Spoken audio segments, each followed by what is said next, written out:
Oh man, if we start lagging, this might not work. I don't know. Let's see if this works. How's this? Let's see how this does. Okay.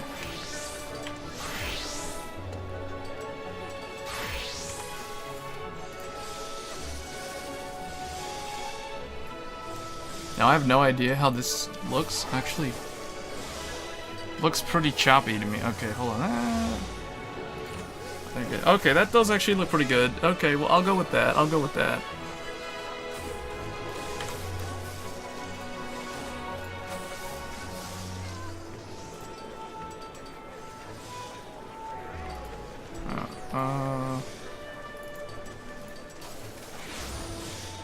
Alright, I guess I'll just leave the mic at 100. I capped it on the streaming thing.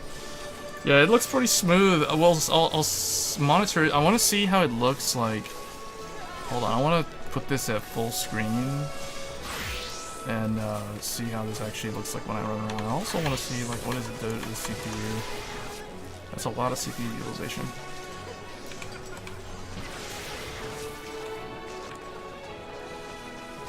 Yeah, that's sending a lot of data. That's sending like 7,000. Okay, this seems to be working though. I'll run with it for now.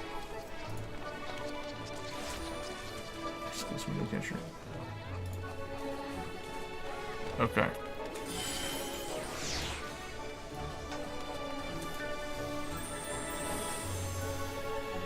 All right, it's Final Fantasy. I'm a little bit late to the party, but I think we're good now. It's a lot of NPCs. Might have to bust out Threadripper if we're gonna stream something like this at 1080p, but we'll make do with the 3800X. See how this goes. All right. I guess I'm gonna replace this gear. Oh, I did put materia on it.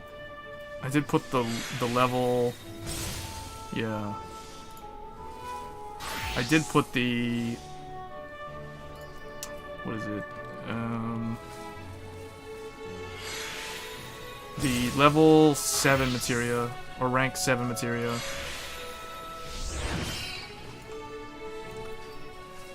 We'll see how that goes. I don't think I need to put any more. What I'll do, so let's do Nier, and then we'll do the seasonal, or maybe I'll do the seasonal now. I'll do the seasonal later. Let's do Nier. Because I still got time to do the seasonal. Actually, no, let's do the seasonal now. Let me see. Do I need to wear like beach clothes or something?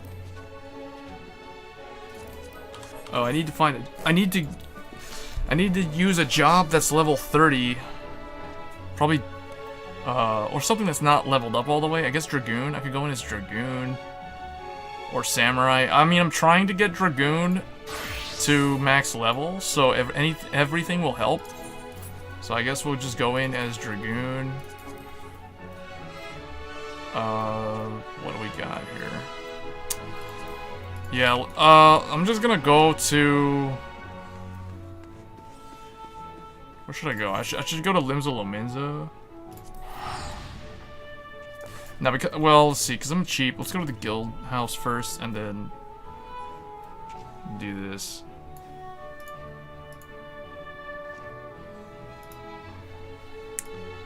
Okay.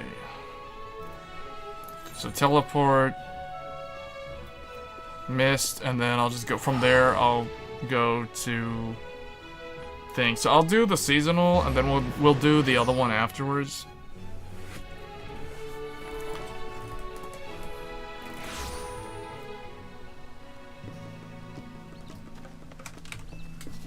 Let's go to Limsa. The nice thing about my guild's, my free company's house is that it's like so close to the area to leave. I mean, to like get out of the residential area. No, I can just, like, from here, I just sneak in. It's like 50. It costs only like 50 gil as opposed to like 100 or something.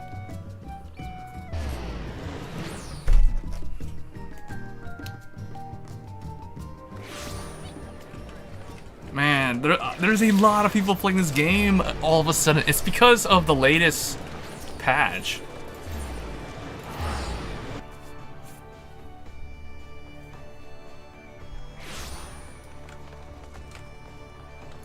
Also, how many glamour prisms do I have? I think I got like 30 something. Okay, inventory space is getting kind of crowded, but it's okay for now.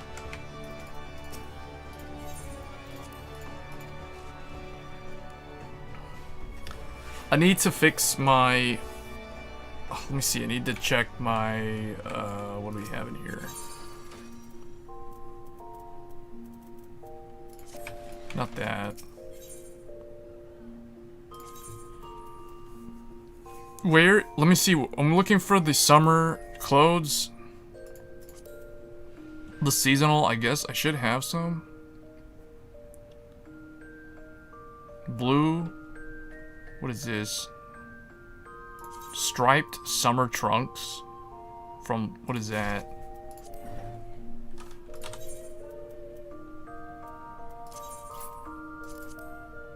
Oh. Hold on. Let me just find the, just get this, I guess. And striped sea vest. We'll just go with that. Whatever. This. Why is this still here? Ivalesian Lancer's tunic. What does this look like? Okay, I need to turn that into a glamour.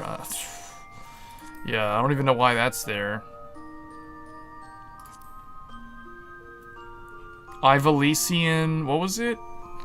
It was a item level 330 thing that I don't need. It was a chest piece. The Ronkin gear also could probably go as well. This. Need to clear that out of there. There's way too much. I got way too much gear that I need to turn into glamour. We'll go in this. What is this? Just wear like, I don't know, these. That looks ridiculous, but okay.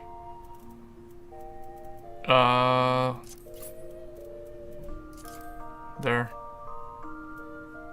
And keep that weird like Native American hat thingy, whatever this is supposed to be, like Montezuma's Revenge or something. Okay, let's go. Wait, is my inventory like almost full? The chest piece armors is like almost 100% full. That doesn't look good. Eden Gate Robe of Healing. I don't even think I need that anymore. So I'm probably gonna turn that into a glamour as well.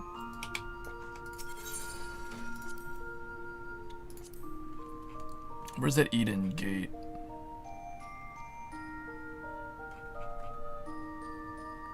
Ronkin male offending. I don't even think I'm wearing this anymore. Yeah, I don't wear that anymore. Ronkin Robe of Healing. I don't use that anymore. Okay, I'll just do that. That opens up enough space so that I don't have to worry about like running out of space. That's like 3. Okay. Alright, let's do... I just gotta do the seasonal, and I need to do the raid before the weekly reset. That's what I want to do, and then I mean, I guess that's probably it for this.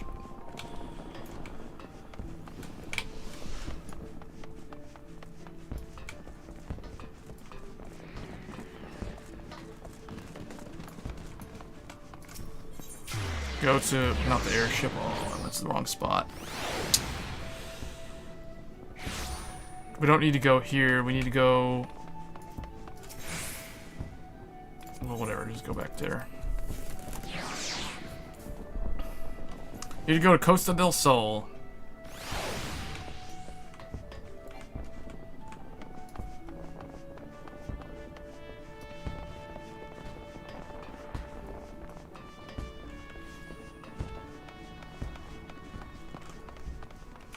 How does this look like when there's a lot of stuff going on? Just want to see, like, does it look really blurry? That does actually look pretty clear. But that's because I'm moving around. Flame dance.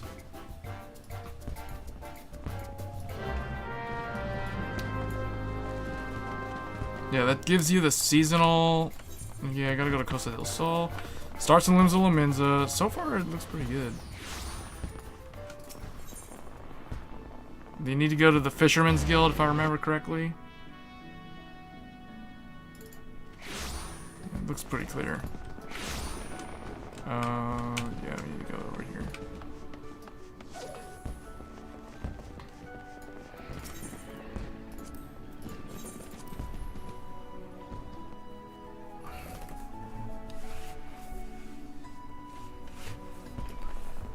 And we need to go to the beach. So jump in and let's go.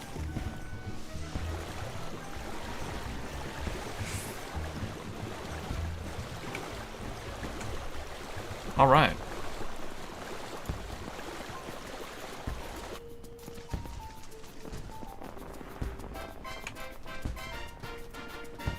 Hold on, I'm gonna hear how the audio sounds. Okay, that's actually pretty good.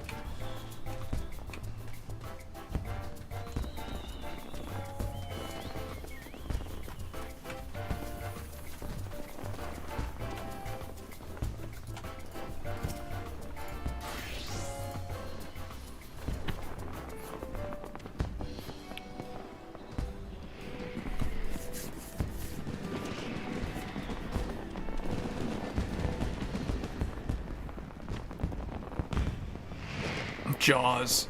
They do the whole Jaws thing. They do the whole Jaws thing with the shark.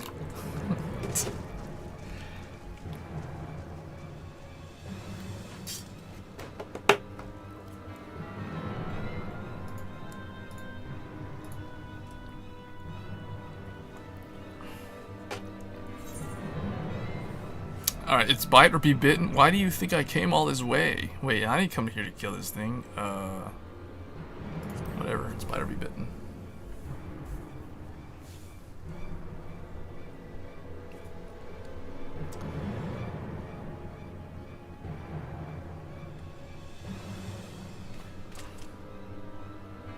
Stay your weapon.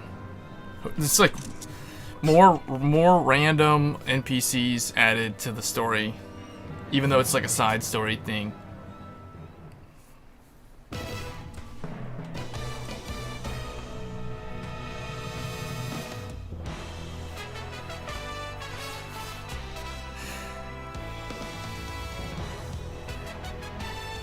Bombardiers have assembled to send this new threat back to the depths. Bago has been recruited to lend his expertise. Knowledge, skill, expertise. The big Roganin is a Canadian. Why aren't the Roganins Canadians? Because the way that he's like the Bombardiers, eh? I bet you could do that, eh? Oh, looks like Vanguard Zero Fighters Tournament is now live. This shark is unlike any I have seen in my long years of research. Judging from my analysis of its movements and behaviors, it means to leave its watery home and encroach upon these very shores. Why the hells would it do that? Eh? That much remains a mystery. They gotta play this like... I remember this music theme from Deep Dungeon, like the very first one, the Heavensward one, like the level 60 one. If we're to coax it back whence it came, it must be done without spilling blood. And that is where our kobold friend comes in. In exchange for some rare chemical supplies, he has offered to share us with his clan's methods for creating the self-same bombs which so often threatened our realm in summers past. So they contracted a kobold to get them some bombs so they can get rid of the shark. I mean, hey, it beats having to do another random duty.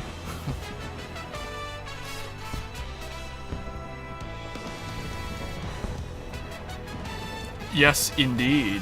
Thanks to Bago's cooperation, we have managed to create our own bombards. Alright, so I guess from this, we're gonna get a new emote.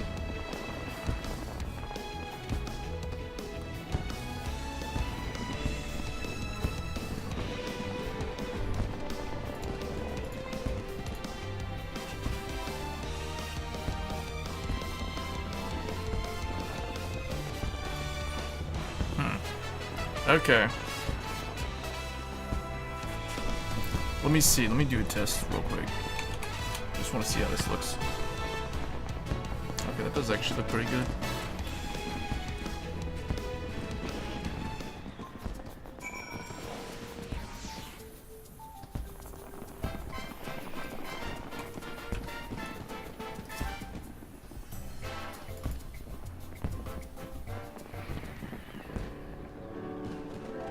The first obstacle we had to overcome was the matter of how to manipulate the bombard without also putting ourselves in danger. And for that, we once again found inspiration in bygone days. So basically, they're gonna tell you that rather than having to try to kill it with weapons and magic, you're just going to get to do like an emote or something. That's what I'm gathering from these three. One of them's a contractor, one of them is a scientist, and I don't know what the Lalafell does.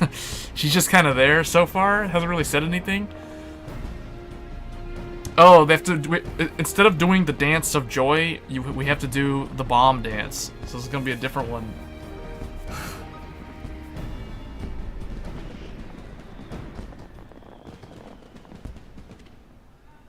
Allow me to perform the flame dance. That just makes me think of when Captain Ginyu told Frieza, allow me to perform the dance of special words. Or the dance of joy or something. So she's here just to do the dance. So there's the researcher, there's the kobold with the bomb, and then she does the dance. So I guess like the researcher doesn't really have any purpose in this. She's just there to explain everything. She's like a project manager. They don't actually really do anything. They're just kind of there. They don't really have like authority or anything over the others. They're just kind of there. I mean, see, this is how Final Fantasy mimics the real world. Like, look at their job role. Look, he's creating a bomb. There it is. There's the bomb.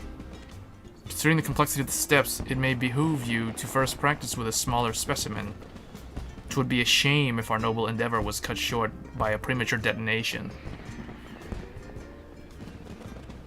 When again the shark emerges to wreak havoc, we will send forth one of our bombards. Their flames will need some encouragement at first, so do the dance. Basically, do the dance. Alright, we gotta do the dance. That's what this is gonna boil down to. It's like, can you spam the dance of flame faster than like casting Fire 3?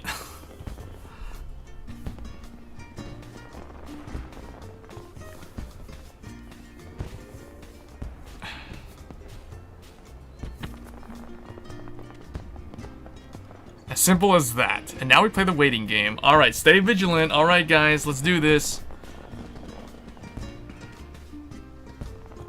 Okay, so we gotta do a fate. And pay close attention to the bombard's health and use both forms of the flame dance to empower it to drive the foe back to the ocean floor. Right, so we're gonna fight a shark with a flame dance. I don't know how well that's gonna go.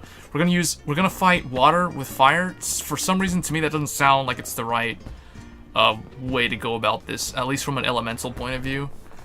But I'll do it. We're gonna figure it out. Let's see how this is gonna go. All right, so we need to go. I mean, I hear fireworks. Oh, there's fireworks over there. That's pretty cool. There's like a guy like flying. All right, we're gonna sprint across to the field, to the beach. We're gonna go over to the beach. Dancer is what? All right, I'm just gonna sit here and wait.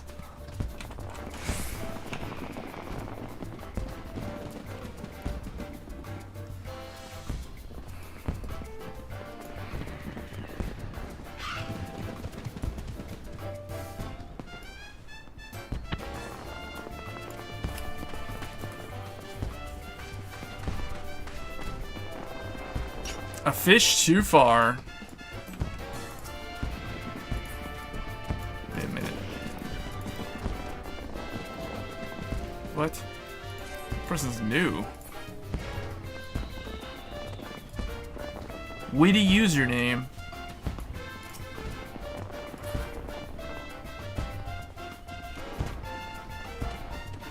am I wearing this necklace thing? I don't need that. Don't look right.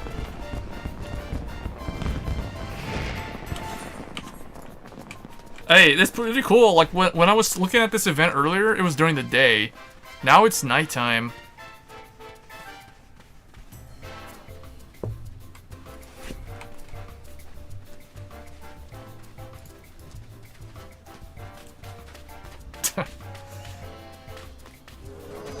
Oh, so smug.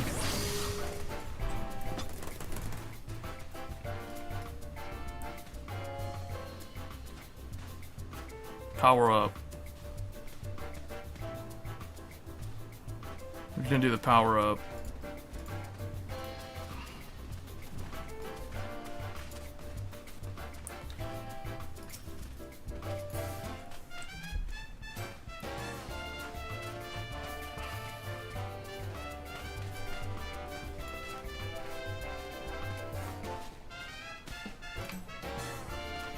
Maybe I should,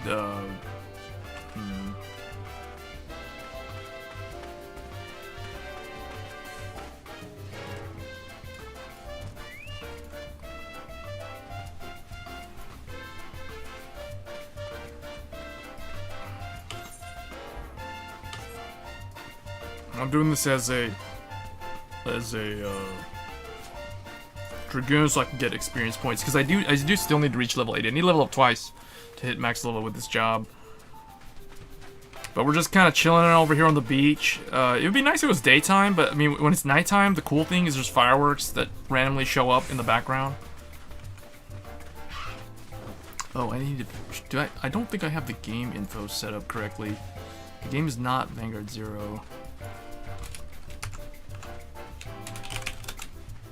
Yeah, I need to change final FFXIV. Yeah. Guess, yeah, that should be. That is the info. I had the wrong game specified, that's why.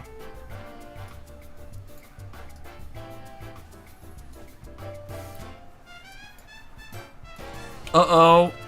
Oh, there it is. I see him. I see him coming out of the water.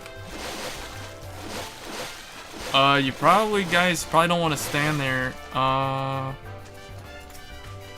whoa, whoa, whoa, whoa, that dude's like standing up. He's standing up. Everyone's getting back. Everyone's getting back. Is he gonna do the thing that he did in the Armot place in the Tempest? It was like power dive out from the ocean onto the shoreline.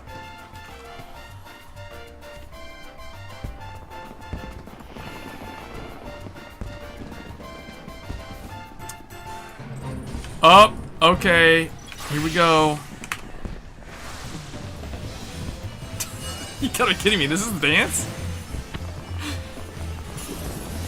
This is the dance on a male... What? On the male character? I thought they would change it. They didn't change it. Ha! Whoa!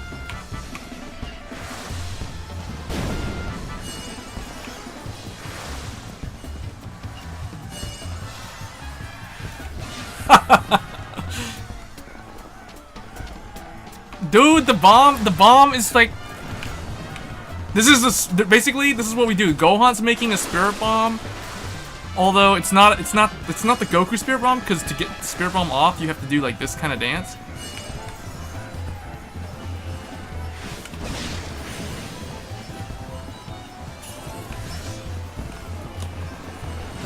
All this AoE spam. Whoa, that's a big AoE spam. There's a dude on a turtle just sitting there.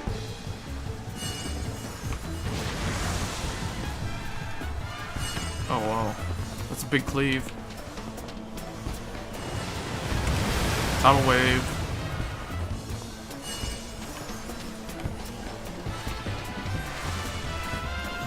Alright, you know what? I'm just gonna turn the music up.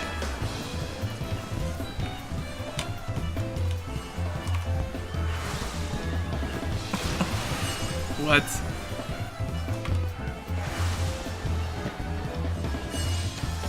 Oh, whoa. Hey, if it's... I don't think it's buffering, but if it is, then you guys let me know.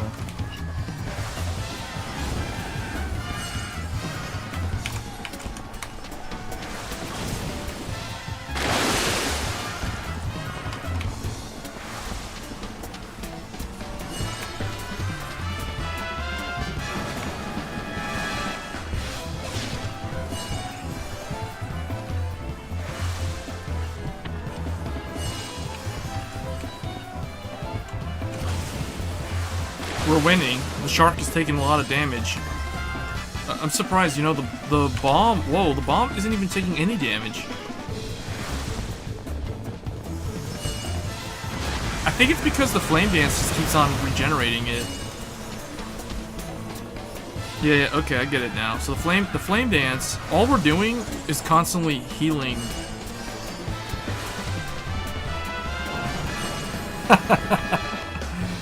Okay.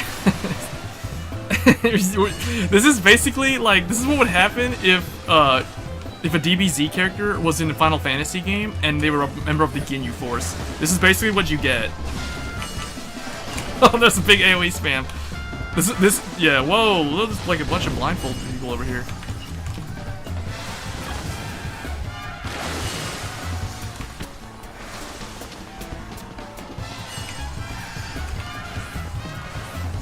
Oh, I can't do the, oh, he's like maxed out, that's fine.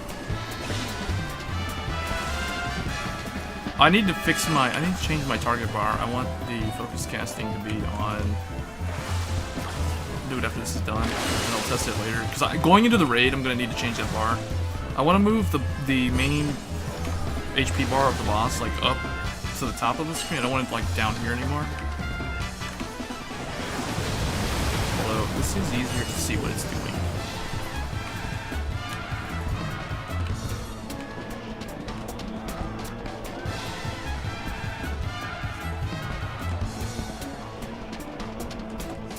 Alright, everyone's just kind of going in. Whoa, whoa, whoa, whoa, whoa, whoa, whoa, whoa, whoa, get back. That doesn't look good, guys. Typically, you don't... Okay. Well, I want to fix something on the groove. Where's my focus bar? Focus target bar. I want this, like, here. I want the target bar to go back up here. Or here.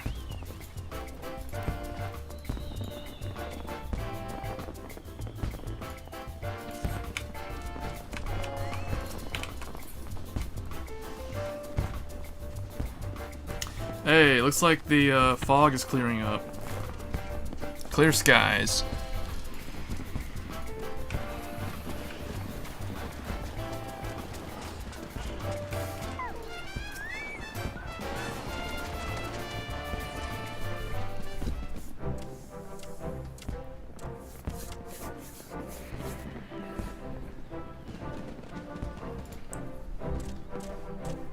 Baogo's bomb went forth with such courage, such grace. Baogo must work every day and night to make another one.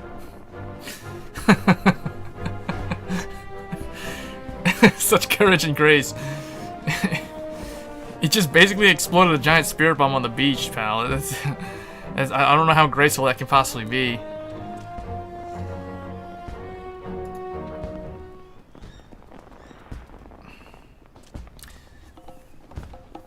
This is like a typical thing, right? Like once you beat the boss, it turns into like the chibi version, and then it becomes like an ally.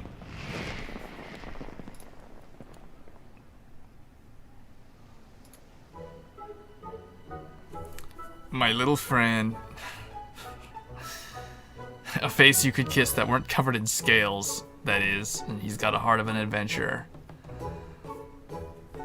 He flopped onto the deck of the Endeavor during one of our ocean fishing voyages, and it was love at first sight. We've been fast friends ever since. Alright, I don't remember this NPC. I don't know any of the other three. I think Gabo, we've seen him before. Back in, like, the post-Dragon Song era, I think. But Jiriri, I don't recognize her. Maybe, like, back in when we were, like, level 30-something. But Thracy is new because the bunny girls are new from Shadowbringer. So anyone you see in Eorzea that is a bunny person is definitely a new character.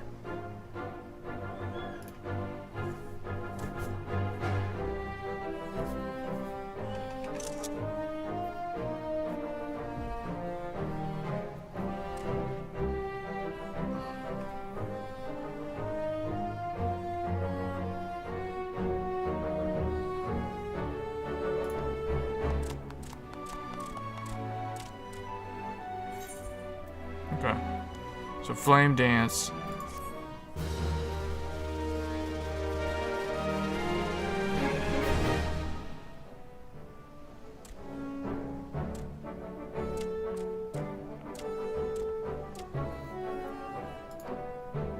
Alright, so I got flame dance, but we do need to do the other quest. Flame on.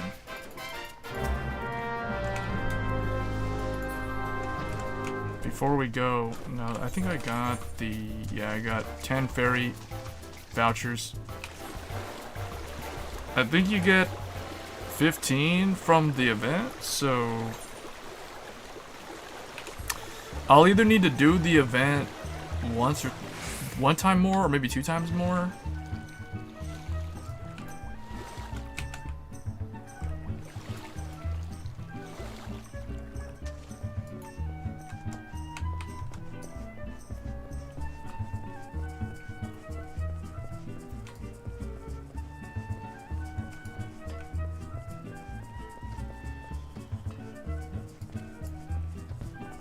Wait, obtains combination at reduced rates.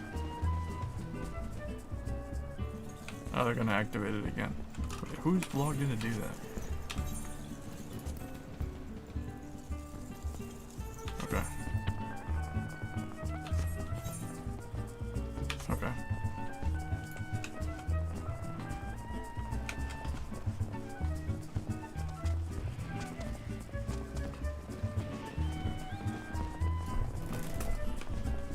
People are complaining about the quest because they didn't. I guess they just didn't level sync.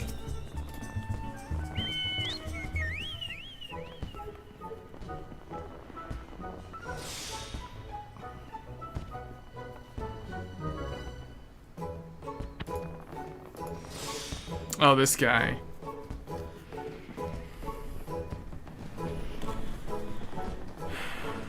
Jijiruju.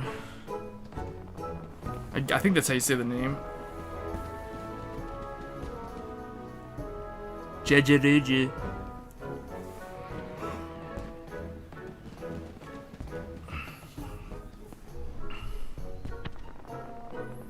The grandmother taught her the dance.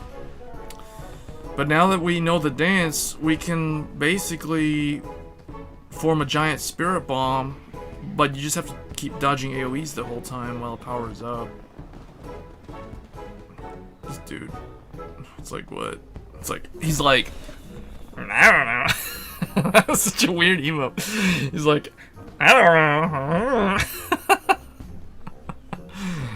know. Okay. Alright, I don't know what that is.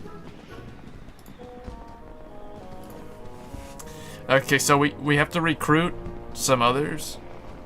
We have to recruit others to do the thing? To do the dance thing? Oh, they're gonna do the dance for him? Why?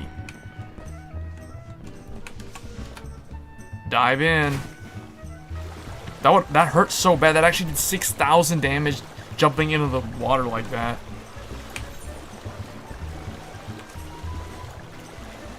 The thing is, okay, where is Costa del Sol on the map? See, it's a western continent, which means this water is not that warm. I mean, it's probably warm just because it's in the southern part of the globe on the planet.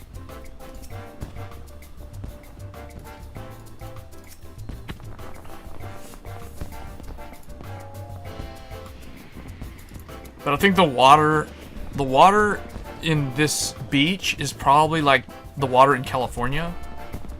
Oh, there's a fade over there. I need to go and do that again. I need to go grab that again, actually, because I know I'm going to need it for some more items. Go get it, go get it. Need to get in here.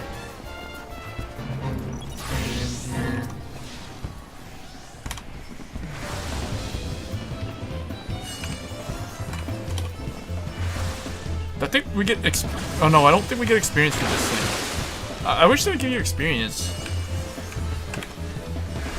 So you could level up some jobs doing this. Or at least just get some experience for doing it. You know? Wait, what did they do? Why is there a chocobo falling? Oh, okay.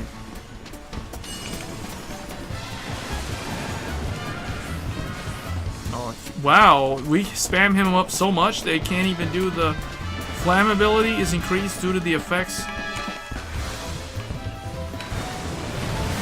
Go in. I'm just gonna go in. Here we go. Didn't seem like it did anything.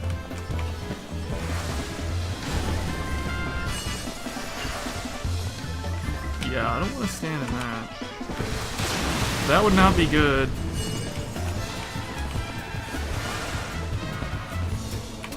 Okay. Once we gain enough power for the spirit bomb, it's probably gonna roast that shark, and then we're gonna be good. This is a lot of spam. I don't even know. We need to watch those AoEs. Watch those AoEs. This dance does not match. Like, I don't know. Is it just me, or does not look right on a male character?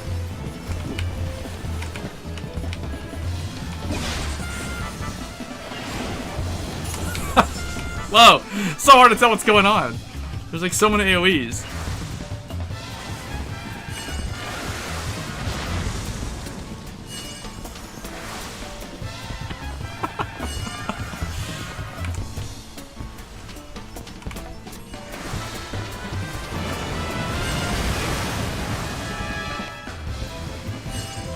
Is the video buffering really bad? I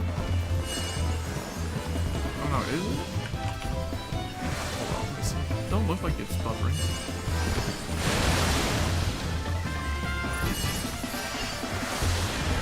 Oh. Yeah, no, it looks pretty clear for me. I don't know. This is the first time I've tried to stream this game on YouTube, so it's like I'm not sure what to expect. It looks pretty good.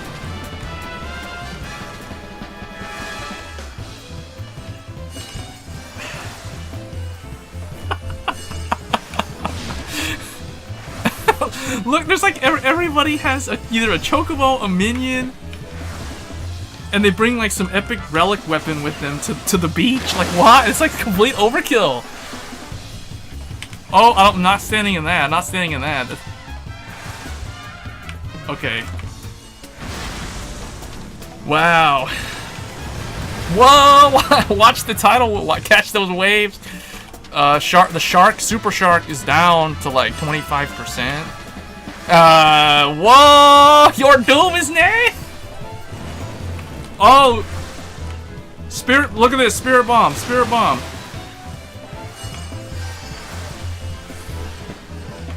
Spirit bomb. Oh, am I in there? No, I'm not standing in that. Oh, now I'm standing in that one.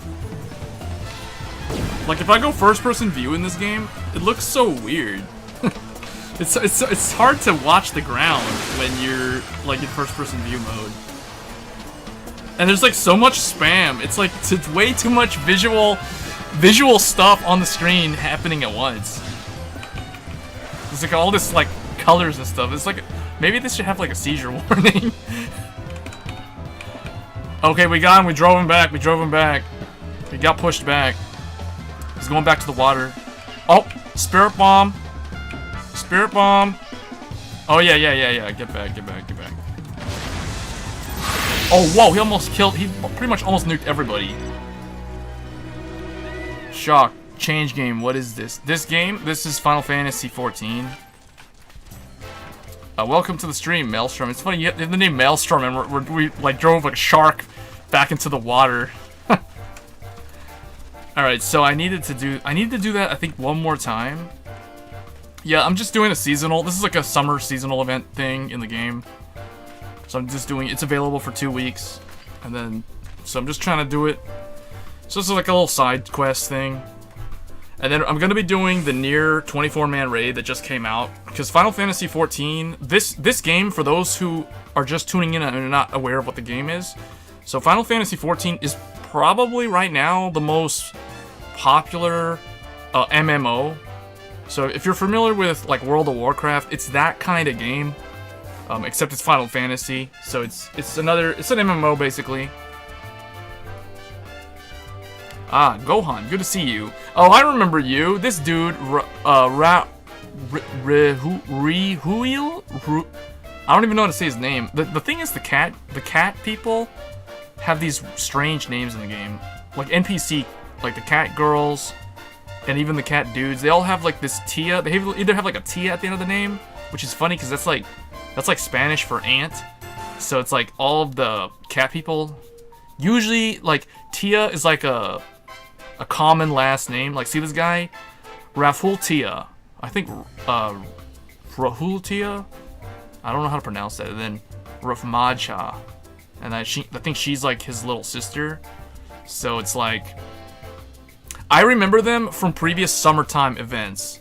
Like, this dude basically wanted to be a hero, but he's just so like dim-witted and unlucky. He'd be like the guy who would go to a locals and like lose every single game. He's basically like Morikawa, sort of. Not exactly. But kind of similar in a way.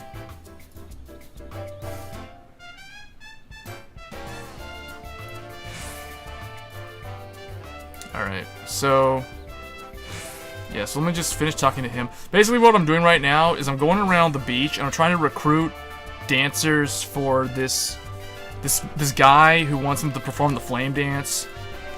Like, this is the flame dance. It doesn't really look it doesn't look right to me on a male character.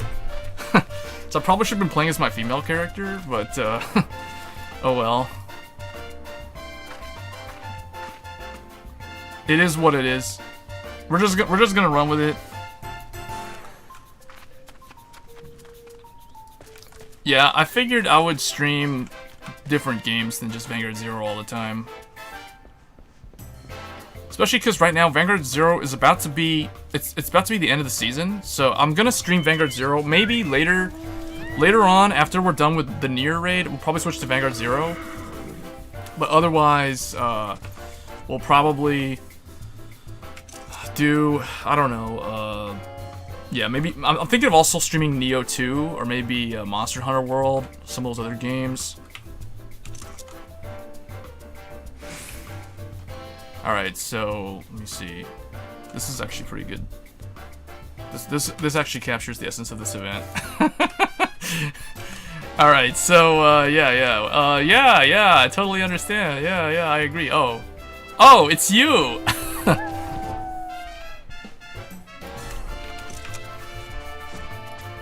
Actually, let's get... Okay, that dude over there is wearing like the level 50 armor set for the Paladin. Master Geruju, or Jejeruju, wishes to learn the dance. Yeah, here, I'll teach it to you. This is what would happen. This is what happens when you take a Dragon Ball Z character, put them in Final Fantasy, in the Final Fantasy universe, and you make them a member of the Ginyu Force. That's what you get. You get a character that does a dance like that, and dresses like that. My word. She's like, my word. What? This is so random. Oh man, this is great. This game is actually the best MMO. Honestly speaking though, like compared to WoW, Final Fantasy XIV is it's okay. Cuz I know I'm going to open up a can of worms if I start making like opinionated statements like this. But Final Fantasy XIV has really good, it's got a lot going for it that's good as an MMO. Like, it's got really good music, it has an amazing soundtrack. That's like the #1 thing that will stand out to you if you're new to the game. And the other thing too, or if you actually pay attention to something like that, it's subtle things like that. And there's a lot of like quality of life things that make it a more modern MMO. Although WoW too does have a lot of that. Like, WoW does have a lot of these quality of life things, so it's not like you're playing WoW Classic. But, you know, It's also a very hardcore MMO too. Like it's got like Savage Raid, which is basically like an epic mode difficulty or heroic mode, I guess, for WoW terminology. But it's a really cool game. I like it. It's the only MMO that I play. So I got like Vanguard Zero's my gacha game. It's the only gacha game that I've ever played. Probably is the only gacha game that I'll ever play.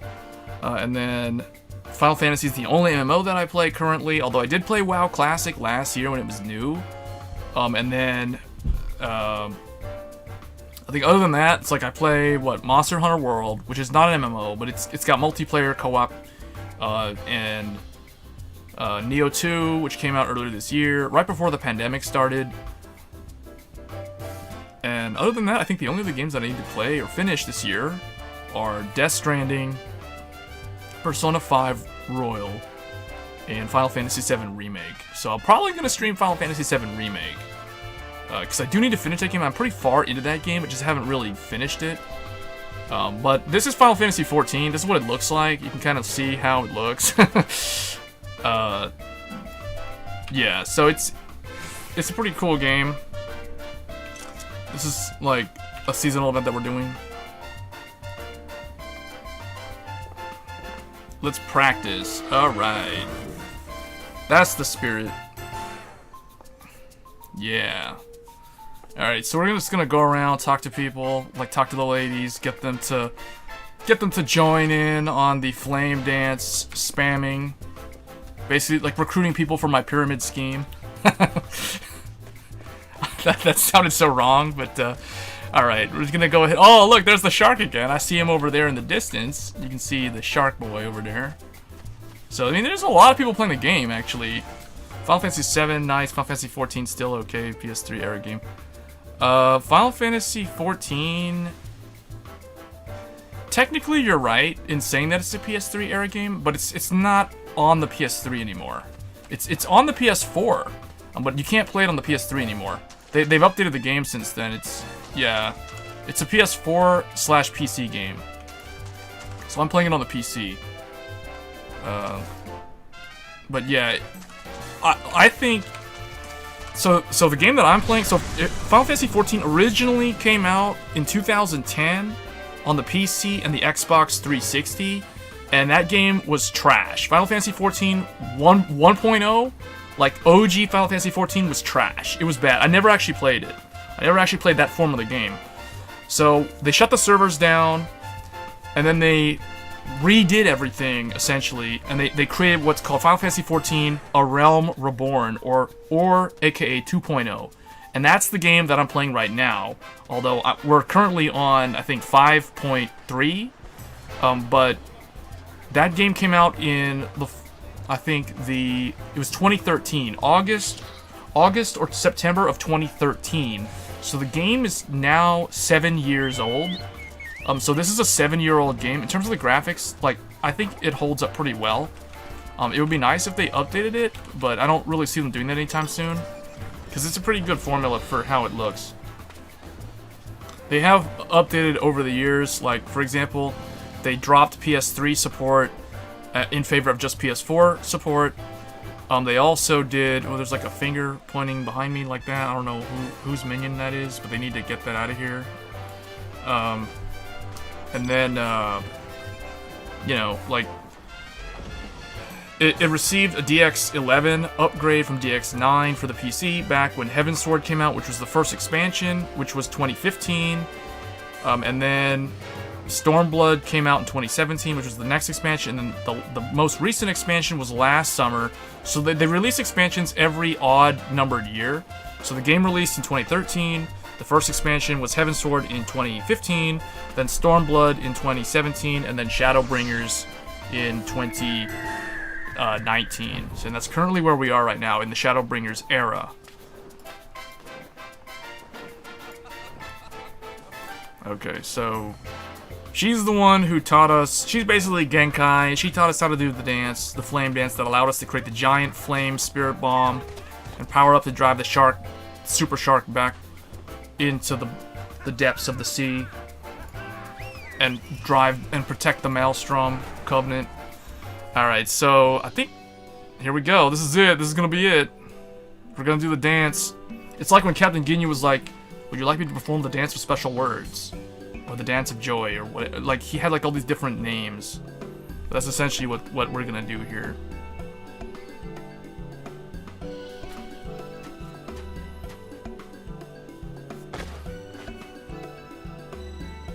All right, they're gonna have to perform the dance for this like gangster dude.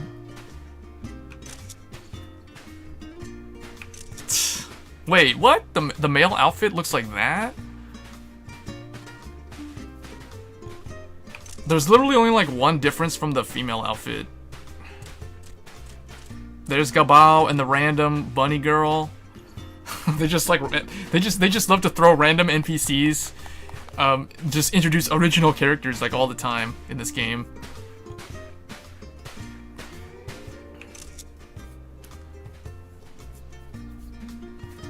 Power of dance. Alright, so you may now. Alright, so I can get the seasonal. So this is basically what we came here for. So we're finally done with the quest chain. We've got a little bit of experience points for my Dragoon. Because I am playing as a Dragoon, even though I don't look like one in this outfit. But let's go to the, where's the vendor at? Moonfair vendor. Let's see, I got 20, so I can get the hat. I can get the top, which I don't even think the male even has a top.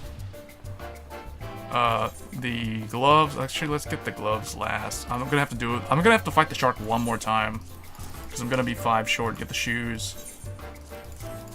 Yeah, so we're gonna have to fight him one more time. I had a feeling that would happen. Alright, let's check this outfit out, see how it looks.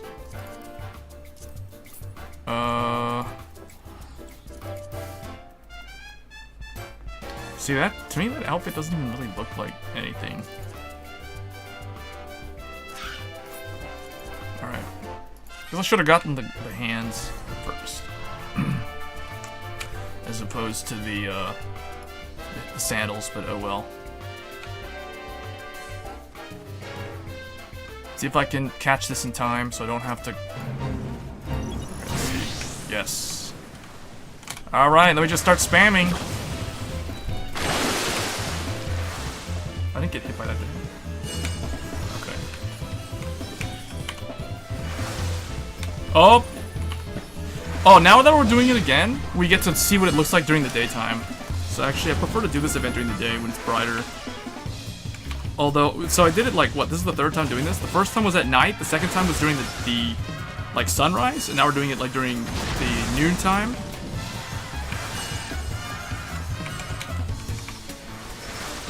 Invigorating flame. So we got 2 moves in this. We have, whoa, that was really close. Invigorating flame dance and kindling. I can't do enkindling because he's already maxed out. Basically, all we're doing is gyrating around while the flame thing gets healed up, and then that damages the shark apparently, because that's how video games work.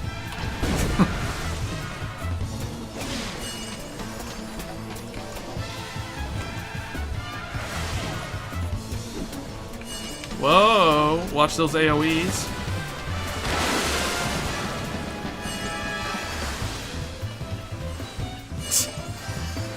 Okay, look, see, people who do this, like, notice how she's just standing there doing nothing? That's... Okay. There you go. Because this would go by a lot faster if people wouldn't just stand around.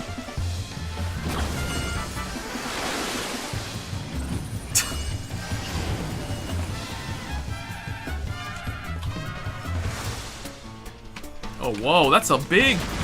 He's gonna throw like a tidal wave at us.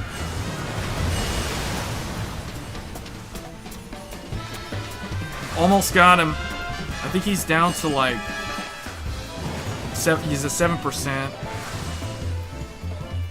How come I can't do the target bar though? What's wrong with my HUD? The HUD is kind of weird. I want this on.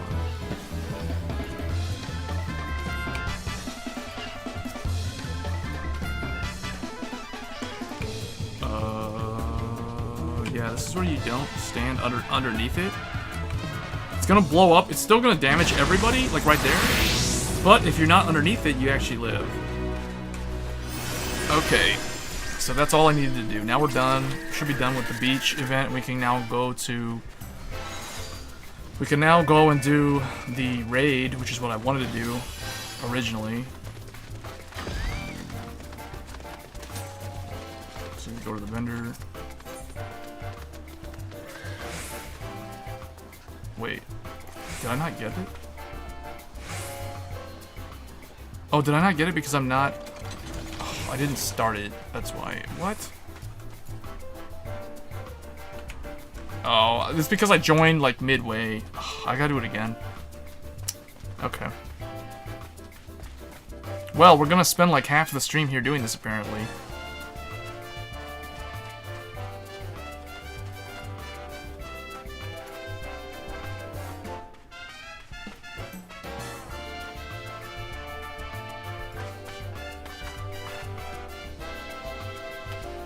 Yeah.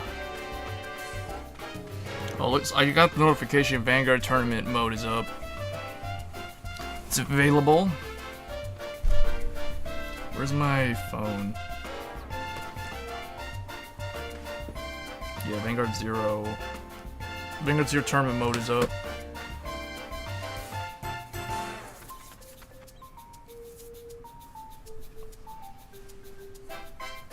Hold up, move this. Let's put this like somewhere over here or something. Okay. And now we wait.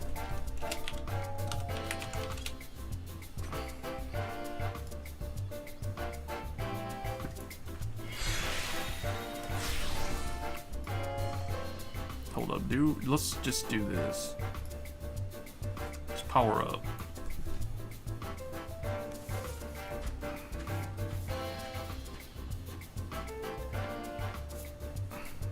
See, I noticed the Nier pod. Oh, you know what? The other day, I kind of want to play the game Nier. I want to 100% that game. That's a game that I played and I beat like twice, but apparently, just by completing it twice, you don't actually, you haven't seen 100% of that game, because I think there's still more to it than that. But yeah, I do need to play it again. I think I'm like 60-70% done on that, on the actual full story.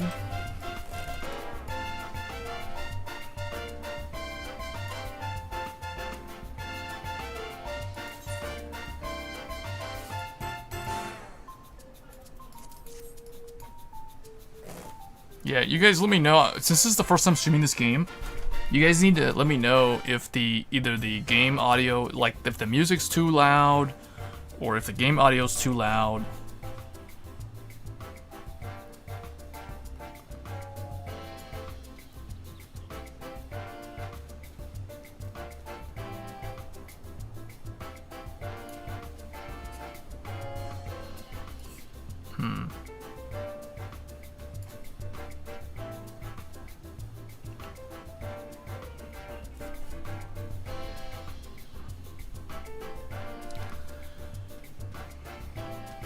And you guys let me know too, like what other type of games you guys want to see, if you're interested. If I have the games, I mean, yeah, I'll play it. I do want to play Persona 4 though. I just haven't got around to it. So the problem is Vanguard 0 basically like stole all the game time in terms of my backlog. So it's like Vanguard 0 for a while, like Vanguard 0 was I think the only game that I was playing. Like I wasn't really playing any of these other games. I was just ignoring all of them, which isn't really a good thing, because you do need to finish. I need to finish a lot of these. Although now Final Fantasy you can't really finish. The MMOs don't really end. I mean, unless you, I guess, live in the game and you can do all the content that exists, but then even then, like, they're gonna keep adding more content every, you know, 3-4 months down the line. So that's just how the business model works. Kind of like a gacha game. Gacha games are the same way, in the sense that, like, you can never really, like, finish the game, if that makes sense. You don't, there's no end. It just kind of keeps going.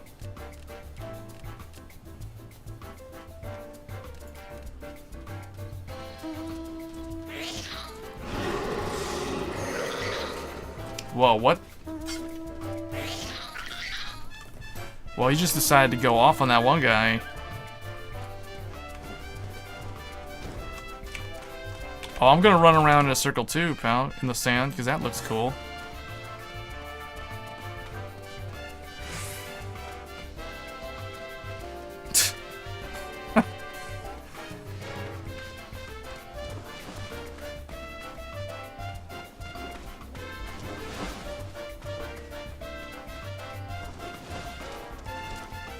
Whoa, where did that guy get that mount? Whoa, whoa, whoa, whoa, where did you get that mount?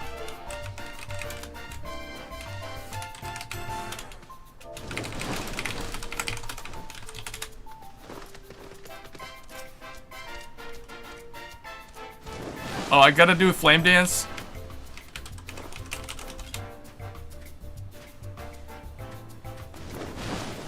What the? Where did they get this mount, dude? I want this mount.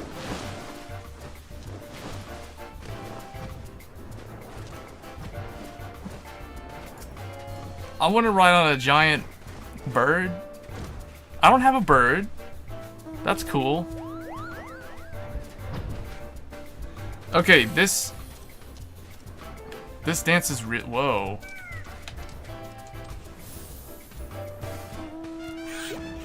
Okay, now these people are just gonna start showing off all their mounts that they've got.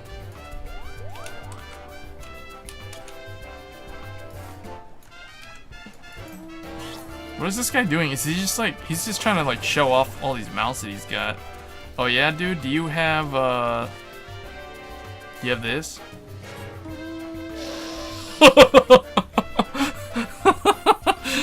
Bring some giant like serpent dragon. Oh wait, look who it is. Look who it is. It's our old friend, Maelstrom. Aquaforce is here. We have to fight him with the spirit bomb. Apparently you fight Aquaforce with Kogero, because that makes a lot of sense.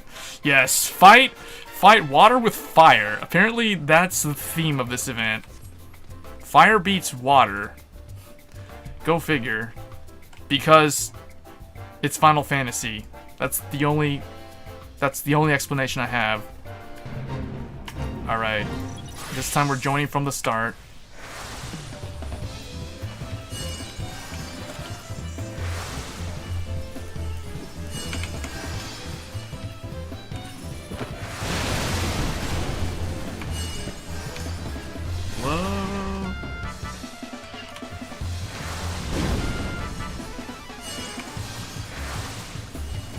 I only need... Yeah, I need 5 more. Wait, are we staying in AoE? It looks like we are. Oh, no, we're not. It's the color of the sand is almost the same as the color as the AoE spam because of the time of day. Because this probably is like 2 p.m. or 3 p.m. in the afternoon. That's kind of how it looks to me. Last time we did this, it was noontime. Now it's kind of like midday.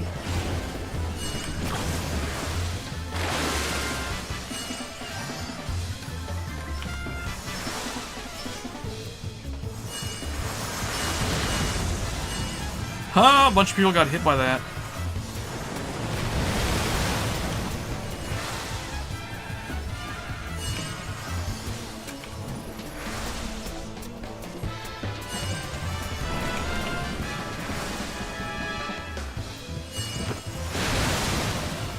How much damage do we have done?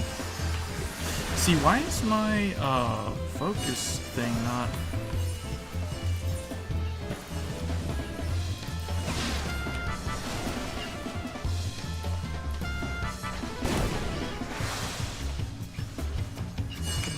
Weird.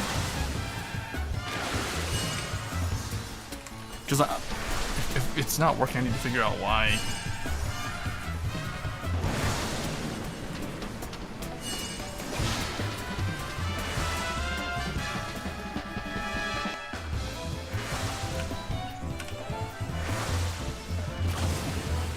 almost 50%. I want to go in. I want to do the one main dance and kindling flame dance. This one.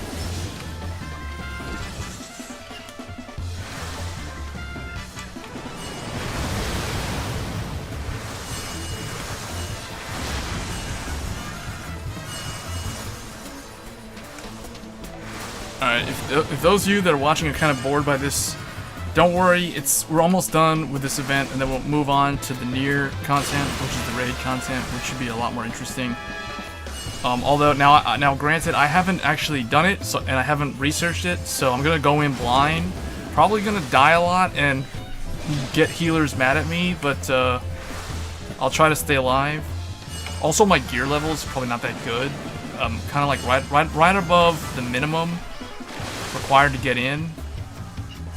So, but I'm gonna be like the weakest person in there, but it's all good. Doesn't really matter. That's what happens when you don't play the game for like months.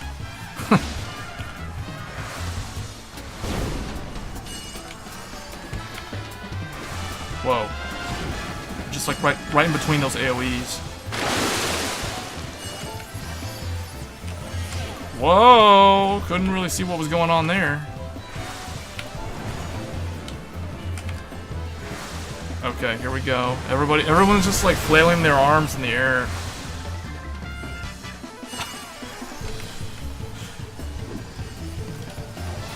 And kindling.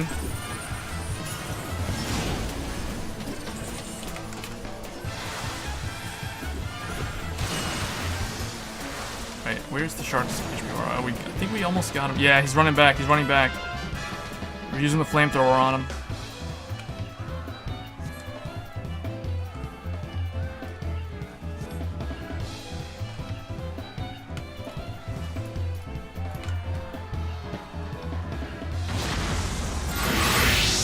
There we go. Okay, I got the 10. I see them on the screen.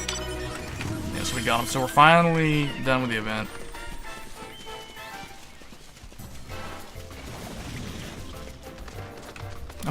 A marl burrow just like goes in here with birds and stuff. Wait, where's the vendor? Over here. Wrong vendor, guys. Okay, there we go. And I'm gonna have like 5 left over. So I guess I might as well just get the water bomb stand. So that's for like the house. And I don't need any of these firework things. Okay, so that's it. That's basically the event. Now what I'm gonna do is equip that. So this is what you get from the event, this getup, which probably looks better on female characters from a fashion standpoint.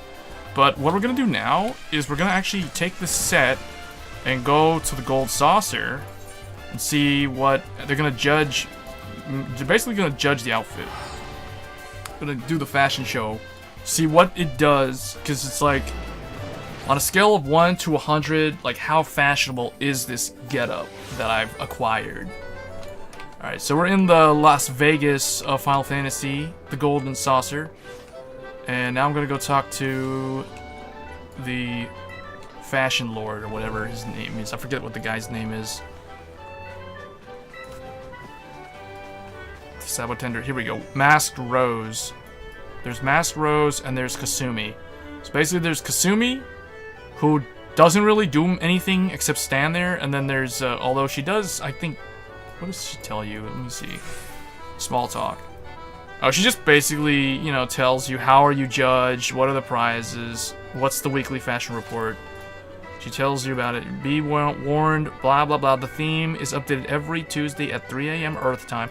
So that's GMT. Okay.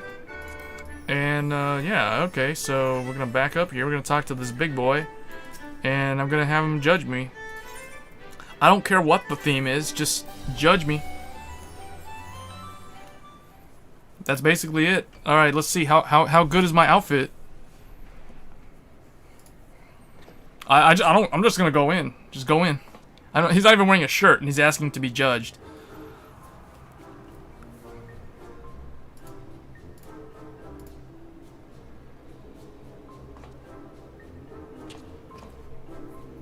There's some adventurers who are as exacting on their retainers' fashion as they are their own. I, for one, can appreciate this statement. I've made my decision. Brace yourself.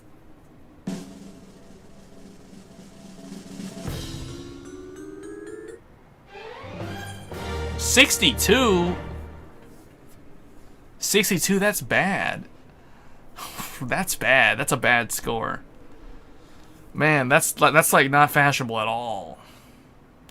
I think 80 is the passing, just by looking at that bar. But 62, that's bad. I was expecting like a 70.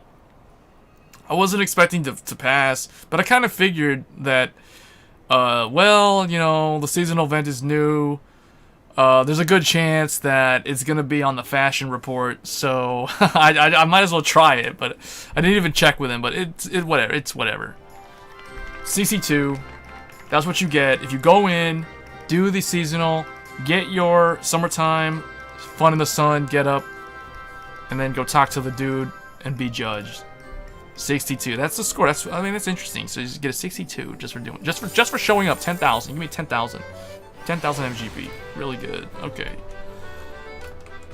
Alright, so now let's go to the board. Let's go to the front desk. Ask these guys if they've got anything. Oh, this is not the front desk. Oh, let me go see if the Leap of Faith is up. If that's up, we're gonna do it.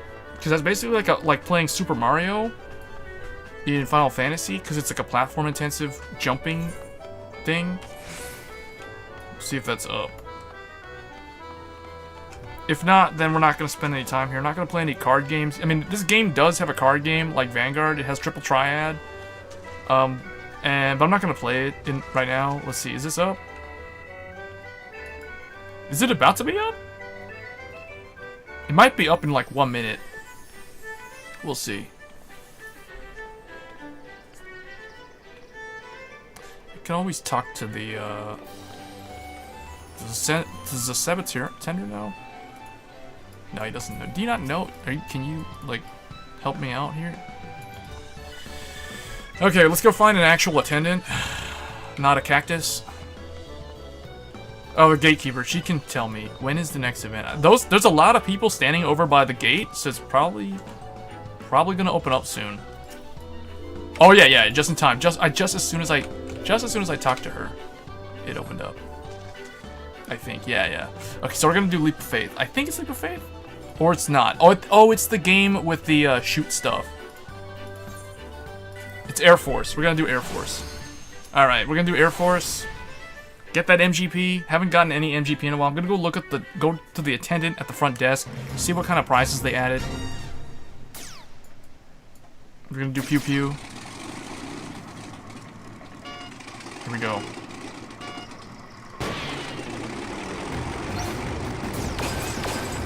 Alright, so basically, you just get points by shooting all the targets, and you avoid, like, the things you don't want to shoot at. Like, you don't want to shoot at them.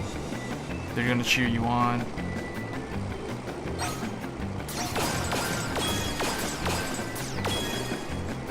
You want to avoid that. Don't want to shoot that. That'll be bad.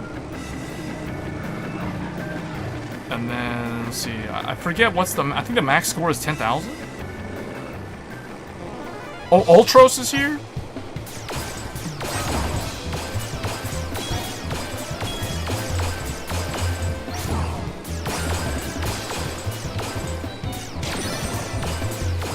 Well, that was close. I almost hit that.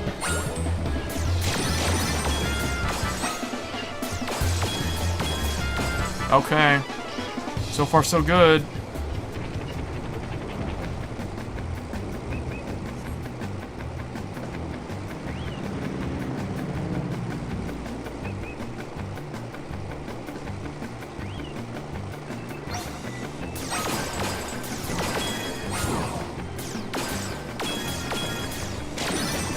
That one was 300.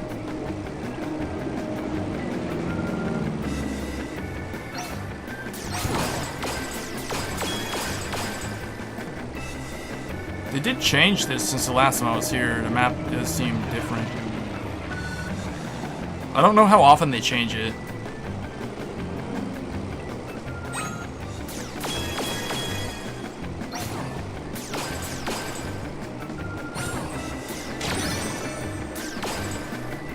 Okay, so it wasn't 10,000, it's 5,000. So 5,000 is the maximum.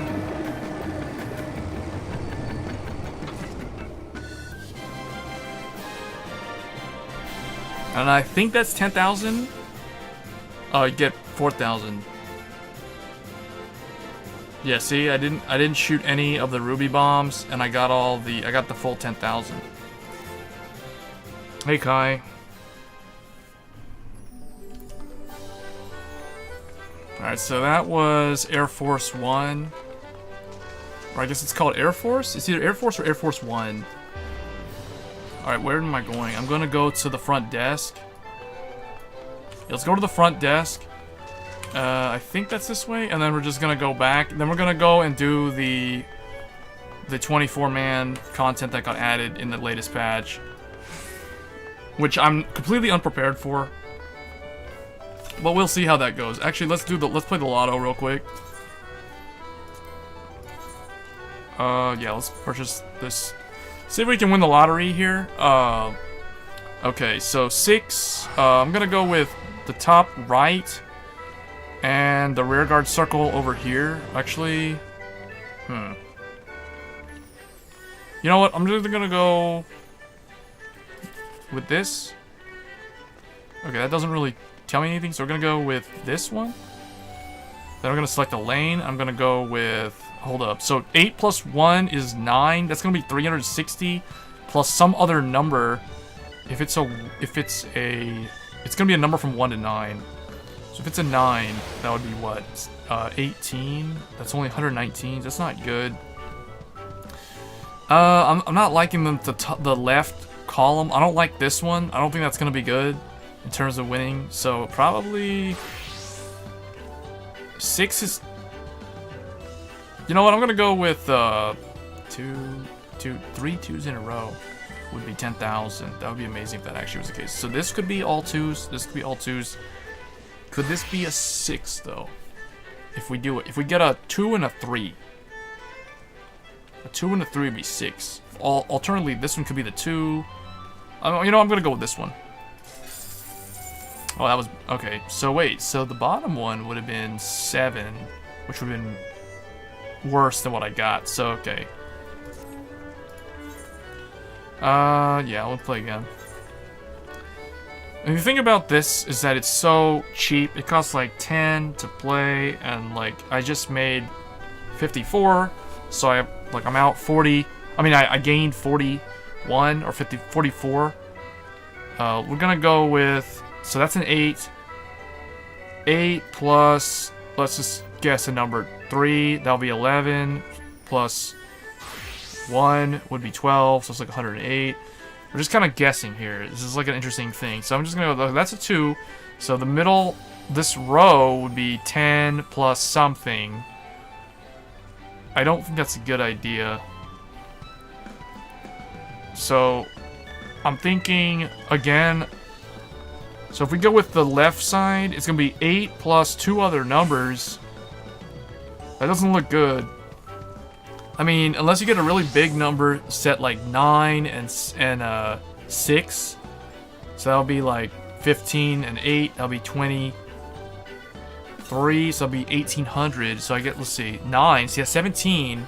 So 17 plus some other number. But if it's only like a 1, then you're only gonna get 119. If it's a 2, you get 36. Let's see what it is. It's a 5. So 17 plus 5. That's 22. That's only 144. See, that's not that good either. So I guess I'm gonna have to go with they're all kind of bad. What is this? 10 plus some other number? They all look really bad to me. 9 is plus 2 other numbers. I mean, the total would have to be like 21 for it to be good. If I go with the diagonal, then that's 9. Let's see, it's no different. Or I could just go with this one. I'm gonna go with the diagonal over here. Okay, 180. That was 17. That wasn't terrible. That was better than the last time. So we're gonna do our last one, because you're allowed to do this 3 times a day. So let's see, 4. Just gonna go with, what's the middle? It's a 1. So a 1. Okay. What's this one? 6. Alright, what's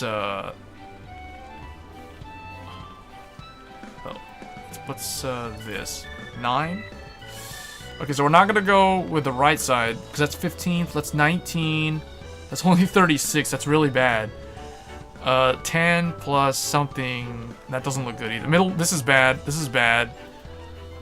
We don't know enough about this one. We know nothing about this one.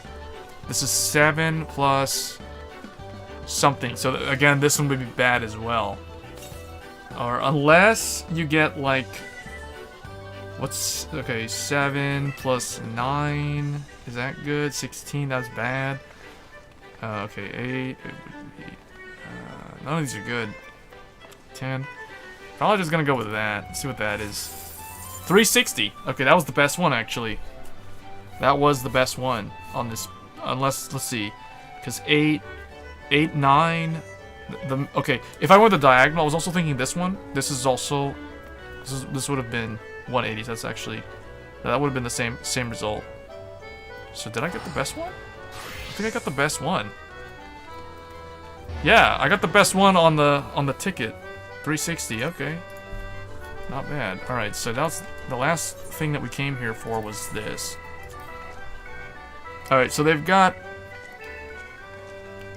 3 dances. The gold dance. Do I have that?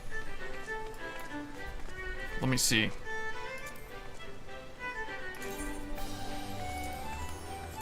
I have ball dance, step dance, harvest dance, sun drop.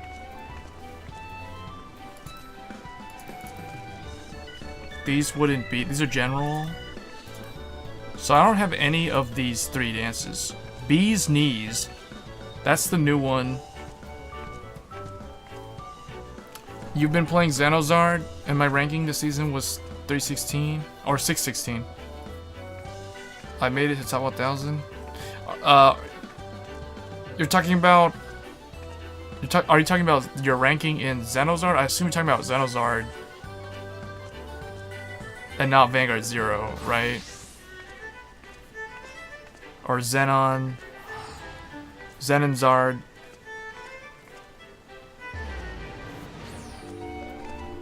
Oh, what are they doing right now? Fancy your bird, the Chocobo Register is accepting registrations for new.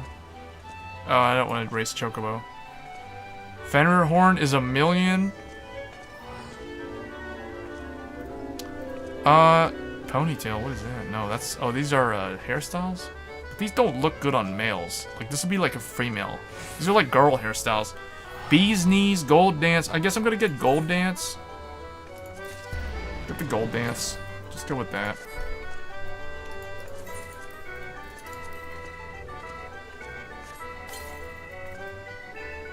Okay. And I think we're good. And with that, we're gonna go back to... let's go to the... Let's get on the airship and fly to Ul'dah. Go to the inn, change my clothes, get my armor, because this is not the sort of stuff that you wear when you're gonna go fight. So we're gonna go to Ul'dah. It's a new digital, it's a card game.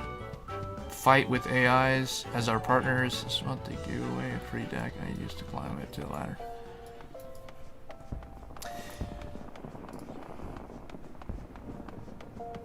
Oh, I think I heard about it, because I think Asterix or someone else did a video about it.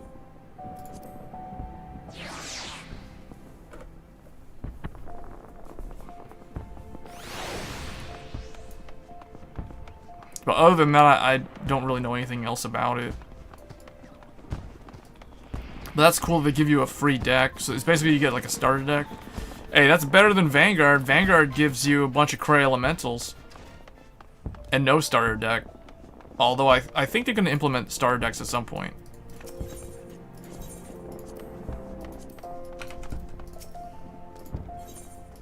I'm going to go to the inn, just like in Sora Online. You go to the inn,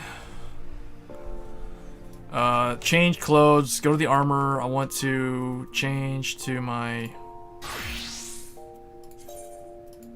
put this seasonal stuff back in here. all the summer stuff.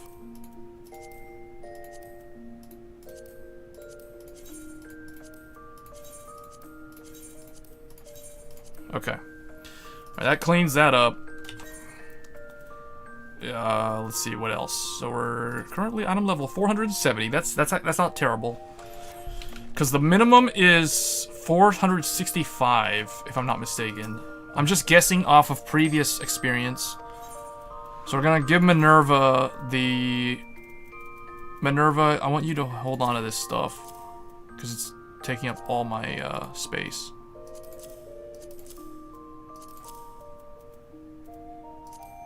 Alright, I'll keep the rest.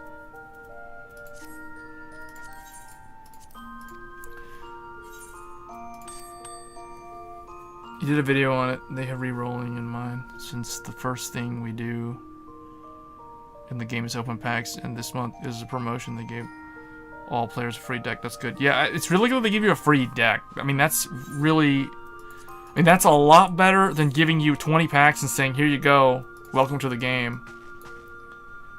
That's why I feel like Vanguard got a lot of criticism from people who are not accustomed to gacha games.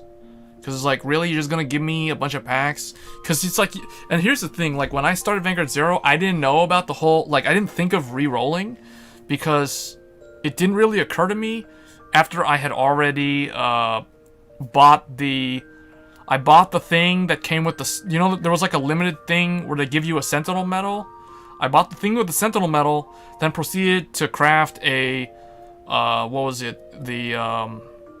It was the OTT Sentinel, the Battle Sister Chocolate. And after I did that, then I'm like, oh, there's no point in re-rolling, because I already spent money on this game. Because I saw a bunch of YouTube videos of people re-rolling, and I was like, ah, whatever. But luckily for me, I was able to play as OTT from the start. I mean, I also tried the whole gold rutile thing, but I preferred to play OTT. And it was funny, because I wasn't even playing with Misa and Tom, but back then, I guess, there were some people that were new, didn't really know how to play. Yeah, I bought the Sentinel Medal pack. That limited time thing that was available the first month. I bought that, and then I was like, because I needed to finish my OTT set, like, I needed 4 PGs. So I bought that thing to get the 4th one. And then I was like, okay. I could have re-rolled, but I didn't think of that.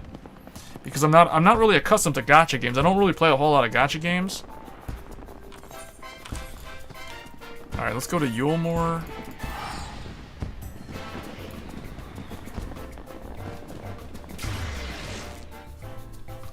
Gonna teleport instant transmission style, get to Yulemore.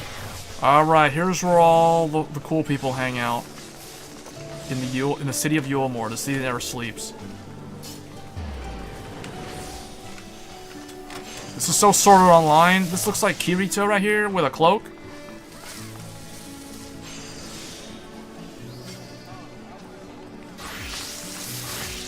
They don't know that this is actually Gohan from DBZ. He's in an MMO. He's a member of the Ginyu Force. And his name is Gohan. Hold up. Well, okay. Let me do something here. Okay. We have the right gear. We just need to go to Calusia, go visit the dwarves, and start that quest chain for the Nier Raid.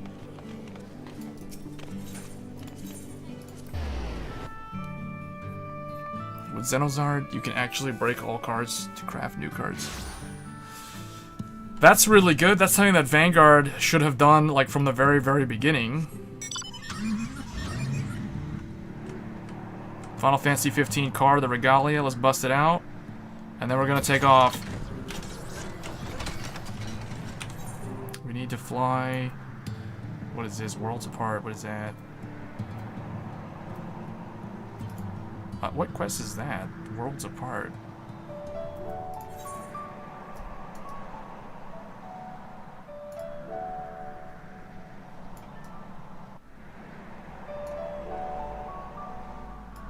Oh, I guess I should do that, but I'm gonna do it later. I don't even think I'm going the right way. Oh, I am kind of going the right way, but I think I'm not... I don't have enough altitude. We have to climb further. We're gonna crash into the mountain. We gotta climb. It's a steep climb. We're climbing. Altitude. Oh, my ears. Okay.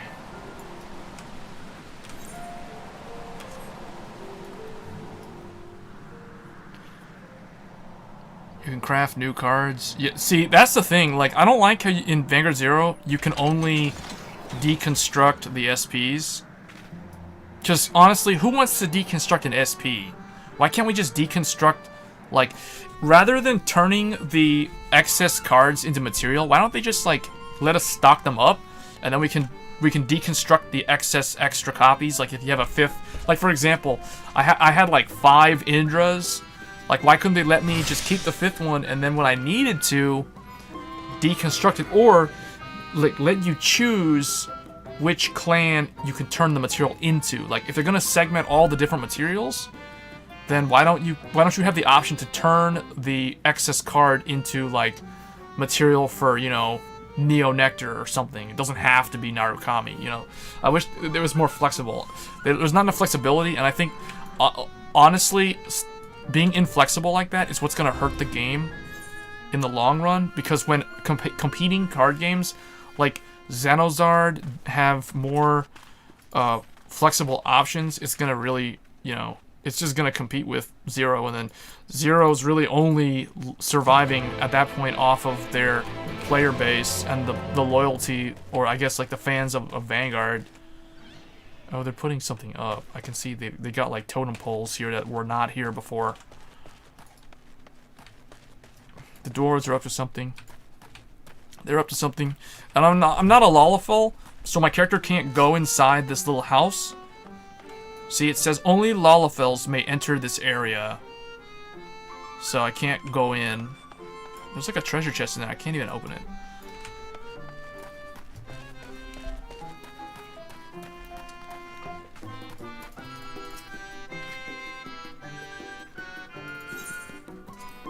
Oh, carnival. They're gonna do a carnival. Oh, they're gonna set up the carnival. I know where this is going. If you've ever played Final Fantasy IX, these dwarves are kind of like the dwarves in Final Fantasy IX, but they don't talk with the same accent. The dwarves in Final Fantasy IX had I believe it was a Scottish accent, if I wasn't mistaken, because you could tell by the way the dialogue was written. They do have the same greeting, though. Actually, it's in this game, it's Laliho. In Final Fantasy IX, I think it was Raleigh-ho. It was an R instead of an L. So it was that typical Japanese thing where it's like their L's sound like R's to us, and our L's sound like R's to them, or something. It's some weird mix-up. All right, so these are the dwarves. Urug. I think I like this new... See, I'm thinking. See, they're talking like Scottish people. Eccentric villager. They're very superstitious, the dwarves in Final Fantasy.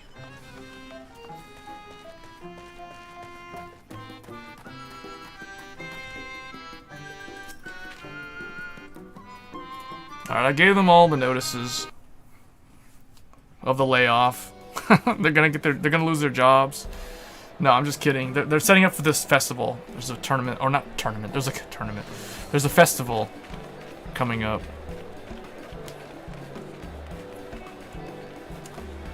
And there's two tribes. There's the East tribe and the West tribe. So this one's the East tribe. This is the one that you initially learn about later on.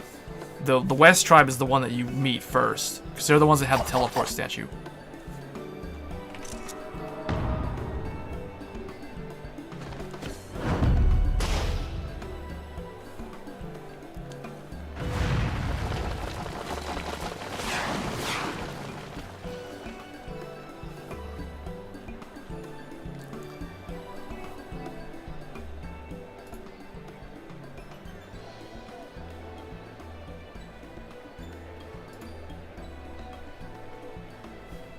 It's like, no need to stand there.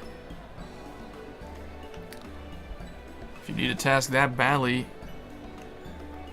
take up the traditional cuisine. So, basically he wants me to cook, but I'd rather, like, kill the monsters than you guys can do the cooking. Oh, it's Konog. If you follow them and retweet that pinned tweet on their Twitter, you get a deck code.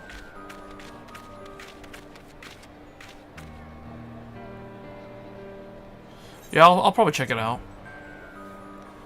The problem for me right now is, like, I have such a big backlog of games that I need to finish, and really, like, Vanguard Zero has caused that backlog to build up, if anything.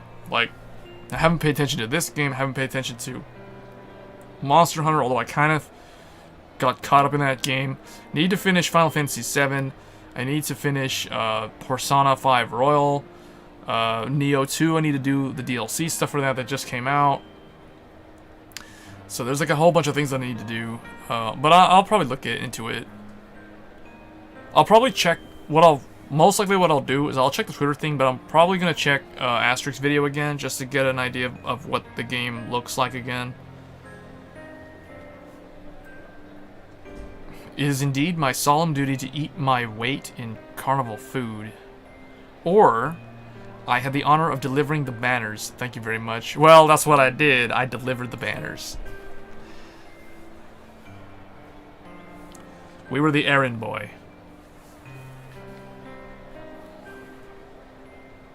Oh, and I suppose you were told it was incredibly important, were you? Well, try not to let it go to your head. Speaking of your head, I expect it just might explode when you see the key in action. Yes, the key. Don't tell me you've forgotten. The key. Oh, yeah, I remember. The key. Wait, what?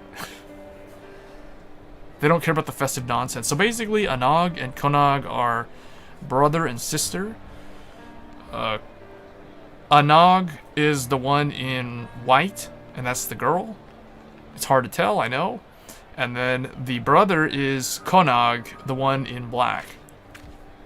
And the brother is the one that is like the voice of reason, and the sister is the spontaneous, go ham, go crazy,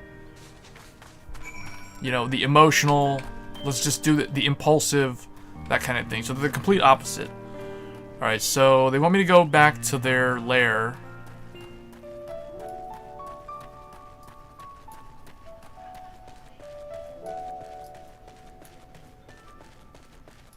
Let me see.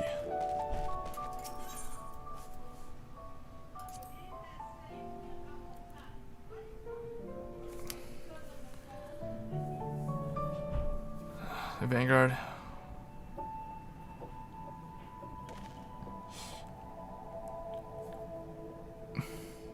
Couldn't you play Vanguard Zero on BlueStacks also, though? I don't like the C pose. Let's try a different one. Okay, that looks okay, I guess. He looks very defensive.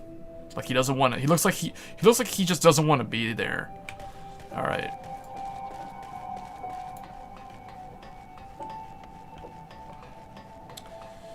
This ambient background music is not Final Fantasy music. This is the music from Nier Automata that starts playing.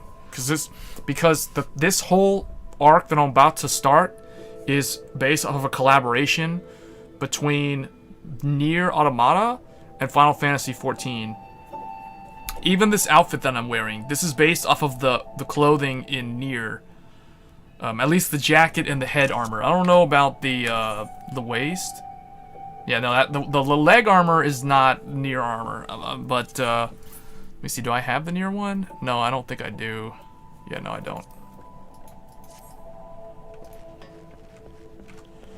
Okay, so 2P. So speaking of Nier, if you've ever played Nier or you've seen footage of it, Nier is the game that popularized 2B or the android girl, with the face, with the eye covering.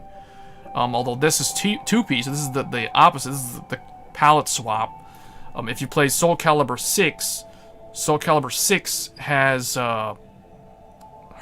both of them as, like, the player 1 version is 2B, and then 2P is the player 2 version, the color swap. So I guess they took that and they, like, put that in this game. So you're in BlueStacks, but since I work now. Oh, but I mean, it synchronizes, though. Like what I do is I can log in on my phone, do like the daily things, you know, like the really like a discussion post, buy the my room thing, like somebody's random room, you know, just to get those 3 achievements for the 30 gems. I could do all that stuff on my phone real quick, spam the character fights till I'm out of stamina, and then like that's it. And then I can play my ranked fight later on, or just play rank in general on BlueStacks. And it's like it's synchronized with the server all the time. So it's like regardless whether I'm on the phone or I'm on BlueStacks, as long as you're not like using both of them simultaneously, it synchronizes, so it's always up to date. So that's the nice thing about Google Android. Like mobile games in general, I feel like I honestly I really wish that games that are multi-platform on say PlayStation 4 or Xbox One or on the PC, I wish those games were also in the same sort of ecosystem in terms of like the backup, save, cloud synchronization. But I understand that it can't work that way because it's like third party, you know, it's like Sony service versus Microsoft service. Yeah, so if you have or if you had Vanguard Zero on BlueStacks, you just update it. Like, yeah, if you already had it installed in the past, well, I don't know if you deleted it, but if you had it in there, I mean, it's pretty easy. Just do data link and then it's up and running. Because I have it like synced on multiple devices. I have it on my streaming computer, which is the one I'm using right now. I have it on like another desktop computer, and I have it on my phone. So BlueStacks is on 2 different computers, plus my phone. Well, not my phone. I have the game on the phone. But you get the idea. It's synced on all of them, so it's like I don't even have to worry. Yeah, and like most of the like different fight and all the streamers basically do it the same way. Like different fights using BlueStacks for global. Now he doesn't use it for the JP one because he uses the whatever like system that Game Studio uses for their game client accessed from like PC or Mac. But that's only for the JP one, so that doesn't apply to the global one. Okay. Wait, what am I doing? What? This is really weird. Why is he like, that's just... Okay.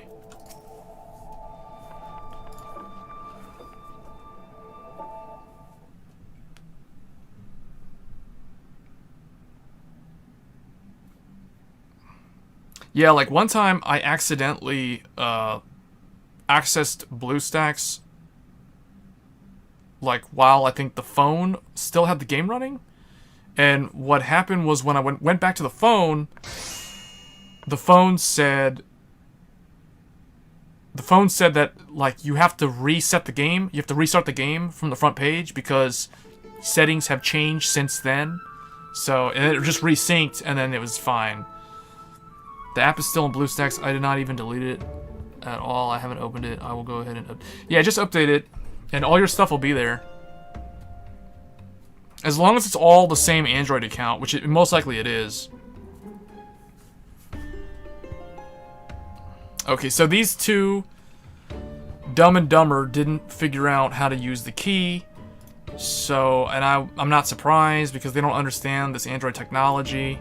Because this is like some space age stuff and these guys are like Flintstones. So we're gonna need to ask the robot if he knows what that's what I would do. Basically, we're trying to revive the fembot because we need her because she's like very, very OP. Like she's like Majin Buu levels of strong. And these two are like Mr. Satan or Hercule and Videl. Yeah, it should work because it's like. The way I stream the game is via BlueStacks, but like if I go into my phone right now, like I can just access the game right now on my phone on the side just to do the character fights, just to make sure my stamina's not maxed out. See, I can go in right now, just waiting for it to load.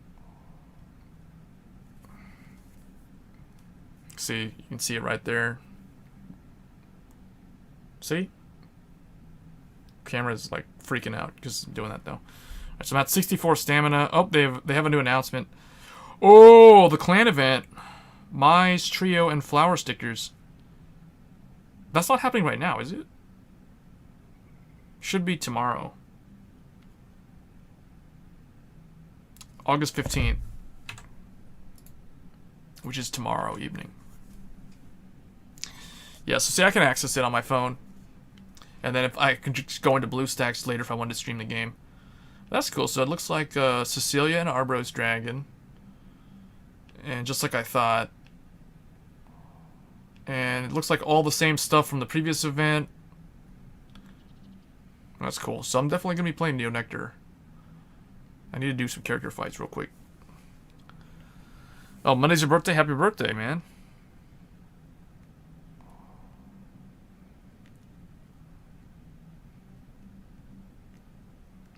Alright, I guess I'm gonna do... Okay, I've exhausted Battle Sisters. I've given up on Reggie. I'm too far behind. I'm trying to work on Emmy so I can get a 4th Pacifica. So I'm gonna do a character fight on her. Oh, and now that you mention it...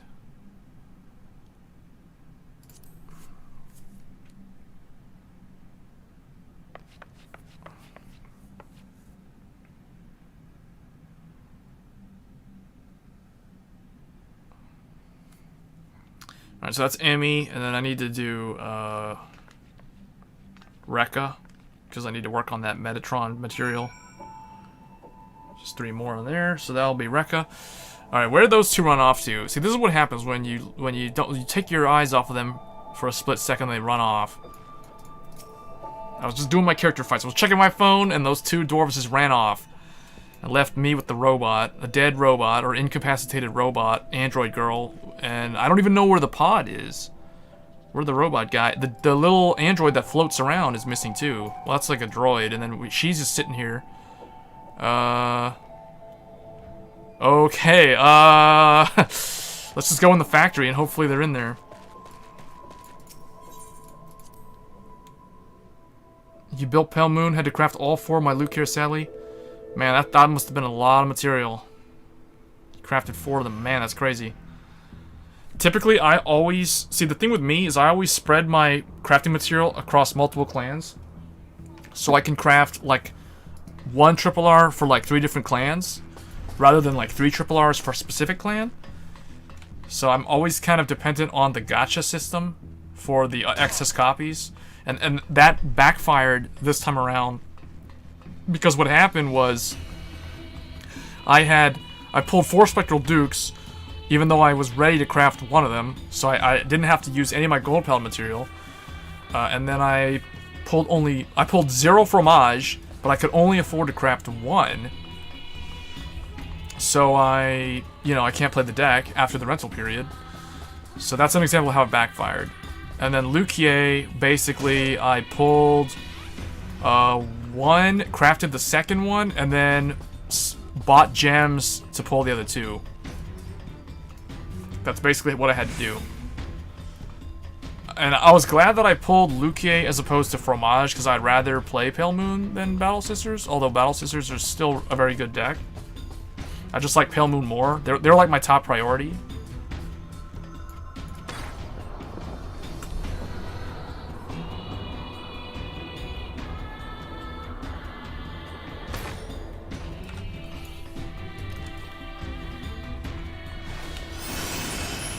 Alright, let's run. Let's just jog over there. We need to go to the corpse room. We're gonna go look where all the corpses are.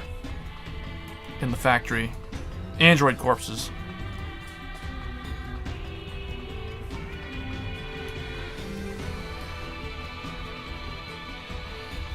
Alright, what does Konog say?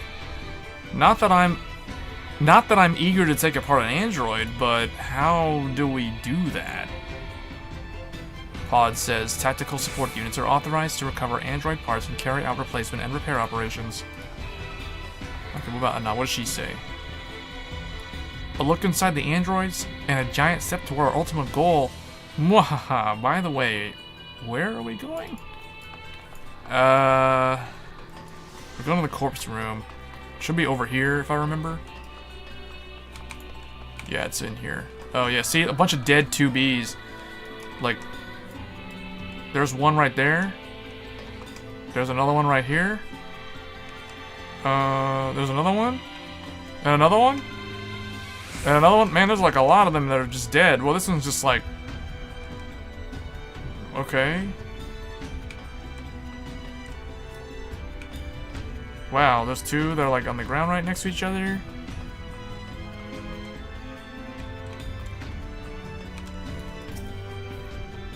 In the chat, we gotta say Anog to attract the easily distracted dwarf's attention.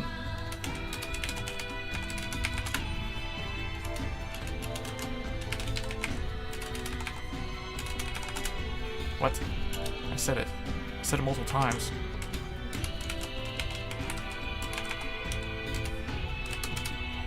What? Oh, I have to not be clicking on that thing. Okay.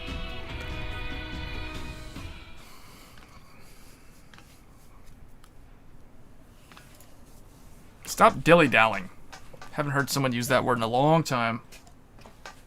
This game has really good writing. Like, the dialogue is similar to Final Fantasy XII, only not as intense. Although there is one specific... There's an NPC in particular who talks in Shakespearean English.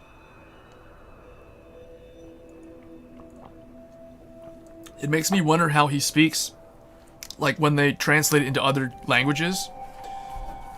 Like, European languages. Because in Japanese, I have no idea how he would talk. He'd probably talk in, like samurai, Sengoku era Japanese. But, who knows, right? Doesn't really seem like the type of character that would talk like that. Because he's basically a spellcaster.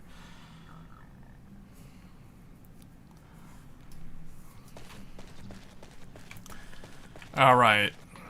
So, we should have all the parts. We basically took parts out of a bunch of dead androids.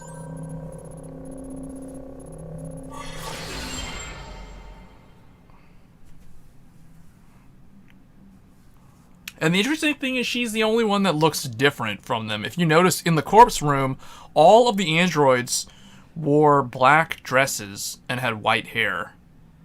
She has black hair and wears a white dress.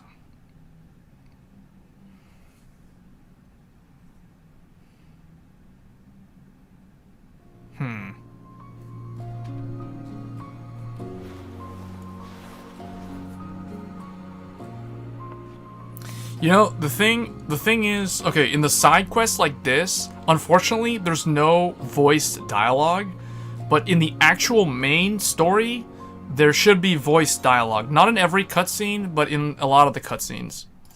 But because this is a side quest for the raid, unfortunately, there's no voice acting. Because the voice acting in this game is actually really good. It's like Persona level good. Or, I mean, I guess Final Fantasy level good. Because the Final Fantasy dubs are always good. Like, I always prefer to listen to the Final Fantasy games in English as opposed to the Japanese. It's one of those things where it's like people... See, I don't really get the people who always criticize the English dub for things that come out of Japan. Sometimes it makes sense. Like, for example, the game that came out recently called Ghosts of Tsushima. That game is actually made by non-Japanese people, but it's about, I guess, feudal Japan, or maybe not feudal Japan, but 1800s or 1700s, somewhere around there. But in any case, oh yeah, it was like, no, I guess it is, it's Sengoku area, because it's like the Mongols invaded. So, it's not made by Japanese people, but it's about Japan. But even though that's the case, like, I would prefer to play that game with the Japanese audio, just because it makes it seem more authentic to the overall story, the environment, the culture, that kind of thing. But I don't get when people are like, oh, they can't stand like English dubs for anime or English dubs for video games that originated from Japan. I don't understand those people, because like if you ask a Japanese person, it's like, okay, it's like saying, if you ask a Japanese person like how anime sounds to them with the Japanese voices, they think it sounds like SpongeBob SquarePants. to us. Like, over-exaggerated language, words that nobody use in real everyday life. You know, stuff like that. So, to people who don't understand Japanese, like, I don't understand why they don't like the English dub. Like, for example, if we take the Vanguard anime, for example, we'll just use Vanguard as an example, the anime. So the English dub is totally fine. Like, I don't really see anything wrong with the English dub in Vanguard. Like, Kai's voice is cool. Ren is kind of annoying, but he does the role well. Asuka's okay. Tetsu, like, you can't really complain about any of the voice actors in Vanguard Zero. Maybe Kamui. I don't really like Kamui's English voice, but it's not terrible. In fact, the Japanese Kamui is the one that gets kind of on my nerves, if anything. I prefer the Japanese Ren. A lot of people probably disagree with me there. But you know, the English Kai and the Japanese Kai are pretty much equal. In fact, sometimes the English one sounds like, because of the character's personality, like when he does his chant, like when he rides Dragonic Kaiser Vermilion, white wings and a silver sword. This is the true form of Dragonic Kaiser Vermilion, the blood. Like, when he says it all like that, like, what's wrong with the English voice, right? You know? So I don't get it. I honestly don't understand the criticism.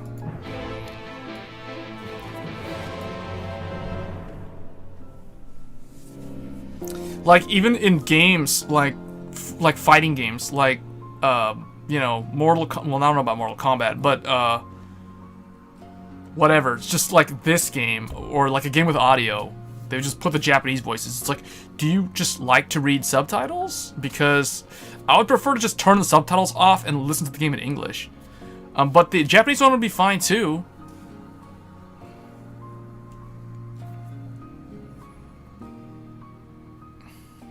Yeah, like I appreciate both versions for what they are.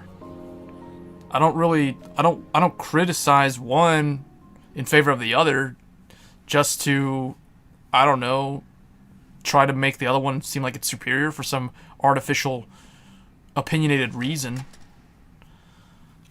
Okay, so they give her the compass thing, or the key, and she immediately waves her hand and it activates.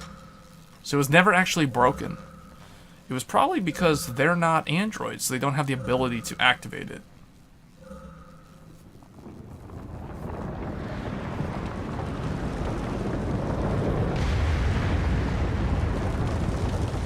That's not good.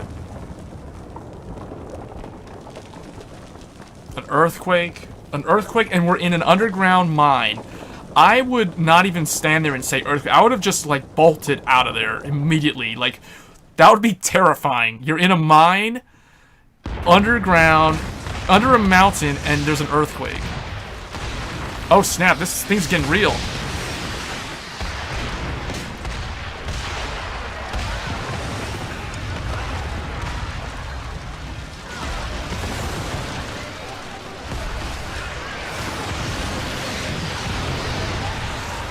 Whoa, there's some stuff going down.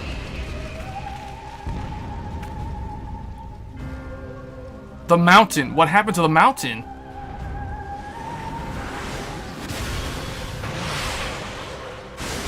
Ooh, that was like Jason Bird, like flying right past Goku.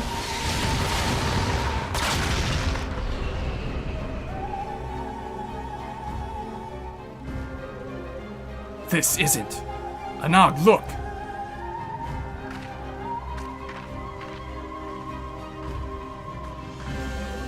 What is this, Organization 13? Come on now, Kingdom Hearts is over, guys.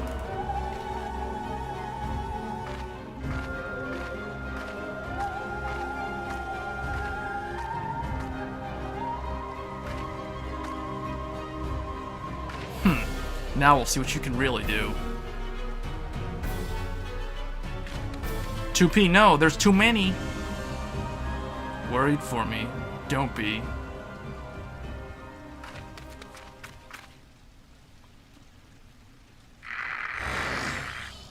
Wait, what?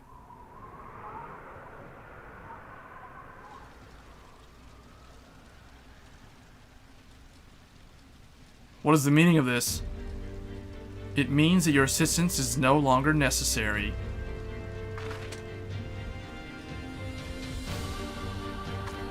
Uh-oh.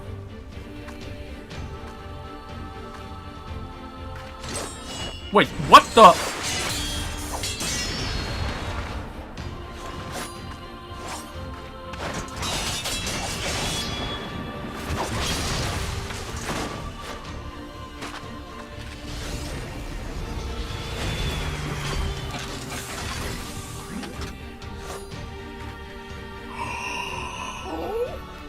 Oh my.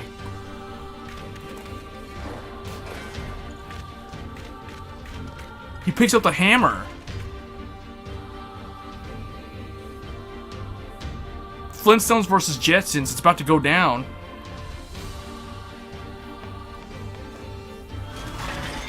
Well, looks like the real 2B just stood up. Stand up your vanguard.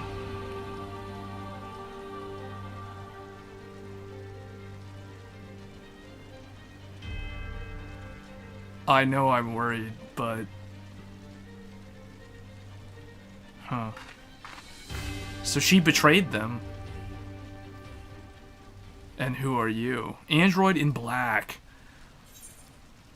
Okay, all of a sudden, I don't know what... They just did a, like, complete 180 with a plot twist. So 2P was actually the bad guy the whole time. Even though when we first met her, we teamed up with her and helped her and stuff. So that's kind of interesting. And then out of nowhere, the real 2B just appears out of nowhere. So the only people who would know that this is the real deal is those who played Nier Automata. Or like saw people cosplaying as her. Because this is the real deal. Like the black dress, complete with the stockings, the eye covering, the white hair, bob cut, giant samurai katana, space age weaponry, all that kind of stuff. Leather gloves, the whole package. This is the real deal 2B in the flesh. Android flesh. Alright, so... And she's like, and who are you? I like the second dialogue option. It's like, if your dress is about to turn white, because if so, things are about to get real. So I think we're going to go with that one. That one sounds hilarious. Because Gohan's going to have to step up. It's like androids versus the DBZ. It's like Red Ribbon Army right here. I'm a Yorha, 2B. We can discuss this later, but right now we've got to stop 2P.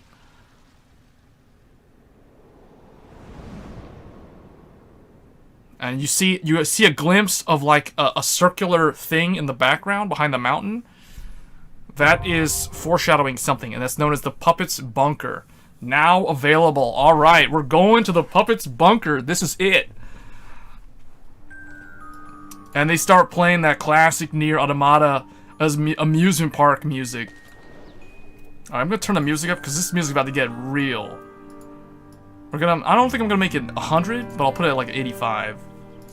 And we'll put the master volume at like 60. Put that 65. I'm gonna turn the sound down to 40.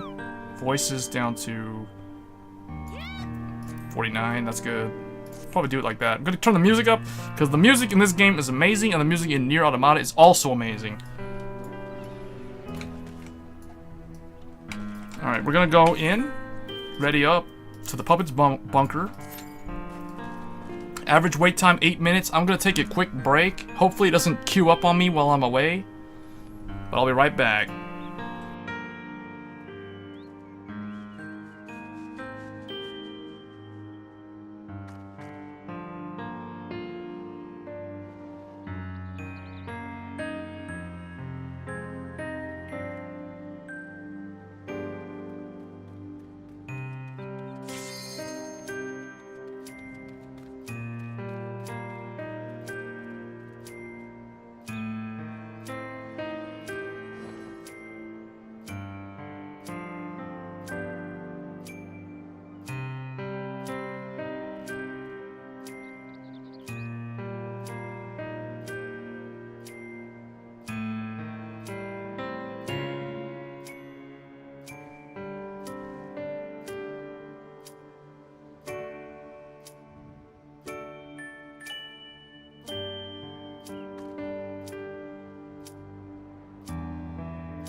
Oh, I must have timed out while I was away. Had to re-queue. I just missed that group. Oh well. Now we gotta wait 11 minutes. It might fill up faster though, because I think there's a lot of people running it.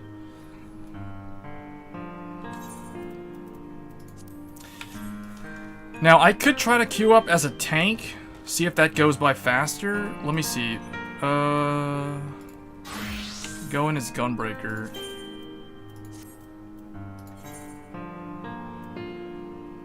Hold on. Withdraw. And queue up as a tank. That's 17 minutes, and so we're not going to do that. We're going to go in as a DPS. Go back to Machinist and queue up. Yeah, that's 11 minutes. That's faster. I should have just waited. I should have taken that restroom break like after I got the confirmation that I'd be in rather than before. That was not good on my part. Oh well. Now we gotta wait. Oh, but it looks like the queue is filling up quick, so we're only gonna need like 2 more people for DPS.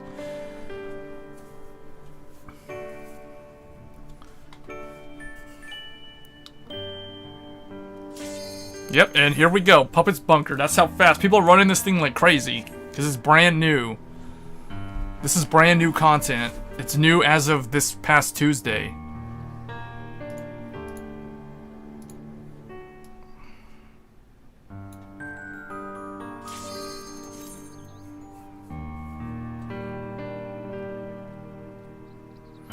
Now, the only thing about streaming this game compared to Vanguard is I don't know if my video is going to get flagged for copyright because of the music. I mean, I guess I could turn it off, but I'm just going to leave it, and if I get flagged, I just won't do it again.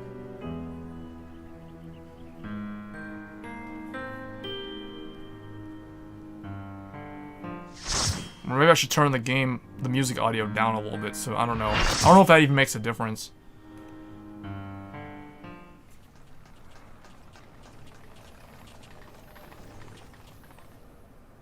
Alright, here we go. The Puppet's Bunker. 24-man raid.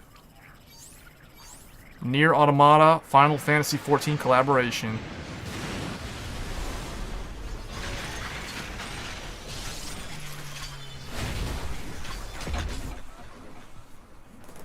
This is it. We're running it live for the first time. I have no idea what to expect. What I expect going into this is a bunch of AoE dodging and like certain boss mechanics that you have to be ready for. Otherwise you would get one shot. And incredible music. That's what I'm expecting. That's my expectation going into this. I haven't looked up any guides. I haven't looked at any spoiler videos. Alright, here we go.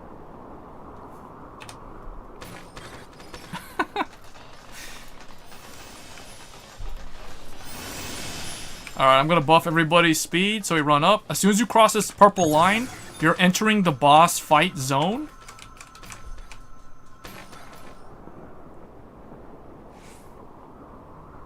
Oh, there's like a desert over here. Oh, because of that giant explosion.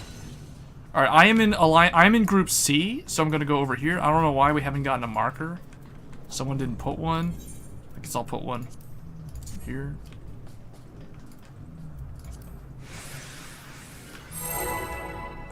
"10-second battle. Countdown from Kurumi." Good stuff. Get ready, guys. This is it. Start with a bang. I'm playing as a machinist. So I fight with a gun and do awesome over-the-top acrobatic stunts like it's Cowboy Bebop. Here we go. Jet. Spike. Probably shouldn't stand near that guy. Wait, when that happens.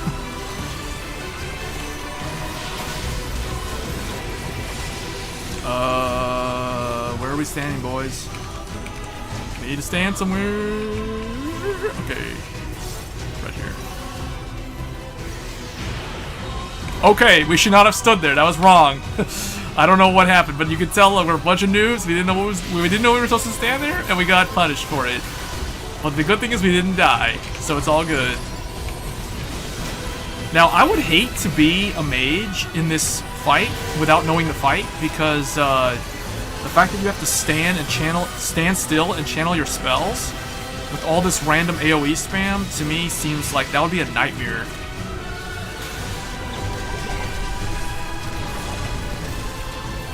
Alright, I'm gonna turn the game sound effects down even more. Okay. Does ranked season end today or tomorrow? It's tomorrow. Tomorrow after Neonectar arrives.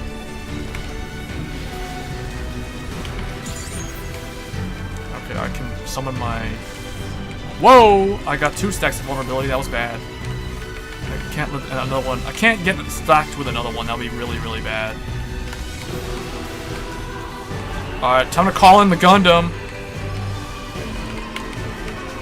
I can summon my mecha. So that's my mecha. I guess we're gonna stand with these guys.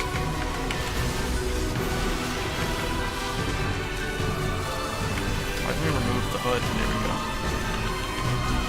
See my cool looking little robot dude from Blade Runner. Use the drill. I crate him for 63k. I think I'm gonna move the boss bar back down so it's easy to see. I don't know why my focus bar doesn't show up though. Oh, whoa, was an ad. Flight unit, flight unit. We're gonna kill that flight unit. Burst him down. Get away from that dude who's about to drop that AoE on all of us. I don't know why he did that. That was kind of bad.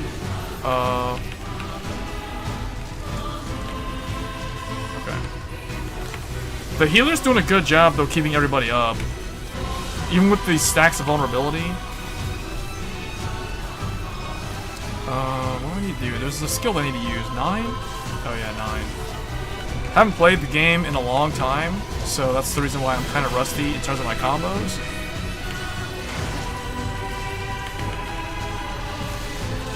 Power up. Reassembled. Drill.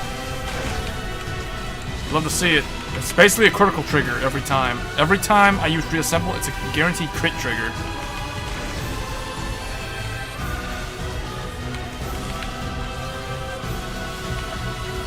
It's interesting, like the first thing you do in this raid is you fight a boss. It's like no random minions, no ads, nothing, just a boss. Just straight up boss number 1. Okay. Dark Knight casted Salted Earth on the ground there. That's why that's like that. That's that weird red color. Now I have the thing. I don't know what to do with this.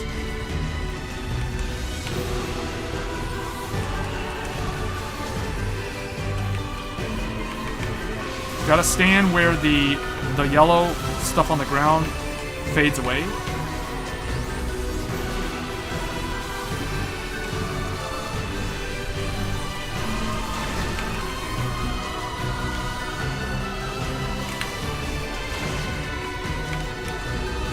Oh snap, I'm not gonna make it. Okay, barely made that. Almost got hit by that. The words, those are the words of Nier that are like coming out up from on the screen.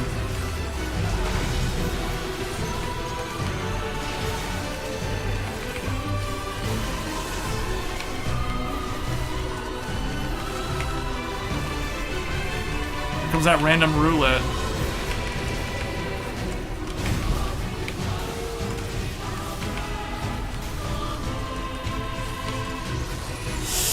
Oh, I'd love to see it. 9 seconds. 9 seconds for my crit trigger.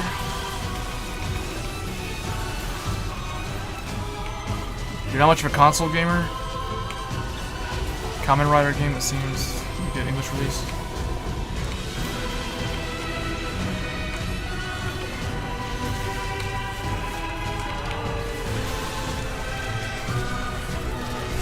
Ooh, 58k damage crit trigger.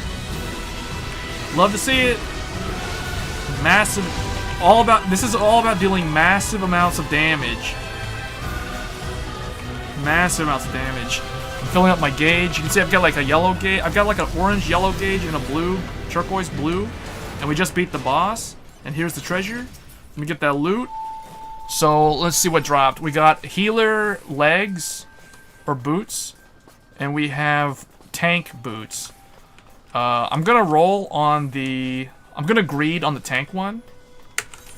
Yeah, I'm gonna for my gunbreaker, and I'm going to. Well, I'm gonna actually greed on both of them.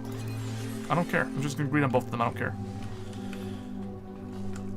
If you win a piece of gear, you cannot roll again until the reset every Tuesday. So that's why some people will not roll because they're not looking for that gear. But because this is brand new, I don't really care. I'm just gonna greed roll on everything that I get the chance to roll on until I win something, because I don't play the game enough to justify running the dungeon over and over again. Alright, so here comes a bunch of just regular ads. These are like the random robot minions you have to kill. Alright, I'm gonna summon my Gundam, use Heat Wave, and start spamming. Look at my Gundam going in. Boom! Look at that. Bullets. Jumping, flipping, kicking. Cool moves. Boom, air. Air, he's like jumping in the air, look at that. Combos.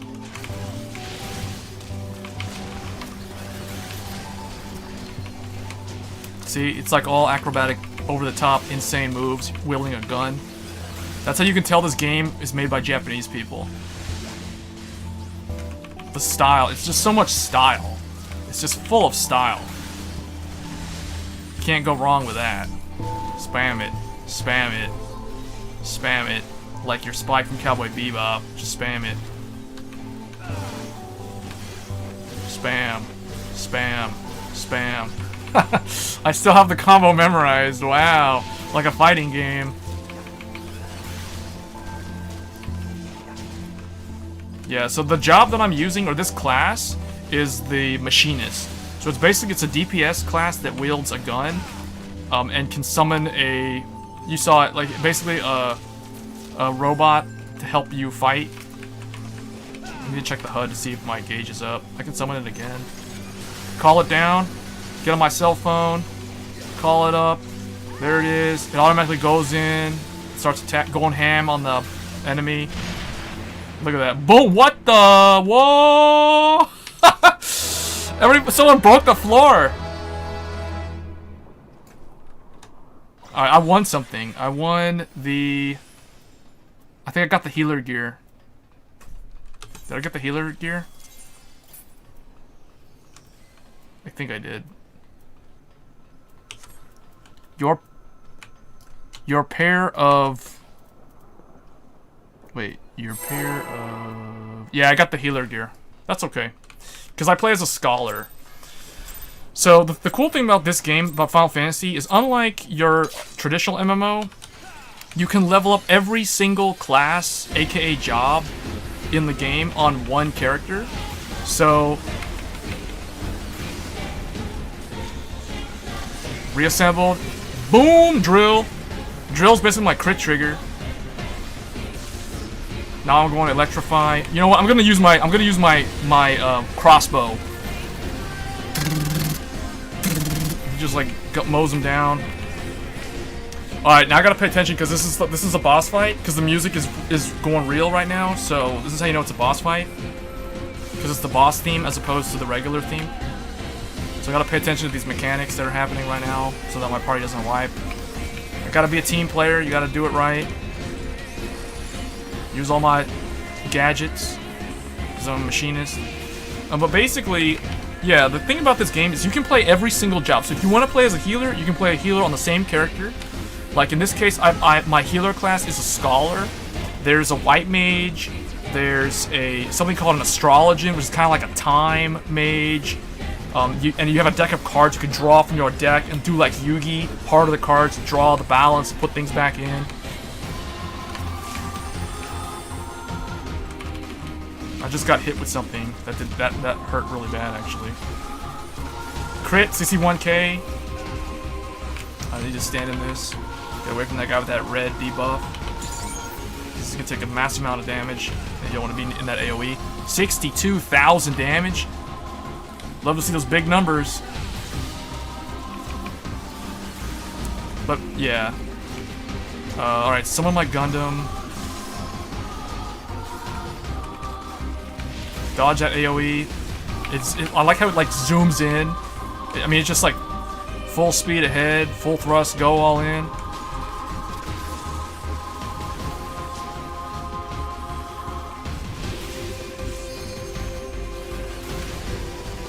We have Limit Break Stage 1. This is a Final Fantasy game. You got Limit Breaks, which are basically your ultimate. But because this is a raid, we reserve the ultimate for the melee DPS. So the melee DPS classes, there's the Dragoon, there's the Monk, there's the Samurai. Oh boy. We gotta stand together. Oh, I got hit by the second wave. I died. I was trying to turn the hood back on. See, so basically I died because I got clipped by the second wave of that blast. So now I'm down for the count, so I gotta wait for one of the healers to revive me. But there's a lot of stuff going on right now, so... And I'm also away from my group, so hopefully either the... I think this is the B group? Okay, so someone got me. Ginky got me up.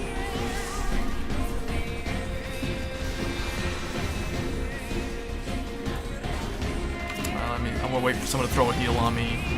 Alright, whoa, there's a lot of stuff going on. There's like fire, lava on the floor.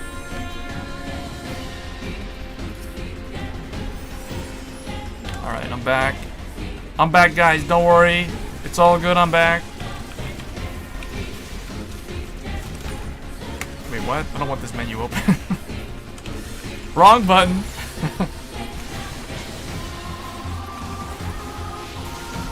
Alright, we need to find... Whoa! I don't know what that was. We're taking lots of damage. Stay in that force field. Gotta stay in that barrier. There's like rockets or missiles or something flying out from the air. So this thing is a 772P operated... Oh, it's a 2P operated superior flight unit. So are we fighting that girl? The android girl from earlier? The one who backstabbed us? Man, that's a lot of AoE spam. See, this is what I'm talking about. You gotta, like, dodge these giant nukes that are, like, trying to come down on the floor. I'm gonna stay inside the barrier, the bubble, because it constantly regens health. And the nice thing about playing as a ranged character is you can stay away from the boss. You don't have to, like, get right up in its face.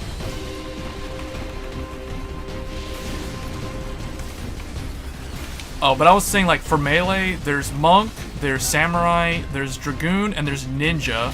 So those are the 4 melee classes. And then there's, for the tanks, there's the Dark Knight, the Paladin, the Warrior, and the new Gunbreaker, which is basically like Squall from Final Fantasy VIII. And then the healers are the Scholar, the White Mage, and the Astrologian.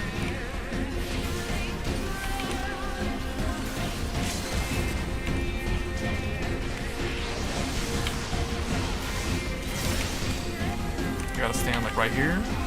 See, there's like an AoE spam right there. Whoa, 2 of them! I got hit by one of them. That was kind of cheap.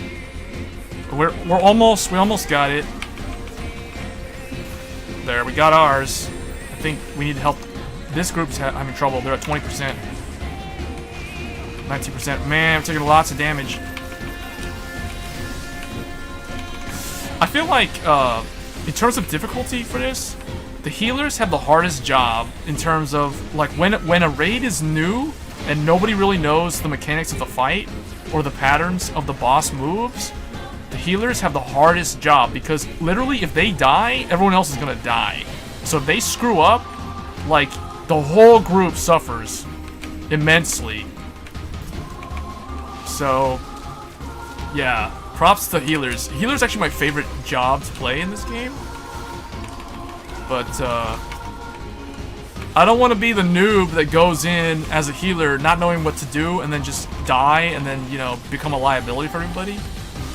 So I typically don't run raids blind as a healer. I think that it makes sense to do it that way. Okay, we need to stand... Oh, so the sword. See, the sword is on the left side. So now it's gonna be on... Okay. She didn't do like a second wave like she did last time. I was expecting a second wave because that's how I died earlier. I got clipped on that second move on the combo. Alright, so we got through that one.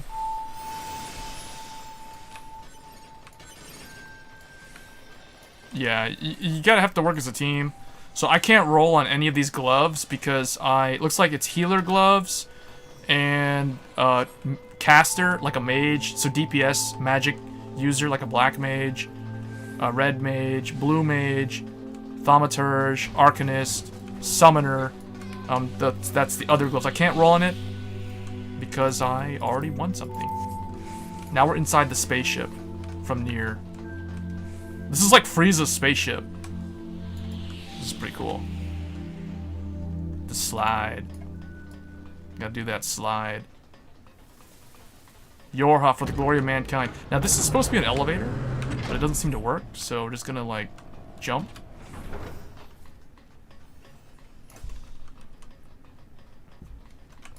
Yeah, this is a pretty cool game. This is the only MMO that I actually play. Just because the quality of it is top notch. Alright, so this looks like it's gonna be a boss?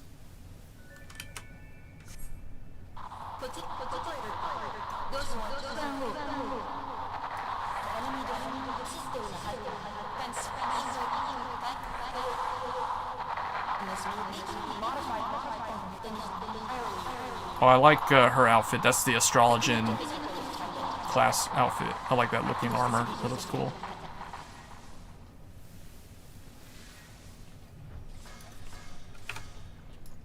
For the glory of mankind. Battle commencing in 10 seconds. So the main tank... Okay.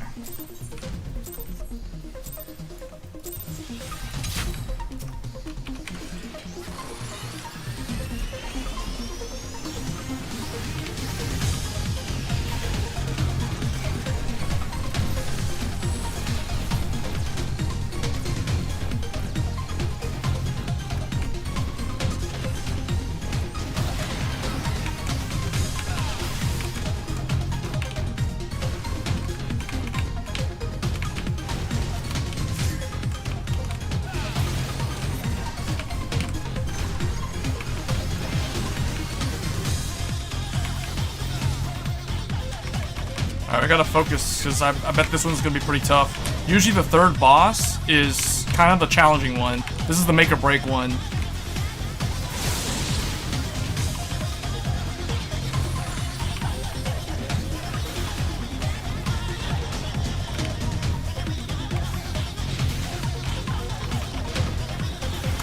Oh, I don't think we want to stand on those.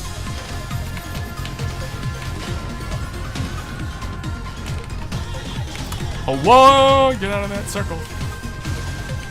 A donut circle.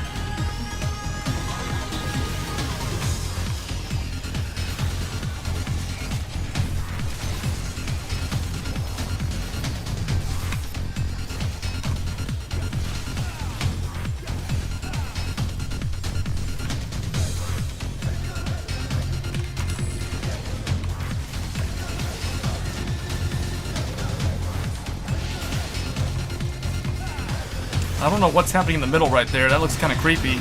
That's doing something. Somebody died. Someone's down. We have a... looks like a samurai down.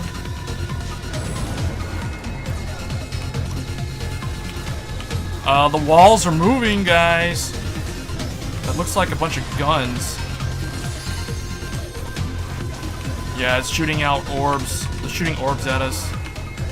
We gotta dodge those orbs coming from behind.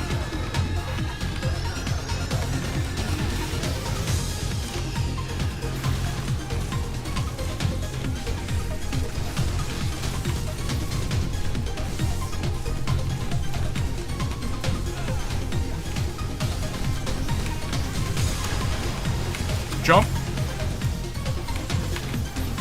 Heal me up.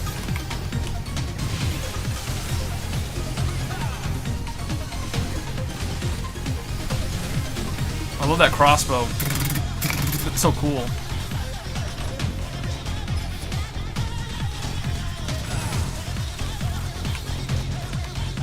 There's a pod. I see a pod. I'm gonna stand by him. Okay, go. Okay, just do what these guys are doing. They seem like they know what they're doing. I'm just gonna run where these guys run. Just follow the herd. If you don't know what to do, usually just follow the herd. I don't know how they knew that they're supposed to stand there, because I don't see any prompts for that.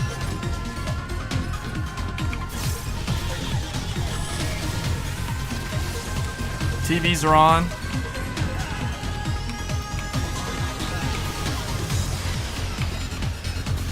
Okay, something's happening. Something is happening. I guess just stack up.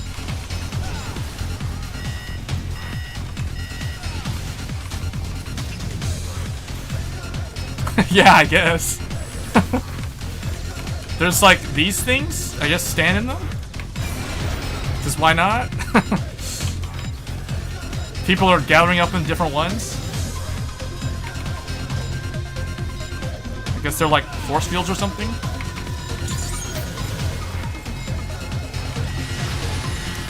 I don't know why they put force fields for us when we're fighting a boss, but I mean, it's very useful and convenient to just find that randomly there. We're 15 seconds for the crit. I wasted it. Oops. Have to wait another minute. Or actually, yeah, another minute. 55 seconds? Cooldown's 55 seconds. Yeah, Dodjo's orange.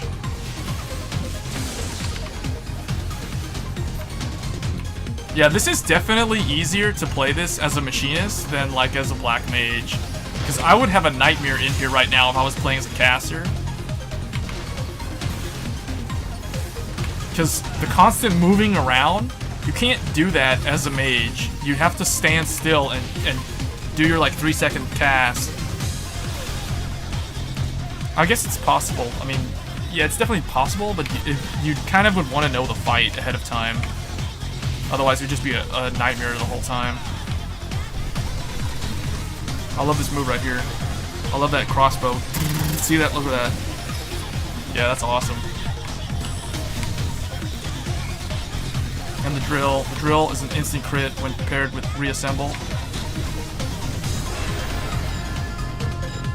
See, I don't know, how does this guy know to go to this exact point? Like, where is the prompt for that? Oh, I guess it's because those gold things on the walls are, they do that, like, pattern straight line shot across. So yeah, I guess you stand between where they wouldn't hit against the wall. So I guess that makes sense.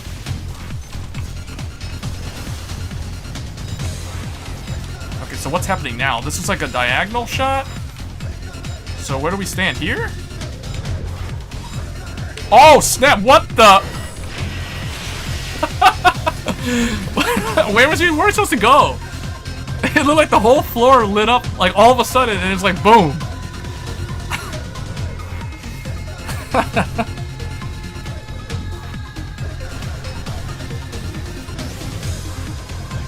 Okay, so I'm not the only one that, a lot of people died right there. That came out so quick. Like, luckily we have one healer still alive. Group A has one healer alive. Group C has both healers dead. This is not looking good. They're hoping for Limit Break 3. LB3. She's gonna revive all of us.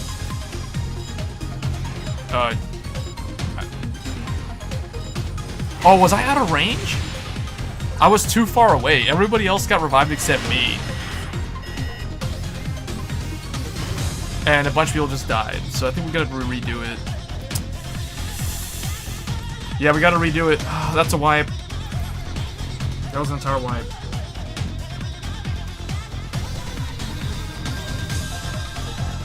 Okay, I'm gonna have to figure out, like, where to go when that massive field AoE occurs. I need to know where to run, because literally the whole floor lit up with multiple AoEs. Let me turn this down a bit. It's a little bit too loud now.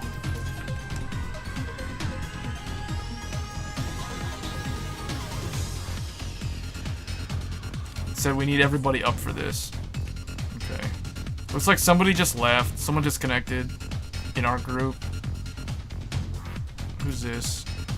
The samurai. That samurai's been dead like the whole time.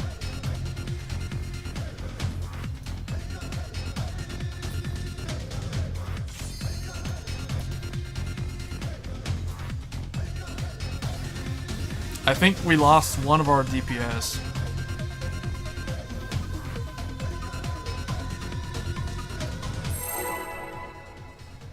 They're gonna go in with 1 DPS short, okay. I probably need to vote this person out. Are we really gonna do this 1 DPS down? When not everybody knows the fight? I don't know if this is a wise decision. Whoever decided to do that. I think we should have voted out that person who's missing, get a replacement, because they would have joined really quick. Because the queue times for this is really fast, because a lot of people are running it.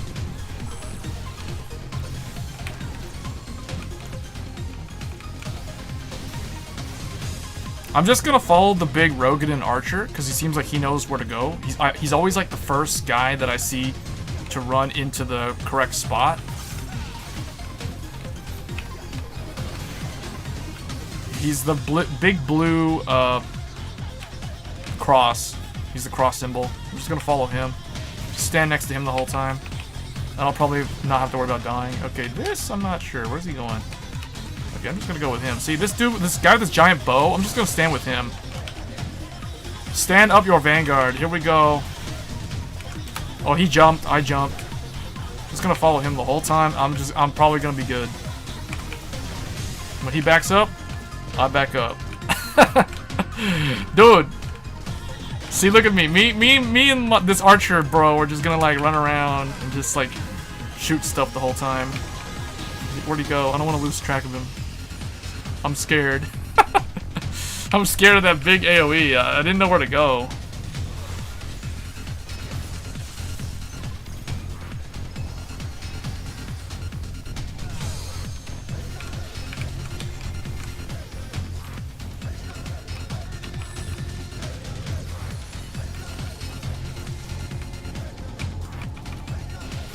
Okay, the walls are changing. The glory to mankind went up, and now the screen's lit up. So they're gonna do something. Yeah, it starts charging something in the middle of the field right there. That big circle, that sphere thing. Puts out some force field. Oh, that's what causes the circles on the wall to start rotating and shooting like orbs at us. You gotta dodge the orbs. I'm just gonna stay with Mr. Bow and Arrow. He took damage. He just got hit by one of those orbs.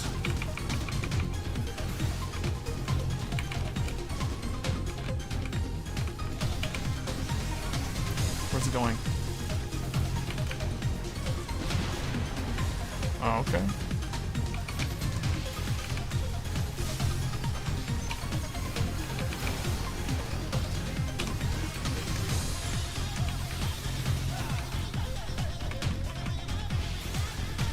I think after this, there's one more boss after this. If I remember correctly, there should be 4. And then there's another set of like regular, I think there's 1 or 2 sets of regular fights, then the final boss. It depends on how they do the pattern.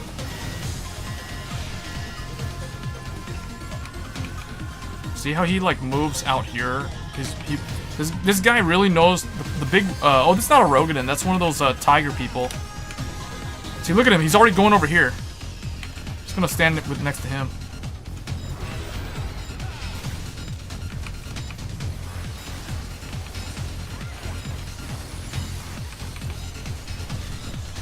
See, he knew. He knew.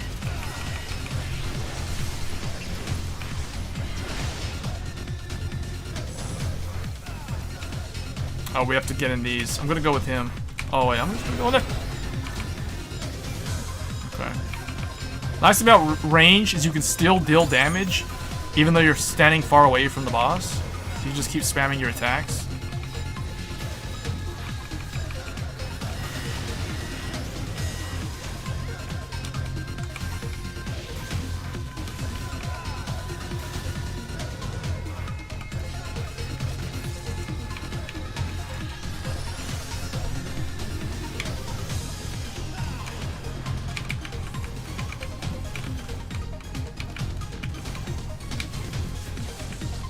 What? What? How did I get killed? I took like 50% health just like him and I died?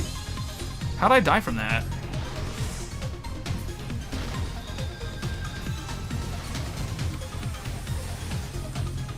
Unless I have way less HP than those guys because my gear is way lower level.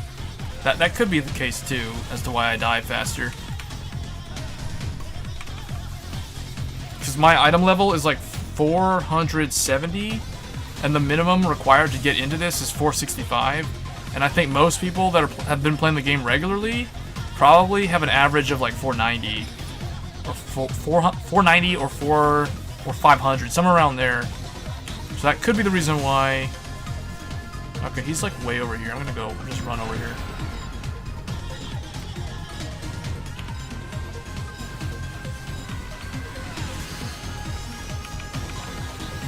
Okay, that move was what killed me last time, because it was like pretty much the whole side of that map was all AoE. Like there was no safe spot in that map, in that whole section on the left side of the map. So I got past that part. That was the part that caused us to fail it last time. Oh wait, no, this is the part that caused us to fail last time. Okay, yeah. Go here. So, what? There's like only one safe spot? But we did a whole lot better. This time literally nobody died that time, so that's actually really good. And we're doing this with one less person. Like, we're short one person.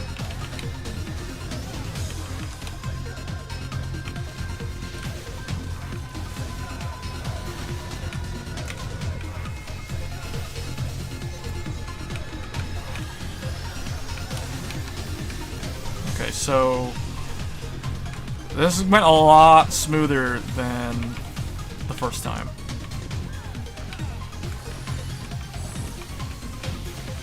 Alright, the boss is down to... Oh, we're gonna need people to stand in these. Basically, if these are not...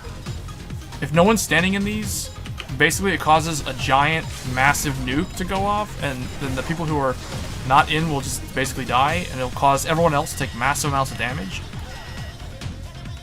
And in my case, if I take that massive amounts of damage, I die because I don't have enough HP to survive. That was creepy.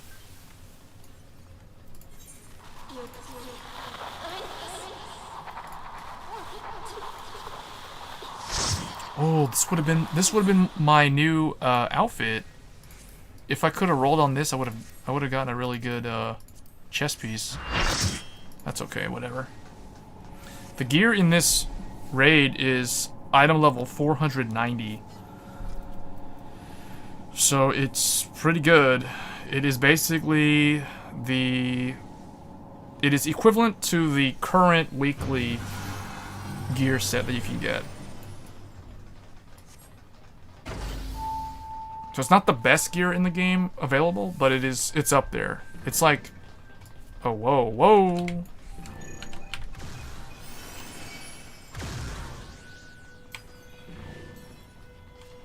Have to dodge these as you run to them and fight them.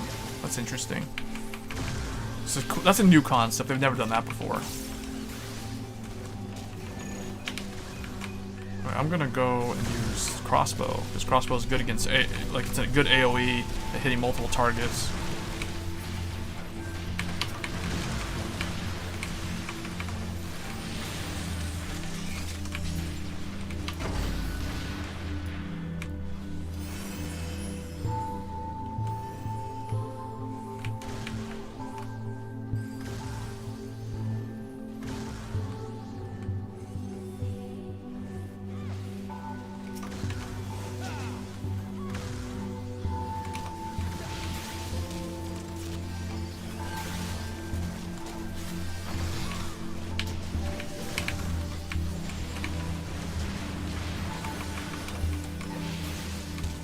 Yeah, so I don't know. I think the next game that I'll stream that's not Vanguard 0 will probably be Neo. It's either gonna be Neo 2 or Monster Hunter. I'll do Neo 2. Maybe Nier. I kind of want to go back and play Nier. Nier is a single-player game. Oh, whoa, there's a barricade. Kind of tricked us there. There was a barricade. I dodge these orbs. Break the barricade. Oh, I got hit by one. It gives me vulnerability. See, that does like 50% of my life goes away from that one move.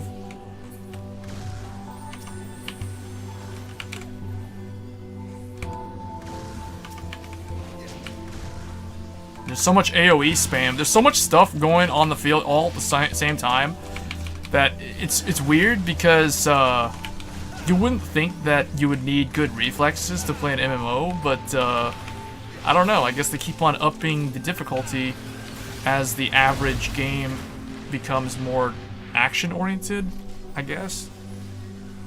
I blame it on Dark Souls.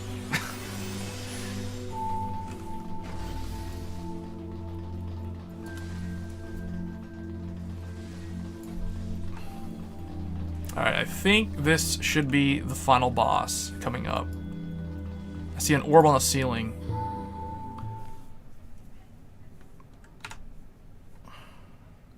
Oh, Unit 2P process termination confirmed. So apparently 2B already beat 2P. She already beat her?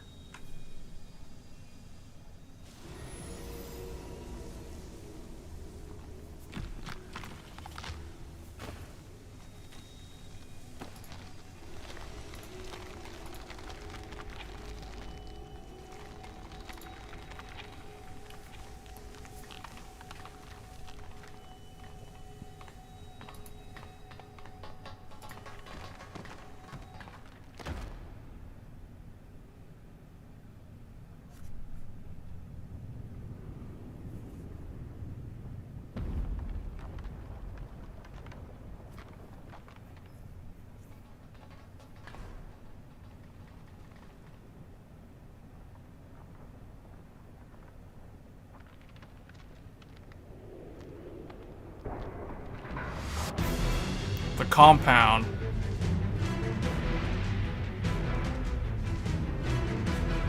Yeah, I think this is it. So they gave the final boss a, it's like its own little cutscene. I don't think they've done that in previous raids. So that's new to the raid scene. They have done that, or the 24-man.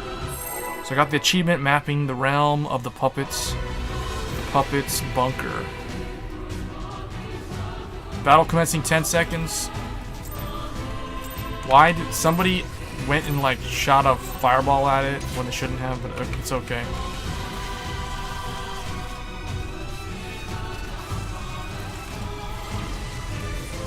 Alright, I'm gonna turn it up again.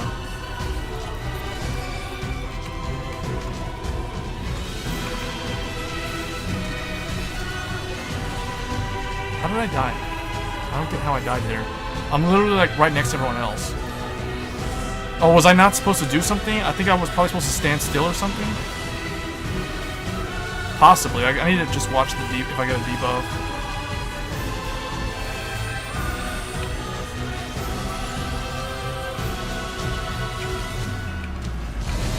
Okay, can we like not bunch up right next to me like that?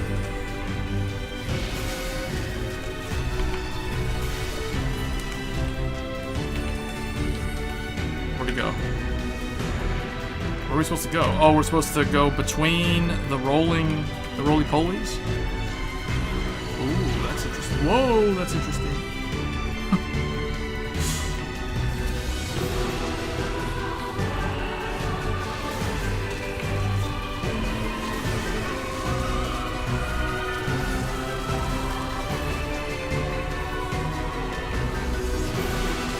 I'm watching for if I get a debuff, so I'm supposed to stand still or something. The thing is, I noticed I have way less HP than everyone else. It's probably because my item level is way lower.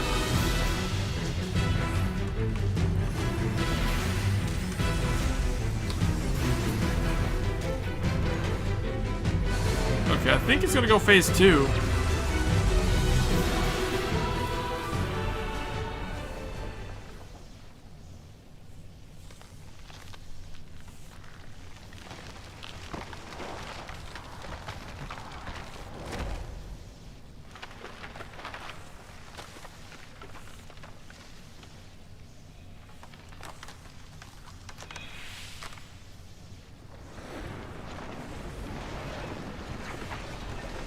Yeah, this is definitely very Nier. This isn't so much Final Fantasy. Oh, look, now they went and they remixed the Final Fantasy theme with Nier's vocal style music.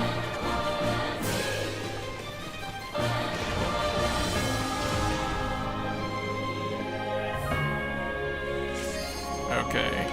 So we find a compound 2P, giant 2P.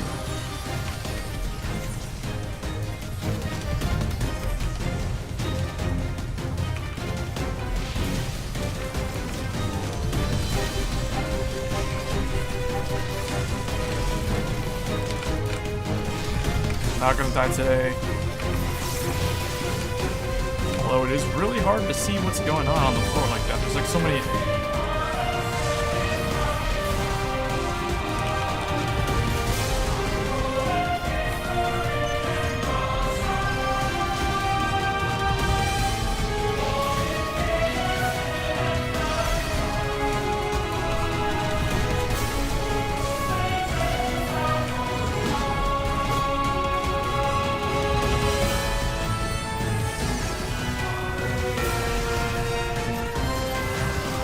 She's gonna do a giant slash.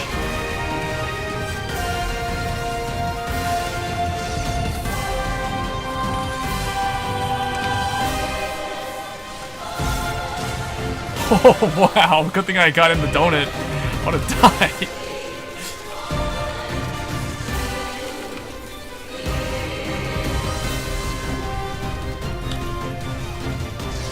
What are we supposed to do? Are we supposed to stand in this thing? Okay.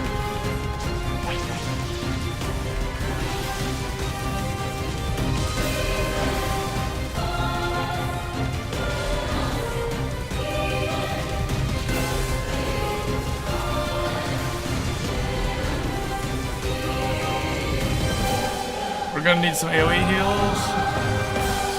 I don't want to die. Where's my tactician skill? There it is.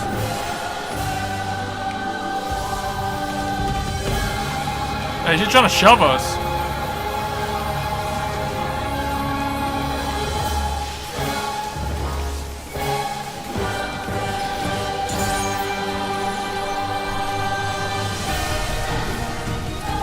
These guys need to split up.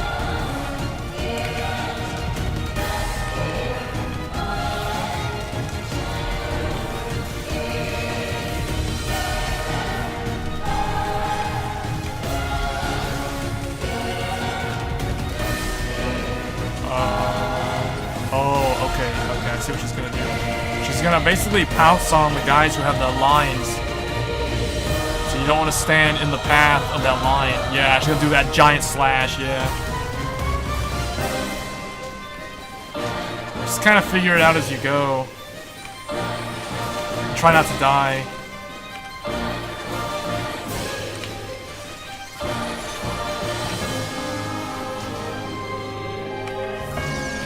What's happening? Oh, we're gonna stand in again? Yeah. He's gonna do the giant, like, the big giant, like, lines across the field like that.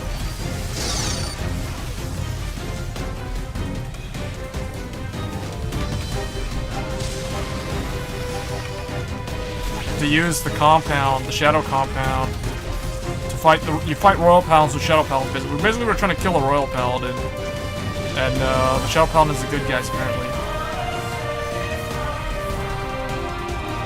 Okay, me and Mr. Archer dude, this Archer guy, this lion dude, always seems to know where to go. Stand with your vanguard. Yeah, we need to go over here. That giant thing's coming down. Totem pole. Nukes. Nukes? Oh, I guess I should have stayed there.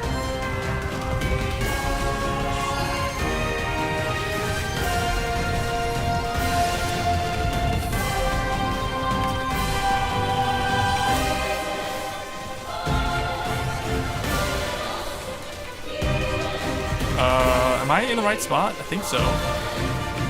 I don't see the fireballs near me, so I'm gonna stand there. For once I was actually in the right spot. At the right time. I had to do minimal repositioning there.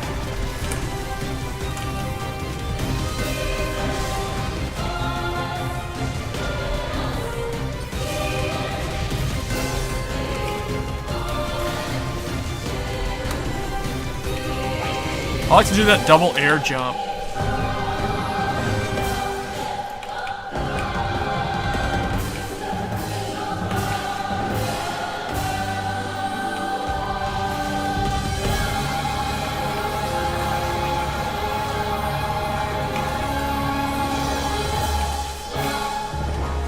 Yeah, it has a lot of like interesting things you have to figure out. It's fun to play, like, once you see, it's one of those things where it's fun to enjoy when you already know like what to do, like if you're redoing the fight. It is also fun to play the first time through like this, going in blind, because it's most satisfying when you finally complete the entire dungeon. But it can also be a little bit aggravating sometimes when you have a bad group. Like if someone keeps dying over and over again, or if they go AFK, you have to vote them out, you have to find a replacement. So sometimes those are the downsides of a multiplayer game, though, in general.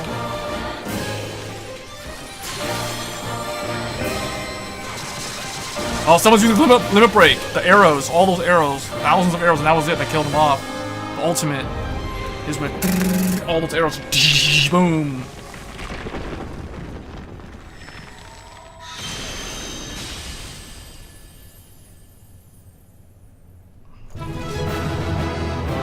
Duty complete.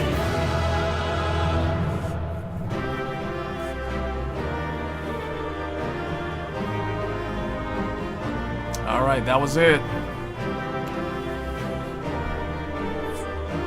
That's 24-man. Now, I can't roll on any gear, but I can roll on the cards for the card game. So I can roll on the 2P card. So there's 3 of them. I'm gonna roll need on all of them, so I can get the card. I rolled a 92 on the third one, so hopefully I'll win it. There's also a minion for the 2P automation minion. I rolled a 6, so I'm probably not gonna win that. I'm gonna roll on grandma, roll on unknown, and then I have to pass on the rest of the gear because I already won something. Server resets every Tuesday, so next time I'll run this will be like Tuesday at the earliest.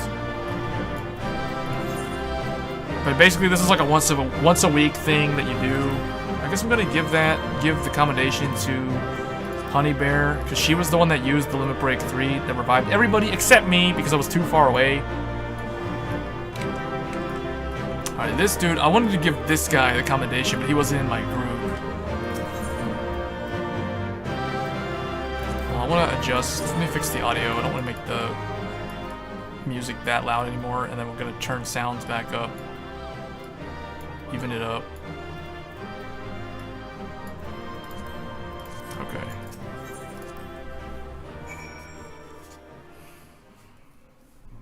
And someone gave me a commendation, even though, like, I was probably one of the worst people there. I died, like, what, 3 times? Although I noticed some people died quite a bit and no one said anything.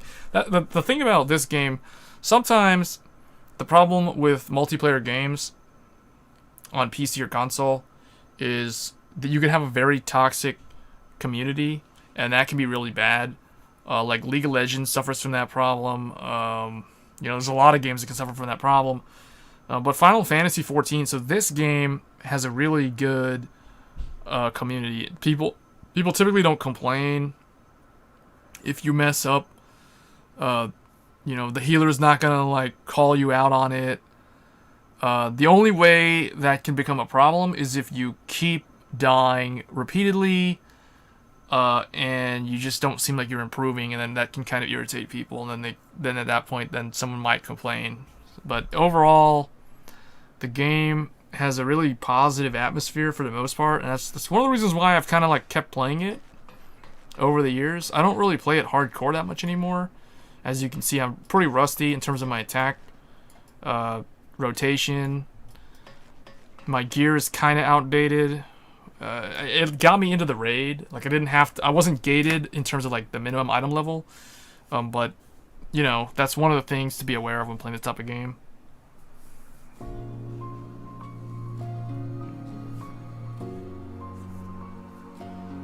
Nog says I was wrong. So wrong.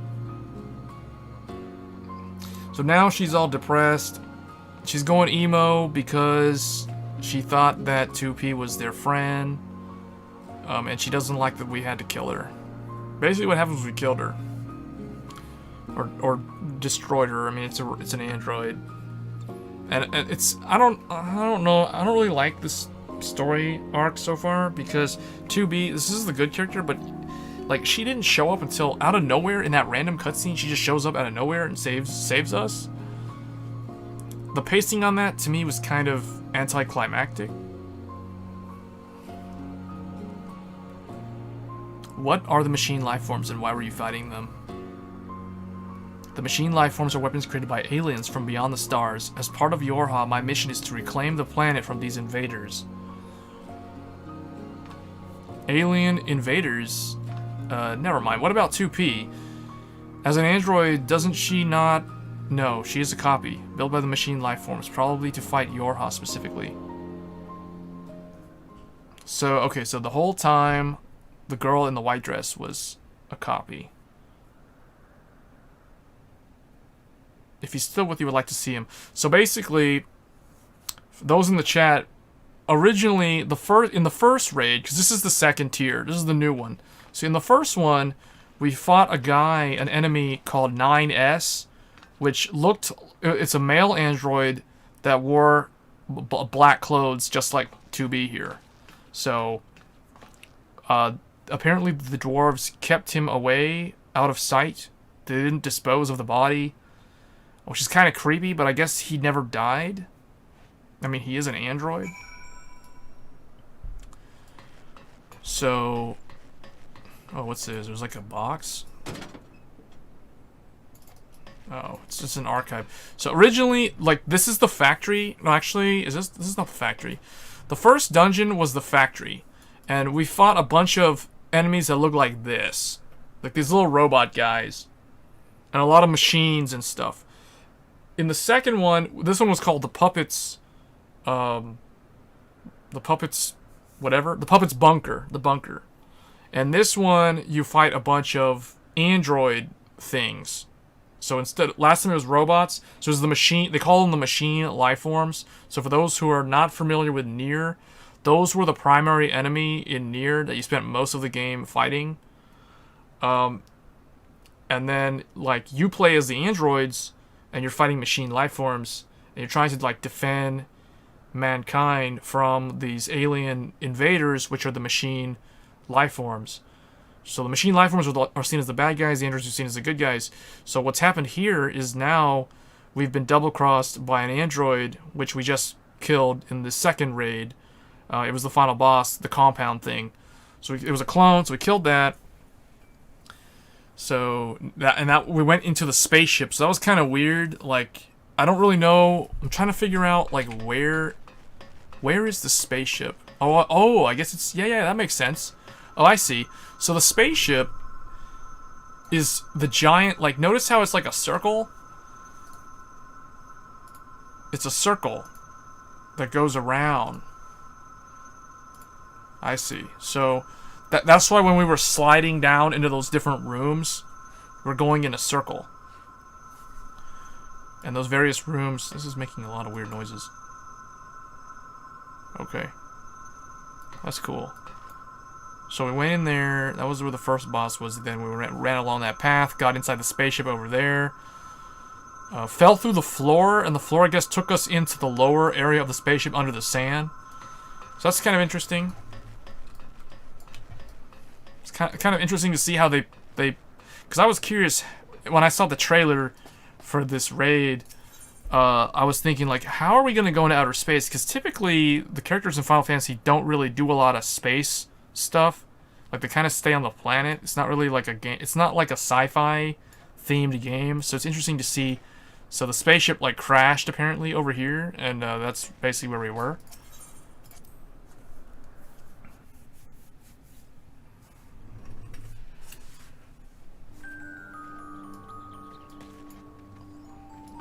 We need to go to the lair.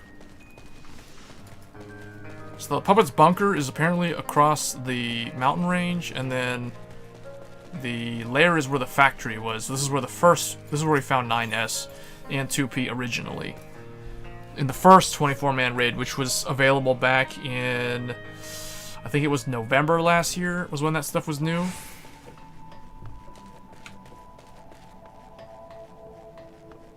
Okay, so what does pod say? Accessing data for Yorha Type B unit. Override previous owner data. So he's still programmed to follow 2P. I think we need to override him so that he follows 2B instead.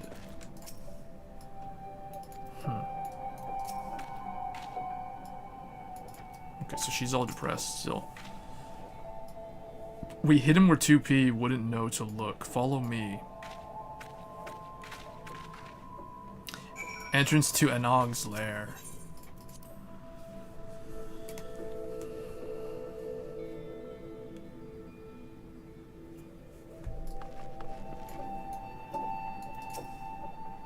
She's so depressed. You need to not get depressed over stuff like this. He's been out of operation since we brought him here. See what I was saying earlier? Like, Anog is the over-emotional one, the emo, one that has potential to become an emo. And then Konog is the, like, voice of reason, logical, this does not compute, that kind of guy. And then here's 9S, the android we found originally in the factory. And he was an enemy. I think he was the final boss, actually. Or maybe he was the second to the final boss. I think he was the final boss, if I remember correctly. And then 2B, who just randomly showed up out of nowhere. Which is, I don't really like how they introduced her in this arc. It's just too random. She just kind of like shows up when we're getting bombed.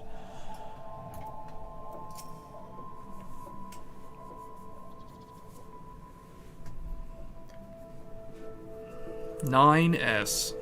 See, playing this makes me want to go back and play Nier Automata now.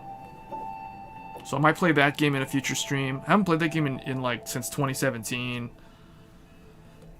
Maybe I played it like in 2018, or I don't know, I logged in or like booted up the game just to see if it was still around, but or see how it's still played, but I don't know. I haven't really done anything story-wise with that game. I need to play that game though. It's a really good game. Nier is one of those what I call hidden gems for console games.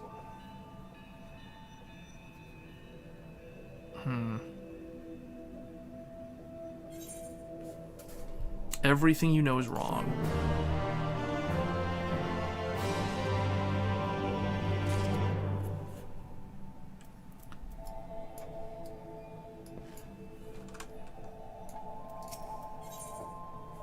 Crime and punishment. We get Broken Heart orchestration roll.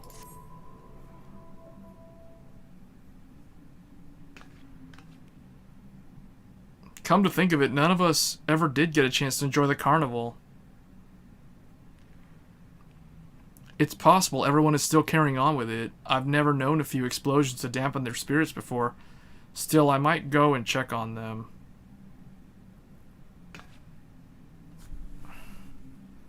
Coming, Anog? Fine.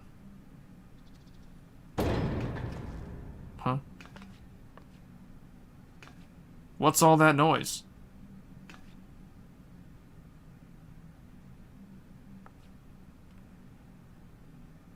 I suppose there's only one way to find out.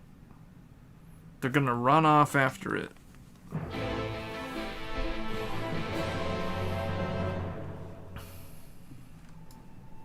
That leaves us with the androids. This outfit is basically the gear from the androids. It's loud. He doesn't say anything. Why did they take off his, They took off his eye covering. He had an eye covering. They took it off. That's kind of weird. Like, that would be like if Batman was unconscious and they dragged him into the lair. Like, they would remove his mask. Like, why would they do that? Okay.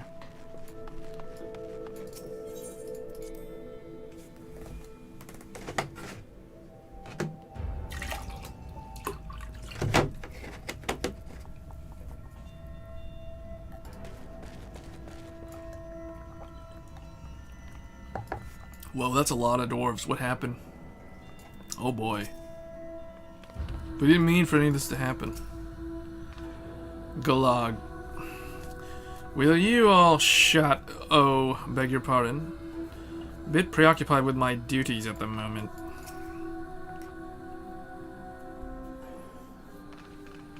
Well, they're in trouble. Please calm down. It's a complicated situation, and even we ain't here for your excuses. Just admitted it. This is all your fault. Hey, Yogi, this is all your fault. You let those things in through the tunnels. They knew you.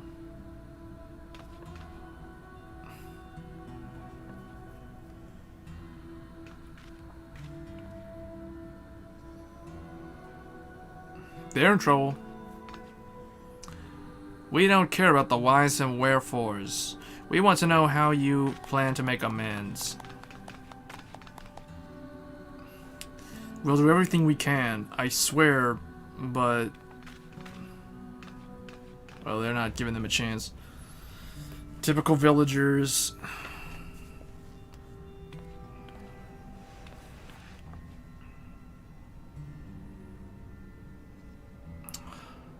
I don't think this is going anywhere good. The village is still in danger. No one wants to hear from me, though. Please, can you speak to Elder Glog and make him understand? Okay, look, pal. Let me tell you how it is. This is how it is. And who might you be? Haven't seen your face around here before, or have I? I misplaced my spectacles some time ago. No matter, I'm here to investigate, not converse. As the eldest elder, it falls to me to determine the truth of the rumors surrounding this disaster. The problem being, of course, that everyone here is stubborn as a diamond ingot. They all insist they know what's true, though you can be sure half of them are up to their eyeballs in ale at any given time. I need a second opinion, a sober opinion. Here. Let me smell your breath. Yeah, okay. he sniffs it. You'll do. Speak with the villagers and think well on who has the right of it, and then I'll hear what you have to say. Oh boy. Dismayed dwarf. This'll be Anog's fault, you hear? That girl never had an ounce of prudence. If only she were more like her brother. She ought to have left that machine graveyard well enough alone, but she insisted on barging in anyway, heedless of all danger. That's what happened, mark my words, and Anog had better answer for it. So, Dismayed Dwarf says it's Anog's fault. Alright, what about Demanding Dwarf? I didn't do it. Oh. Anog and Konog, you say? Yes, they did do it. It was them. And you... I heard you followed Anog into the machine graveyard. Heard it with my own 2 ears, I did. Everyone knows it, too. So you'd better be prepared to pay. Well, okay, that guy... Yeah, don't try to bring me... Don't try to put this on me, pal. No. This ain't about that. No. Okay, that was Demanding Dwarf. Demanding Dwarf? No, your vote doesn't count. Doomsaying Dwarf. What say you? You want to know what I think? We're doomed. Doomed. Okay, he so far I think he's good. He or she, Doomsaying, so far, Dismayed Dwarf votes it's Anog's fault. Demanding Dwarf says it's all 3 of our faults. Doomsaying Dwarf says everybody's gonna die. I like him. Decisive Dwarf. He's your typical nihilist. So anyway, Decisive Dwarf. Anog could have saved us from those things. I just know it. There ain't no way a clever girl like her would have found a way to fight him. If only that brother of hers weren't always holding her back. Wait. You're that outsider, ain't you? Don't worry. I don't blame you. I can see you're the sort of what knows how to take control of a situation. I'm sure you supported Anog as best you could. So this guy or girl thinks that Konog is actually the bad one. Dour Dwarf. You're the collaborator. Well, don't think you can come crying to me now that it's all gone wrong. It's plain as day that Anog's the type to charge ahead without a care for who she might be getting mixed up in all her troubles, and her brother ain't much better. Okay, so this guy basically kind of thinks that it's Anog's fault, but also Konog is not innocent. So, kind of the same as the dismayed dwarf. And then what does the dig site chief say? Lolly, I knew we'd end up here someday, ho. That sounded so weird. It's hard to know where to place the blame. I understand why you followed along with Anog's plan, but if you all had just been a little more careful... Yeah, I know. Alright. So the fools still can't agree on which way is up. Wish I was surprised. Let's try putting it to a vote, eh? Maybe the ones pretending to know more about the matter than they really do will think twice about making arses of themselves so publicly.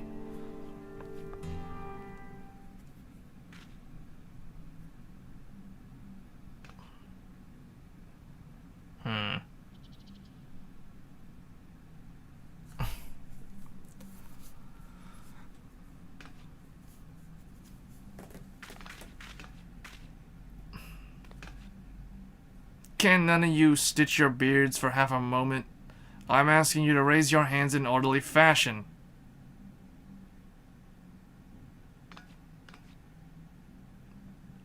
This is hopeless. We're not getting anything useful from them.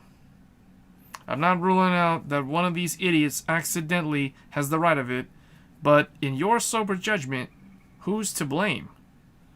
If you still ain't sure, you can try talking to everyone again. Though I can't say that'll help you, just make sure you don't take any detours past the ale casks until this is over. Alright, so I don't need to talk to them again. They're just gonna probably repeat what they said. Oh, never mind. I say something different. I don't know how to make it any plainer. Anog and Konak are to blame here. Fools, both of them. That guy, Dour is against both. Dig site just tells you to yell loudly. It's important to hear people out. Don't get me wrong. But they do have a tendency to oversimplify and yell loudly. This is what's dithering and dragging your feet. Okay, so I think if I have to put the blame on somebody, logically it's probably Anog's fault. And you can kind of conclude that from the dialogue. And also from the initial foray into the factory. She kept on charging into like all the dangerous things, like the corpses, the corpse room, the different machine life forms. Konog was the one who kept on saying not to do stupid things, basically. But I don't know, like, you can't really just say that she's wrong just because this situation happened with the androids. Like, it's kind of like outside of her control. So you can either blame Anog, you can blame Konog, you can blame both of them. You can say it's complicated. You're all doomed. Doomed? I haven't decided yet. I'm gonna say that we're all doomed. I like doomsaying dwarf. You're all doomed. Doomed. You're all doomed. Doomed. Interesting. I'll take that as advisement. I don't know why he would do that. That sounds so dumb.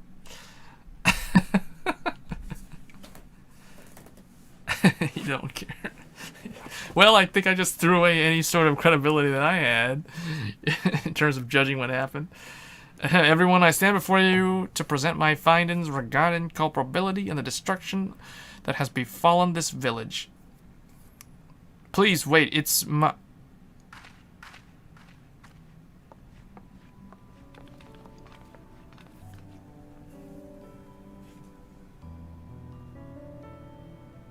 As I've said, blaming yourselves is pointless. This is my doing.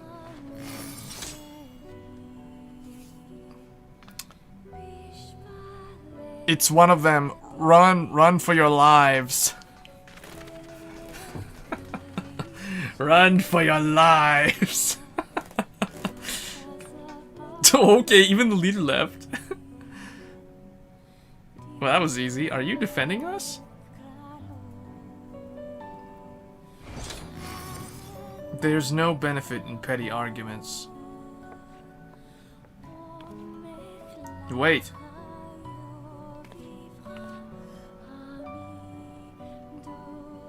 She says that, but I think it was kind of her to intervene.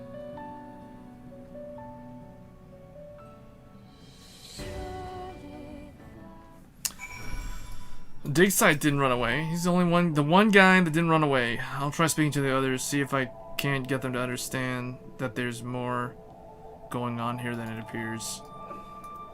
Yeah, man, it's complicated. I'm sure she went to check on her friend, that other android 9S.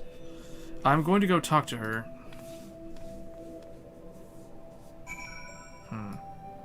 So what should we do? What should I do? Should I just... You're gonna go talk... What's wrong with you? See, I feel like if I leave her here, something bad is going to happen. This is one of those things where when a lively character like this all of a sudden goes emo and has nothing to say, then, yeah, I have a bad feeling about this.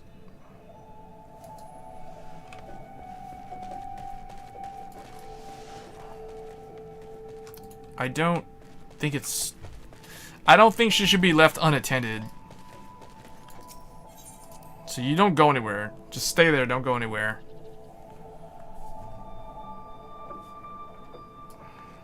Alright. It's pointless to fight your own. What are we gonna do about this guy, though? Because we don't have the... We don't have that thing anymore that we had. I don't even know where the pod is. First of all, the pod's missing. I don't know where he's at. Oh, wait. Was he in the room?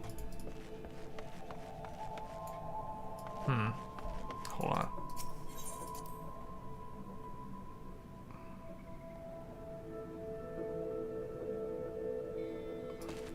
Oh, okay. He's over here. So he's around, but he's not saying anything. Anog's not saying anything. Digside Chief is just repeating himself. So we don't have that key anymore, though, so I'm not sure how we're gonna fix the 9S.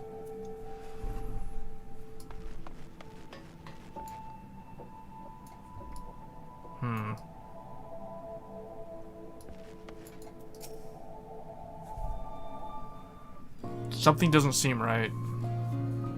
I appreciate your stepping in, but I don't want everyone to see you as the enemy. If we go and talk to them now, we can explain. That's not necessary. I'm leaving anyway. This is not over for us or the machines.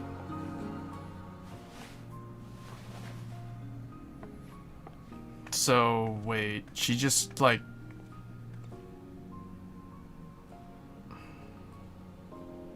She just, like, up and left. She just took 9S and left? What are you thinking, 2B? I'm worried for Anog as well. She hasn't been herself since, well... If she's not here, she's probably drowning herself in work. Come on, we should check on her.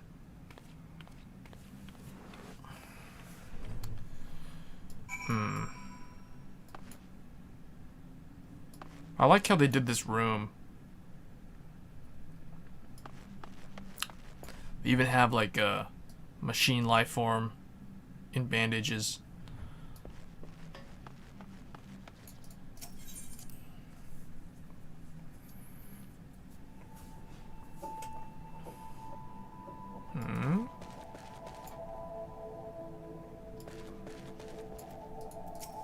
Still there.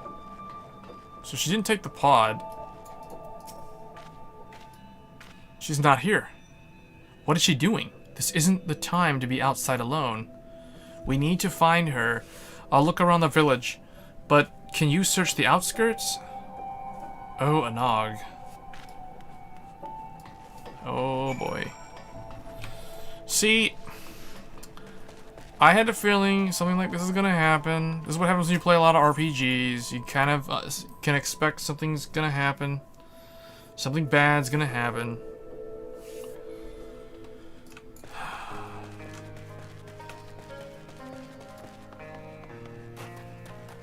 He wants me to search the outskirts, though, not the village.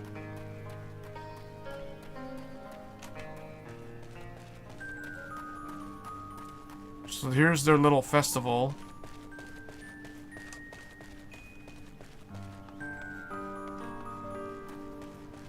Looks like some stuff got knocked over and messed up from when the bombing happened. Did you see those flying things? I'd love to take a wrench to one of those.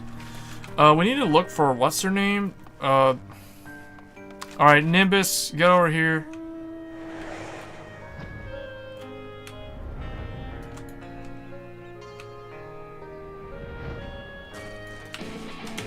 Oh, what? You want to fight? Okay. Okay. Try this on.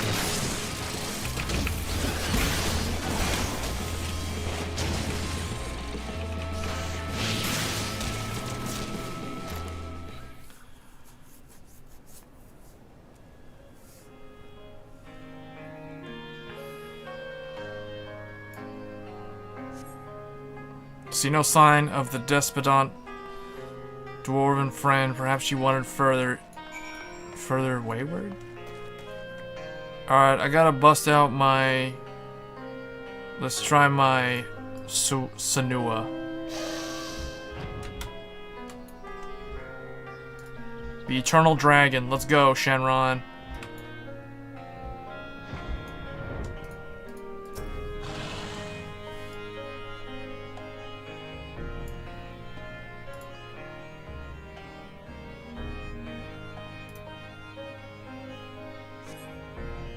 There's no sign of her. See, this is not good. Busted my car.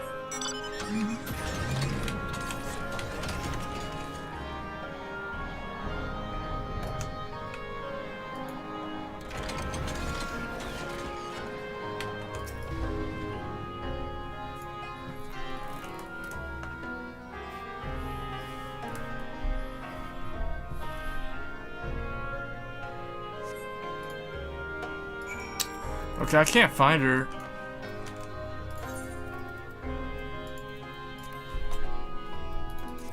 Can't find her at all, actually, so I don't know. My manta ray, I guess.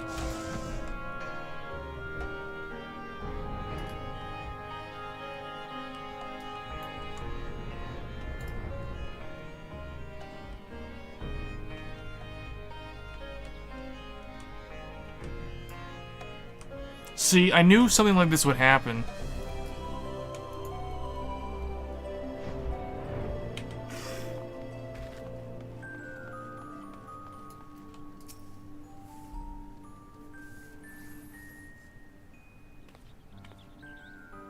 A dog isn't with you? What do I do? This is all because of us, and I don't know how to find her.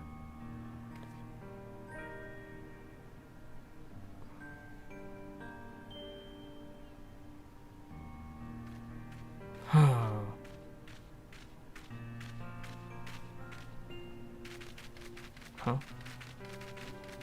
What are they doing?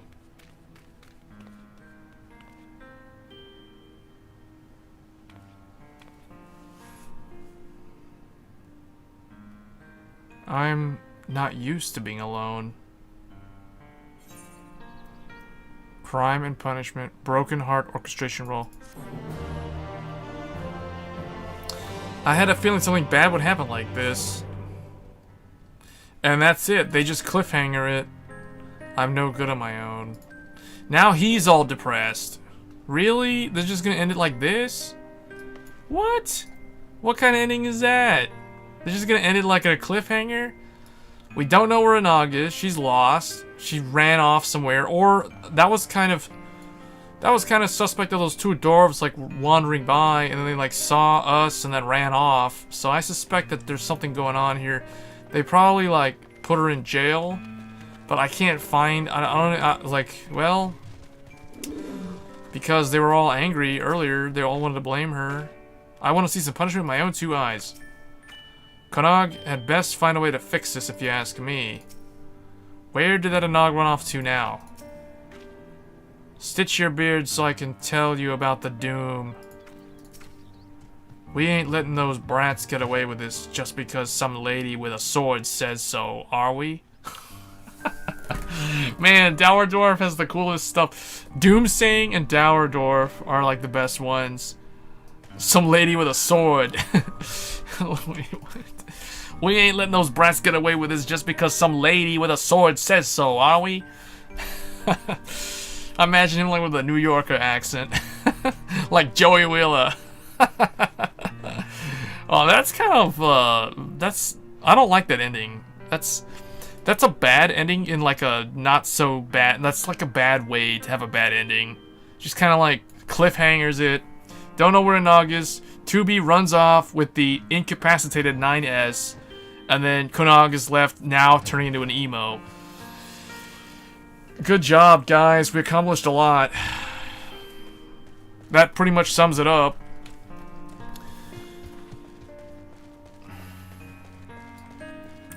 Yeah, that's bad. Oh, that's terrible, actually, when I think about it. Man. It's all depressing. No one knows anything? They're just mad about those androids from earlier. This is like the android saga in Dragon Ball Z. What is this, like the town that Cell attacked and ransacked?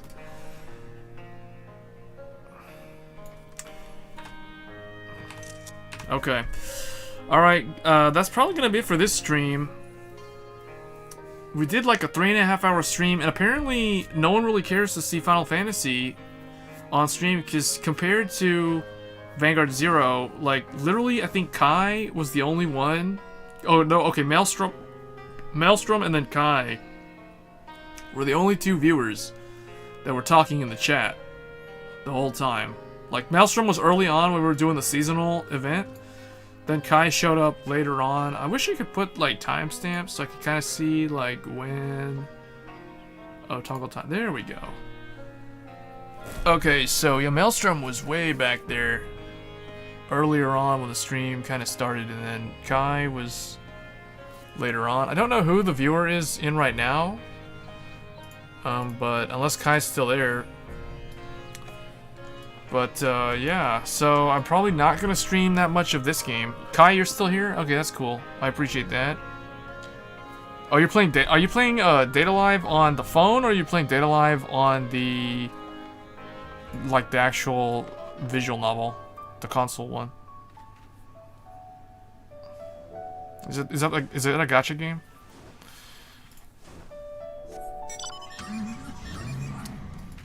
Yeah, but this game's definitely not as popular with my audience, unfortunately. Maybe a different one will catch on.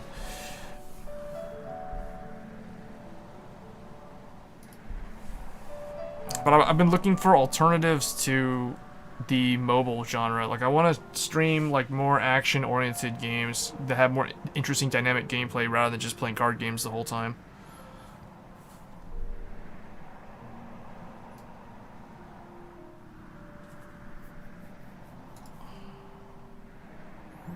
Man, I did not like that ending though, the way that went. So the sister is lost, or we don't know where she is. She ran off. She turned into an emo and then ran off. And then now the brother is all depressed and upset. The android girl ran off with the incapacitated android boy. Who knows what's going to happen there.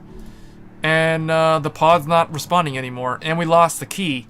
So basically, nothing but a bunch of bad stuff happened during the stream.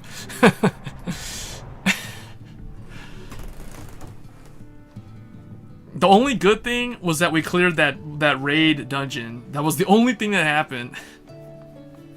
We beat 2P, the villain.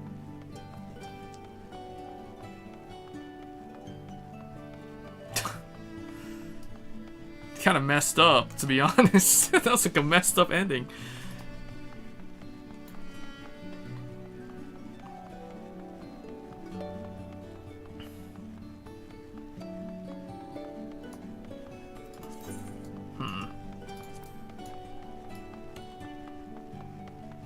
It was really weird.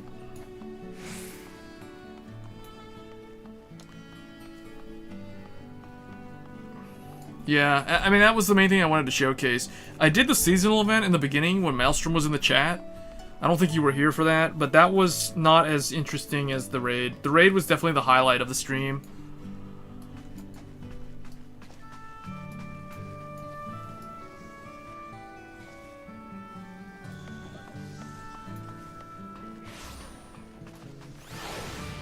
Man, there's a lot of people in this room.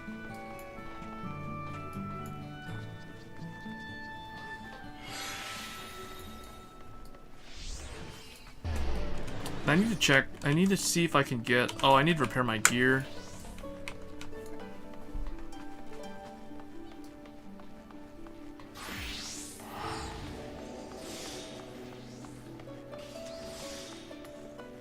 Need to go with a mender. Just related to the game. Yeah, okay. Yeah, that's probably something that I do need to do a better job with. If I am gonna stream, I probably should do announcements. That's a good point. So that people, yeah, so that people can know ahead of time.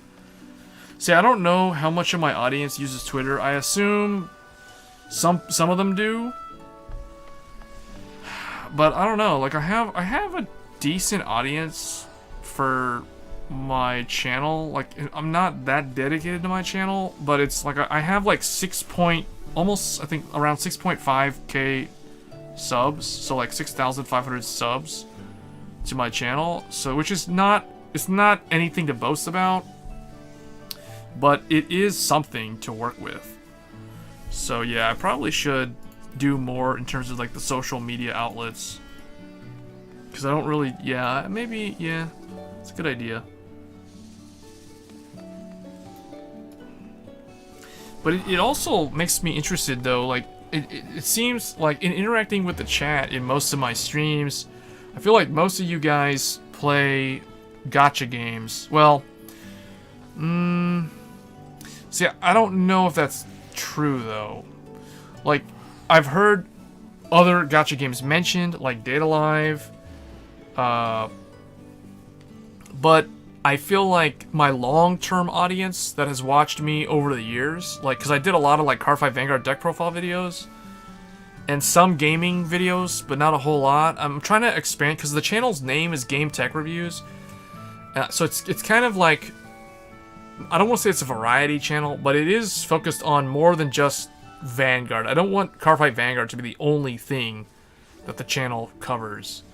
Now, I would say probably in terms of content, maybe Vanguard makes up maybe 70 to 80% of my content. The other 20% would be like technology and other video games, or just other stuff.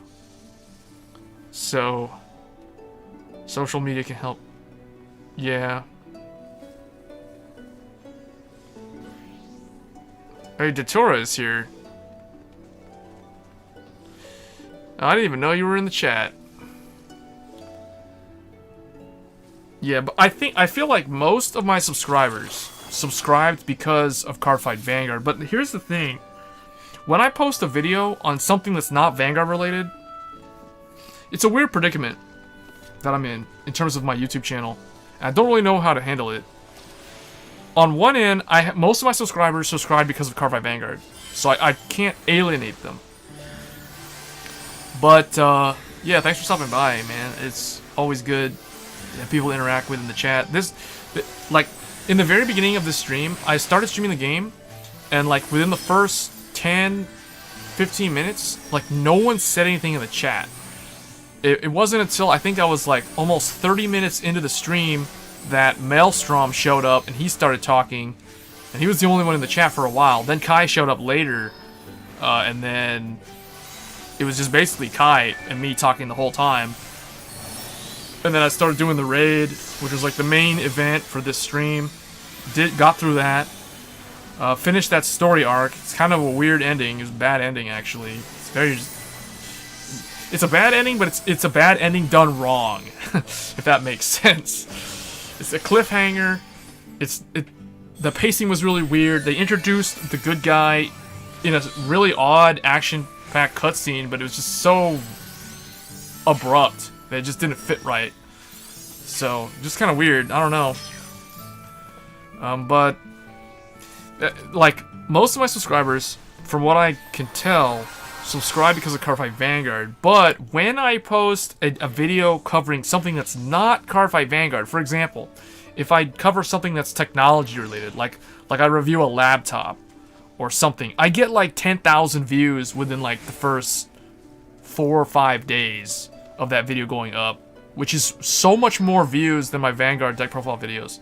So I guess what I'm trying to say is I want to expand the channel and grow, like reach out to a larger, more varied audience, if that makes sense. So I don't want it to just be card games, because I feel like card games kind of limits me in terms of my channel.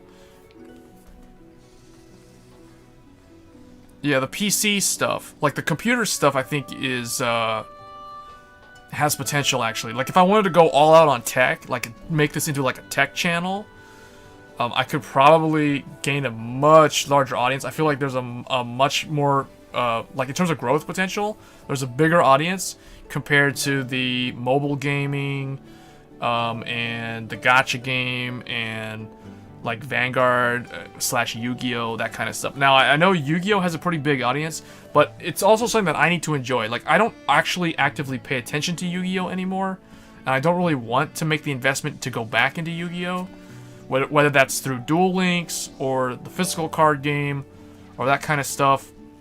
I'll occasionally cover Yu-Gi-Oh randomly, like when it's in season, if that makes sense. Like when they release like a bunch of structure decks, and it's easy for budget players to get into the game or to catch up. Like I did a deck profile on like Endymion, because Endymion was pretty much broken and all I had to do was buy like 3 of those structure decks. The big gacha. Yeah, Fate Grand, yeah, that does have an audience. But I think, yeah, it's a good feedback too. Like the idea of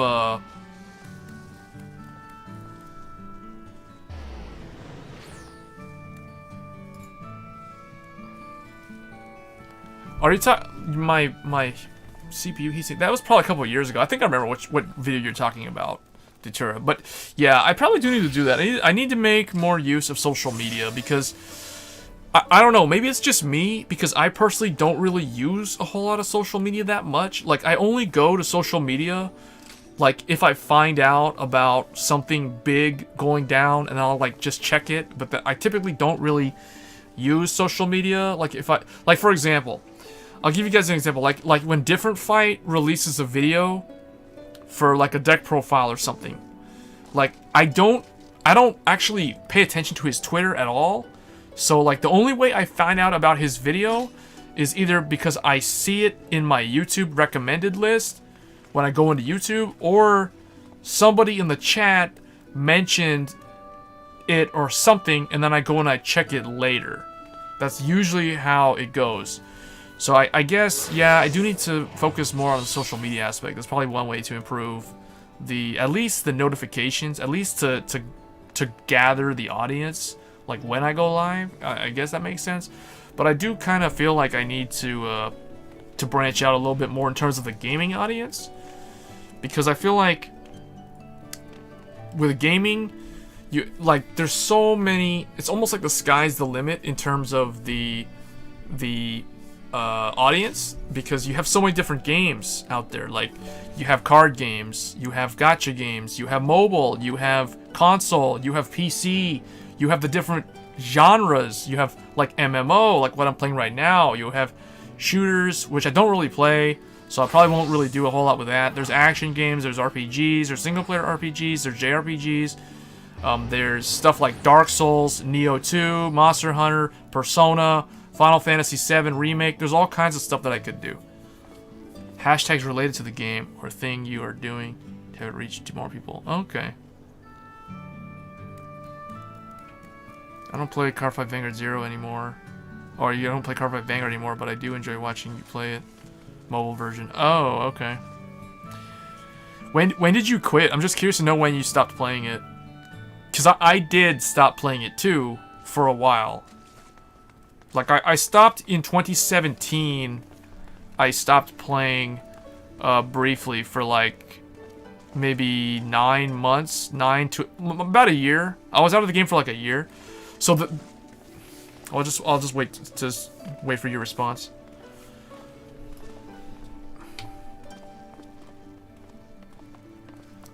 Right after I went to Japan. Oh, right after I went back to Japan. Oh, wait, back to Japan? Back to Japan. Oh yeah, that's right. There was like a... Because I went, and I came back, and then I went. I think if you're... Yeah. That was actually... Oh, so you quit Vanguard after I went back to Japan. So that means... That would have been 2018. Because I was in Japan in 2018. Yeah, and I wasn't playing Vanguard when I was in Japan either. So yeah, that overlaps with when I wasn't playing. Because I quit... Like I said, I quit in 2017 during G era. And then, like, during, like, Zodiac Time Beast was when I quit. Before Zodiac Time Beast became broken. Like, back when, Quickie Worker... No, not Quickie. It was TikTok Worker. TikTok Worker, for Gear Chronicle got banned. Or you weren't allowed to use it as a starter anymore. And then Mellum... I forget if Mellum got restricted. But basically, that deck got... Like, Gear Chronicle got nerfed. I was still playing the game for a while. Then I quit. Like... I'm trying to remember what was the last set that came out when I quit. But it was around that time. Like, Zodiac... I know I had the Zodiac Time Beast... trial deck. And then I kind of quit shortly after that. Like, right as the Onimaru structure deck came out, that was when I quit. Like, around there. Because I never had any of the Onimaru cards. Like, after that whole arc, that was when I wasn't playing the game. And then I came back to the game when Standard had, like, just started. Or, like, a few months after Standard started. That was when I came back to the game. And I was never really that active in the game after that moment. Like, all throughout V-Series, I've kind of casually, like, paid attention to the game, but I've never actually really been that into the physical card game the way I was before I quit initially, if that makes sense. Like, that's why you guys don't see me doing that many unboxing videos anymore for, like, booster sets, extra boosters, clan boosters, that kind of thing. Like, I know I've done some this year. Like, I did the next stage, and I did the one with Claret Sword and Last Card Revan, but I didn't do the one in between that one. I skipped that one. And then I'm not going to do the one that's coming out with the Cross.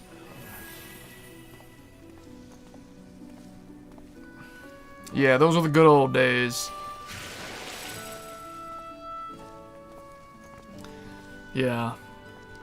But man, I feel like I want to be able to do technology stuff, but at the same time not make it so technology focused that I alienate, like, people who are into card games, people who are into gaming. So I kind of want it to be more of like a tech info thing, kind of like a educational sort of aspect, but then also focus on the gaming aspect, because I feel like the gaming aspect is more broad, and although tech can be really broad too, but I feel like gaming is easier to you know, just have a conversation with the viewers, to be honest. Like, technology, it's more about, like, this is a laptop, this is what it does, it's awesome, you should get one, or you shouldn't get one for this reason or that reason, and, yeah. But yeah, definitely, I like the feedback from Kai on... I'm going to take note of the feedback on using social media more. I definitely need to establish that. I'm probably also going to set up a Discord channel for just the YouTube channel. So for the viewers, if they want to join the Discord, I'll probably do that too. I've been meaning to do that, but I feel like my audience isn't big enough to warrant doing that, although I probably shouldn't even have that thought at this point. I should probably just do it and then just see it grow from there. So, okay, so I'm going to make a list of things to do. I need to make a Discord channel, start using hashtags with Twitter to announce when I'm going to go live, or just make use of social media more in general. Yeah, so I got like 3 things I need to do. But I noticed like my deck profiles aren't really, they don't really get that many views. So I've considered not like stop making the deck profile videos, and instead I'll make videos that are more like, I'll either just do live streams, and then I'll probably just do like, if something amazing happens, like if there's an epic play of the game that occurs, or you know, something like that, I'll just make like a montage video of a bunch of like these epic moments that happen, and I'll just like make that into a video, as opposed to just like, this is a deck profile video. Because I feel like the deck profile videos, first of all, they don't get that many views. I don't know how useful they are to people. There's also the whole like, how much value does the viewer get out of the deck profile video? Is it even worth doing? Like, do people actually, like, first of all, not that many people watch the videos, because my view count for deck profile videos are usually bad. But yeah, stream highlights seems like that's probably a better idea. Deck profile for OnlyFans. Yeah, the view count on them is already abysmal enough that if I make it an OnlyFans, it's definitely gonna have 0 views there. But I think I found the because honestly, like when I go back and look at the deck profile videos I've done for Vanguard 0, ever since I started incorporating footage from like a stream highlight into the deck profile video at the second half of the deck profile video, it's always been more valuable to the viewer than just me talking about the deck. Like, it's like, oh, here's the deck. You run 4 Lucia, 4 Dreamy Fortress, 4 Farah, 4 Alice. You know, that's so, like, anybody can do that. It's like, it's better to just do a stream highlight and shows, this is why this deck is top tier, or, you know, something like that. And just show a bunch of crazy plays going off that happened live on stream. I think that's probably more useful. But I don't know, I'm trying to figure out how to incorporate the same sort of concept into other games, like whether it's Final Fantasy XIV. Although I don't really play Final Fantasy XIV, so the game I'm playing right now is Final Fantasy XIV. I don't really feel like I play it hardcore enough to warrant really like doing anything with this game. I might try to go more in depth on either a single player RPG, where there's more like a niche audience that I can grab onto, and then like maybe like the JRPG crowd, like the Final Fantasy VII fans or something, and then like play Final Fantasy VII Remake, 100% platinum that game, and then kind of like how I did for Lightning Returns years ago, back when I was still on Twitch, like back when my Twitch channel was actually a thing. Today my Twitch channel's basically dead. And I just do YouTube now instead. But back when I did do Twitch, that was actually a thing, and I had people who actually would watch, and I would have like maybe 20 plus viewers at a time. Back in the day of like 2014, 2015, back in like Break Ride era Vanguard. Yeah,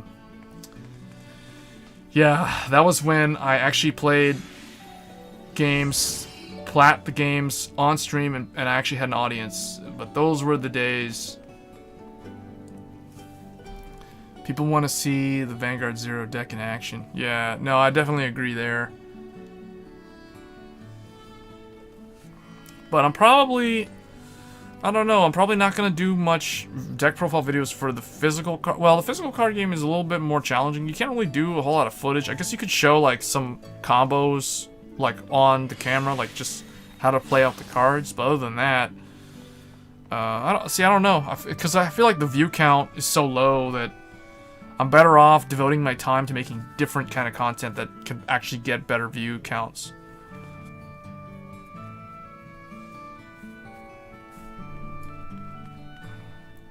But I feel like I need to play different games initially to try to attach to grab an audience that is into that kind of game, like whether it's a single-player JRPG. I'm thinking maybe single-player JRPG, like Persona, Final Fantasy, that kind of stuff. Maybe not the MMO, because the MMO is way more continuous. Although there is a hardcore like raiding scene for Final Fantasy XIV. I'm not part of that, and I think that because I'm not part of that, it's like I'm not really in the, you know, like the hardcore audience for this game, and I can't really gain an audience legitimately streaming this game. Like, I have to do a different game. So, and I think like the fact that no one was watching me pretty much except you guys and Maelstrom earlier on. I mean, there was a couple people. I remember I saw the concurrent viewer count go up a few times and then went back down and went up and then went down. People were dropping in and they were like watching for probably like a minute or two and then they would leave. And that's okay. I mean, it's just the game doesn't interest them. It's not their thing. And I totally get that. But it's like, I don't know. I'll have to think of something. I'm probably going to try...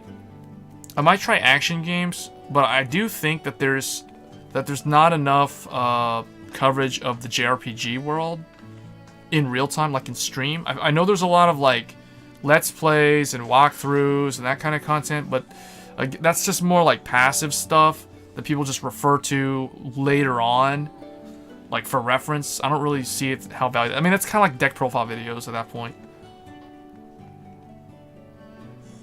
I'm grinding FGO, JP. Oh, wow. Yeah, it sounds like my stream viewers are all like all mobile game players.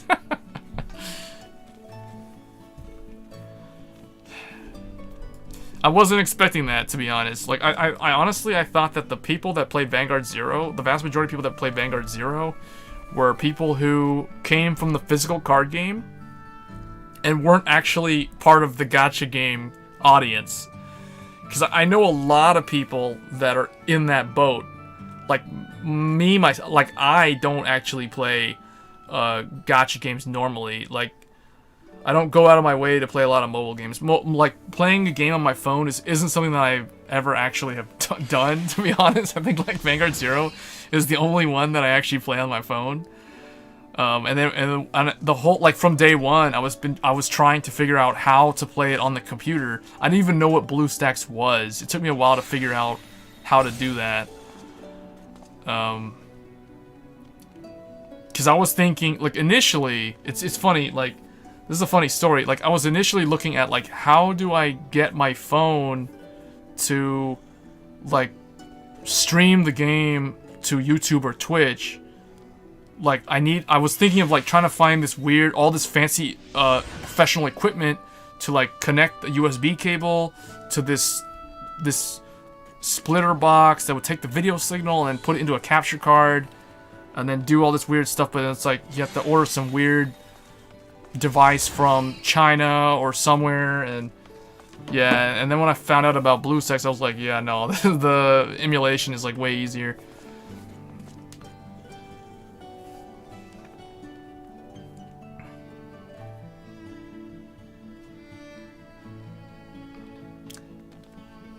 Yeah. No, yeah. I do think you can just use emulator and capture. Yeah, no, exactly. That's what I do. The way I play Vanguard 0 on stream is using BlueStacks. But I'm just saying, like, before I knew about BlueStacks, because like I said, I've never played mobile games, so I have no experience with mobile games. I didn't know how to emulate them. No, I found out about it in a different way. Like, eventually, I figured Different Fight was using BlueStacks later on after I actually figured out how to set it up. But I figured it, like, just trying to figure out, like, how do you play... You just Google, like, how to play Android games on PC. And then, you know, you find a bunch of different emulators. There's, like, all these weird, like, Chinese rip-off emulators, and then there was BlueStacks. Because at first, I almost downloaded a bunch of, like, bootleg BlueStacks. But then I found out about the legit BlueStacks, and I was like, okay, so this one is the real deal. Yeah, I think Nox was one of them that I was initially looking at, but then... Yeah, the only one I have is BlueStacks.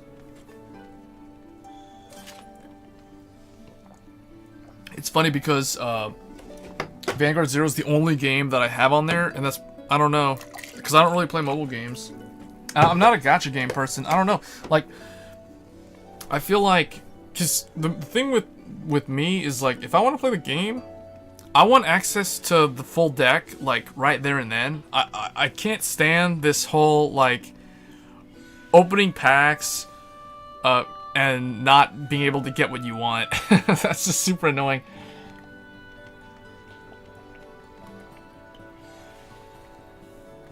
I'm used to, like in Vanguard, like in real Vanguard, I'm used to either buying a bunch of single cards to build the whole deck, or like I used to do back in the day, was buy like a booster box or like 2 or 3 booster boxes, open all the packs, and then try to build the deck from the packs I pull, and then anything I'm missing, I would go and trade for the rest, or buy the single cards that are missing. That's usually how I would do it. So you still have, like, doing it that way, you still have the thrill of opening the packs, but you're still, like with a physical card game, you open the packs, so you still have the thrill of not knowing what you're gonna get.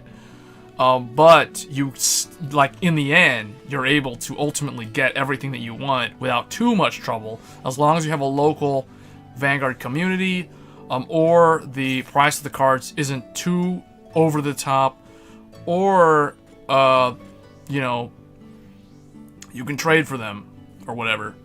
With the gacha game, the first thing that was super annoying to me was, like, I can't trade for the cards, so that's out the window. I also can't buy single cards. That's also not a thing. So the only way is to either, like, spend a whole month farming crafting materials to finish the deck, and in some cases, it might take more than a month.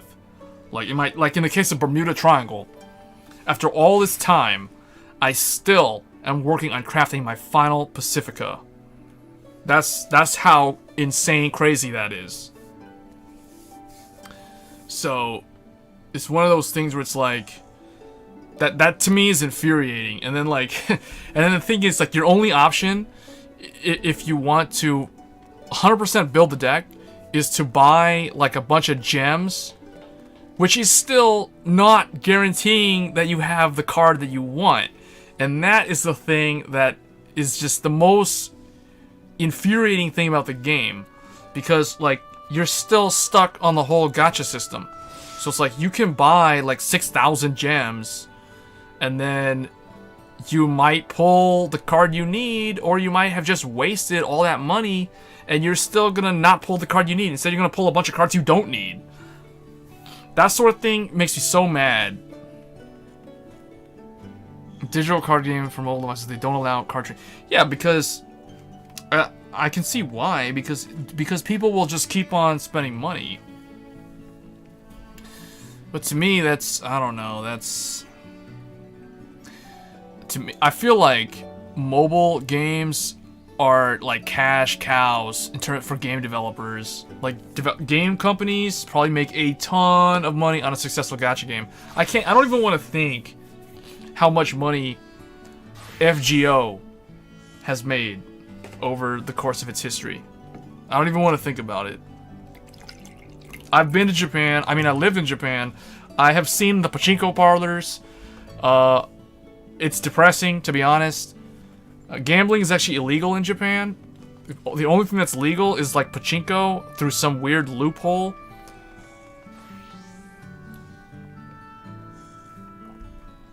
And my thing about, to me, gacha games are pretty much gambling. It's legalized gambling. They can't make money if they let you trade cards, since you can just make multiple accounts and trade yourself. Oh, okay. See, I didn't even think about that. I didn't even think about making multiple accounts. That makes sense. But then you would have to have, like, you'd have to have, like, an Android tablet and a phone, or 2 computers with 2 different instances of BlueStacks. Like, I guess you could you could sign out of your account, your Android account, and then sign into another Android account. So yeah, that's true. Yeah, wow, I didn't really think of that. See, I don't think too much about why they didn't make the trading ability, because that was the thing. The first, like, day one in Vanguard Zero, I was like, okay, Why am I not allowed to trade? I want to trade this guy, this Dragonic Overlord, for that Silent Tom, but I can't do it. It's like, why? Wow.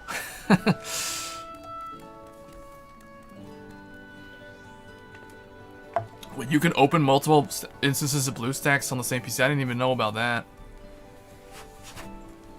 I guess you could, yeah. I never bothered to do it though, because I only have one game and one account for BlueStacks. I like how we have like the same pose. We both, and she's got like the witch hat, the Halloween hat.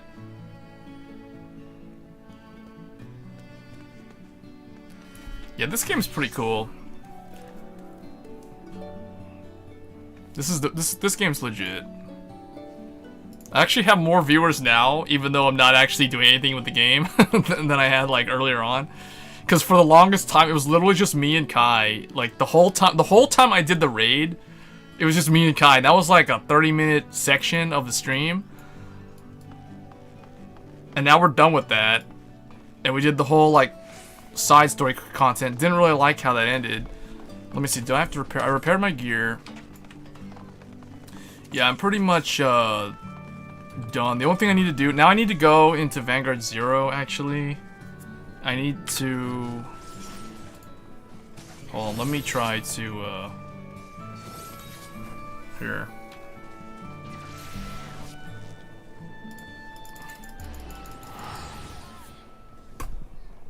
Oh, I need to, turn this. Oh, let me, mute. Hold on, I need to mute, Final Fantasy real quick. I need to do my daily. That's the reason why I logged in.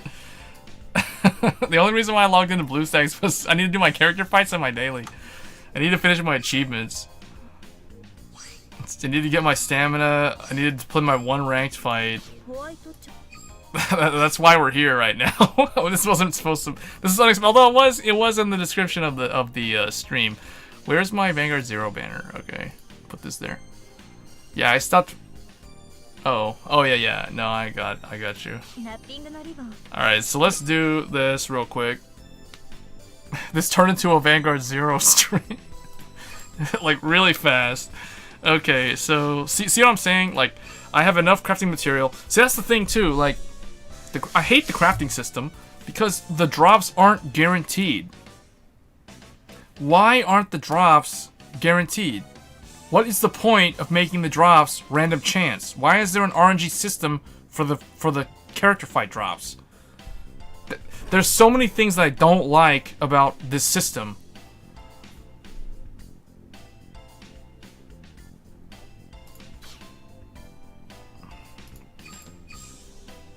Alright, so Rekka only has 60 crystals.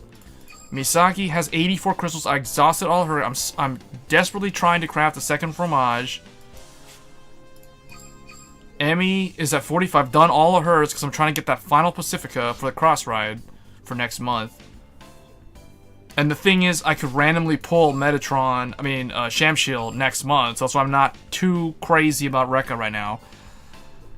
That's how they get you to spend. Oh. Thing is in gacha, the main hell besides the gacha is materials. Oh my god, that's. And the thing is, like, isn't FGO like isn't the gameplay kind of like a pseudo side-scrolling action game? It isn't even a card game, or is it a card game? Or am I thinking of something completely different? I don't know. There's so many gacha games that I've seen over the years and I don't know that much about them. So I know not all of them are card games, though. Alright, so Misaki is done. Oh, and also Tetsu. Tetsu needs a 4th Reggie and a 4th Chariot. I've kind of given up on him, though. I'm kind of annoyed. Just do Rekka, whatever. Just work on Metatron. Still feel they should do a day where crafting is secure. You know, there's a lot of things they need to do. What they need to do is when drops are double drops, they should just make them guaranteed drops.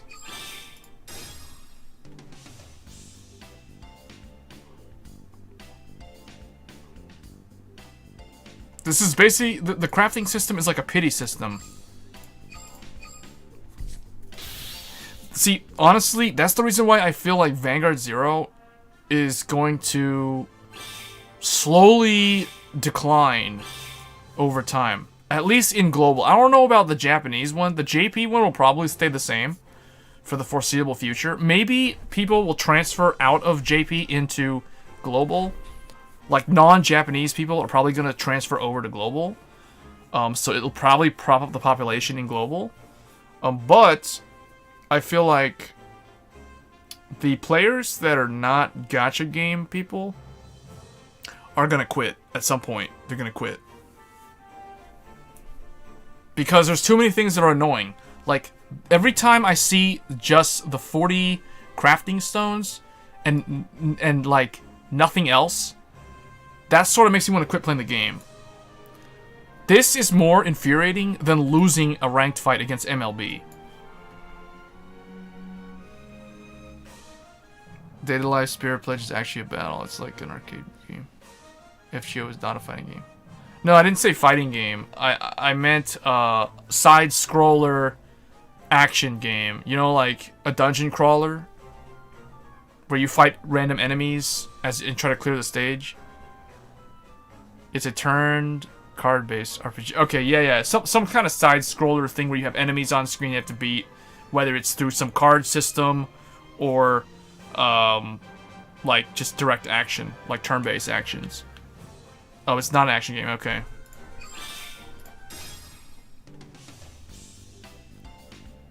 It's a fighting game. Well, a fighting game. When I say fighting game, I'm think of like Street Fighter, Tekken, Dead or Alive, Blaze Blue, Guilty Gear. Those are fighting games, like one-on-one sort of thing. Dragon Ball Fighter Z. That's a fighting game.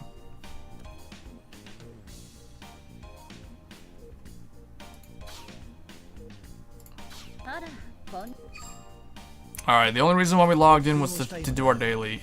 I'm only here to do one ranked fight. I don't care anymore about climbing legend. We're gonna go in with... Who do I not care to use? You know what, let's play Indra. No, there's too many people playing Narukami. That's just dumb. Alright, let's just go Spectral Duke. It's easy. It's so brain dead easy. So tomorrow is when the clan event starts, but like the season hasn't ended yet. Yeah, I know. That's the first time that's ever happened. And it's funny, it's like Alan shows up like when we switch games. Why is everybody showing up when I switch to Vanguard 0? Are they like dropping in and then like leaving when we've got Final Fantasy on screen? Is that what this is about? Alright, send these away because they're not my win condition, and then keep everything else.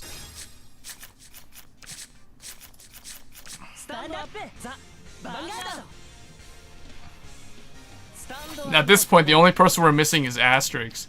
Oh, I gotta ride this. That's sad. Sad face.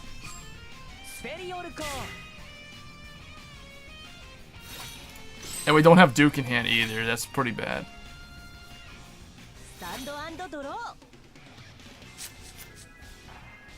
You show up when we switch games. We weren't actually playing Vanguard, like, pretty much all stream. We're playing a completely different game.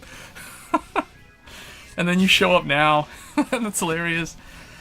I just go into Vanguard and then he shows up.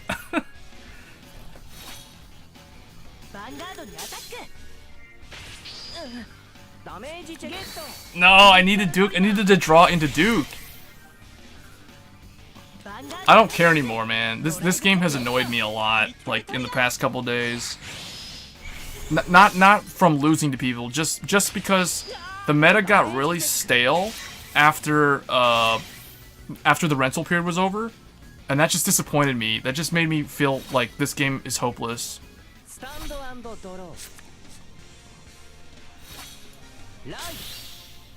Alright, what does he do? Like, okay. This to me, this looks so retarded.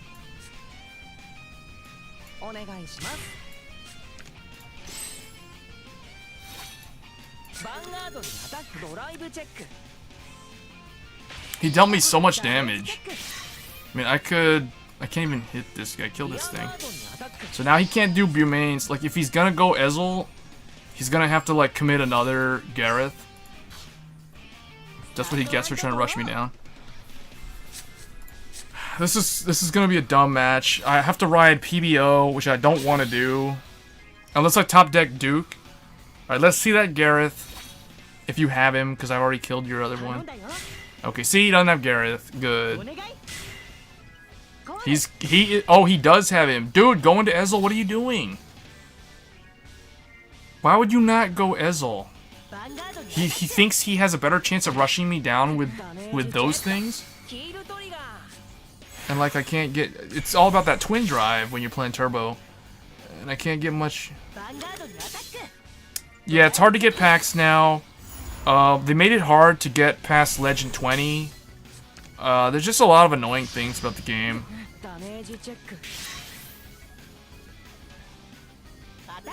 I don't know. I think he should have gone into Ezel. He could have put 2 Dindrates in the same column if he wanted to form a 12k column. I don't really know why he didn't go into Ezel. But whatever. Come on, Duke. Yes! Best top deck. Best top deck. We're coming back. He gave me limit break early.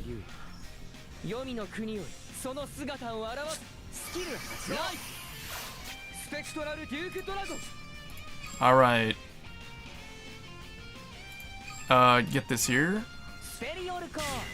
Yeah, this is what you get for trying to rush me down. Put this here.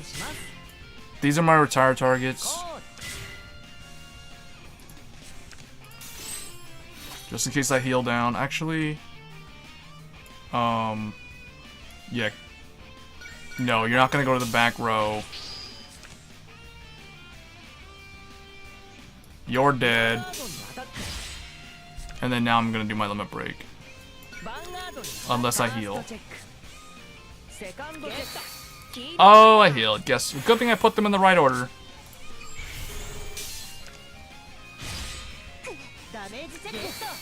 That guy's probably annoyed because it's like Duke doesn't. When the heavens part, or it's like when the heavens splits, the clouds part, the legend shall rise again. Something like that. I remember what the old quote of the card was. Something like the legend shall rise again. That's all I remember on the physical card.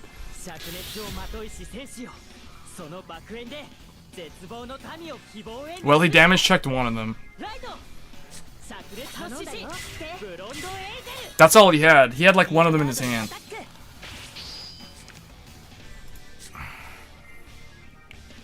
He's determined to rush me down.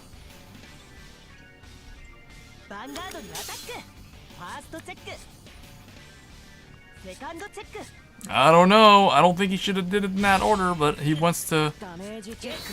There's my one draw. Bar coming through is a one draw. The one of. Give me that limit break. He's gonna do that so it's harder for me. It doesn't matter. I'm gonna call down whatever I draw.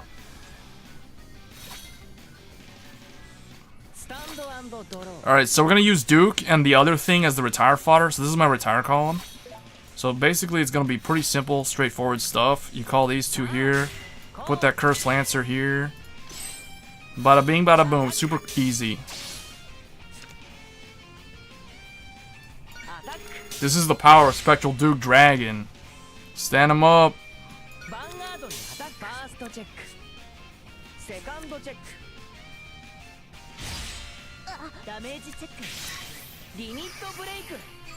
Stand him up.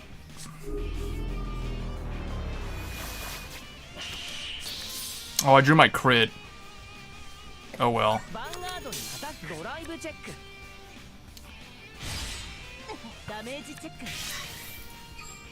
Alright.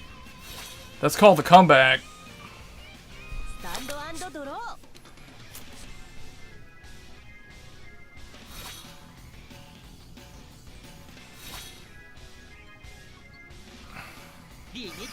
Well, a bunch of people in Global complained about it too, though. And the thing is, I warned people. I was like, okay, if you guys are going to complain about this and forcing them to do something about it, then you guys better be ready for the consequences. I knew that was going to happen. I knew that it was going to be MLB spam for like 2 months.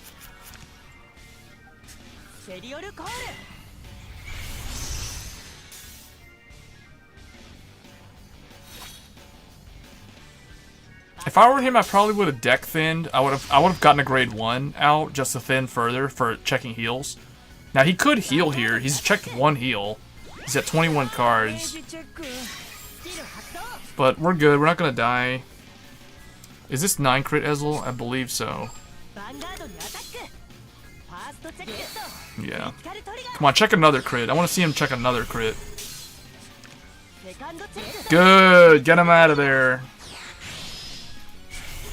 Now the problem is, I'm going to probably have to call down my PG and call final turn. I'm gonna have to call a whole, like 3 things down to get that restand play off. Yeah, I'm gonna have to go all in. Here we go. Yeah, this is it. We're gonna have to go all. Wait, no, actually, How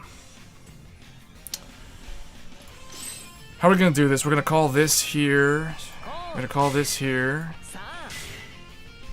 1, 2, retire them both, and hope for a heal. I guess that's what I'm gonna do. Yeah, because I'm gonna do it that way, I guess. We'll see what happens here. If I check a crit, we're definitely gonna retire those boys. Okay, we're retiring those boys. And we heal down. This is what I'm talking about. This is the power of Spectral Duke. He didn't even have a PG. He just rage quit on me. That's why it says disconnected.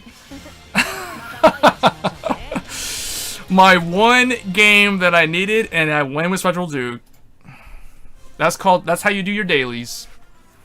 And we were trailing like the whole game too.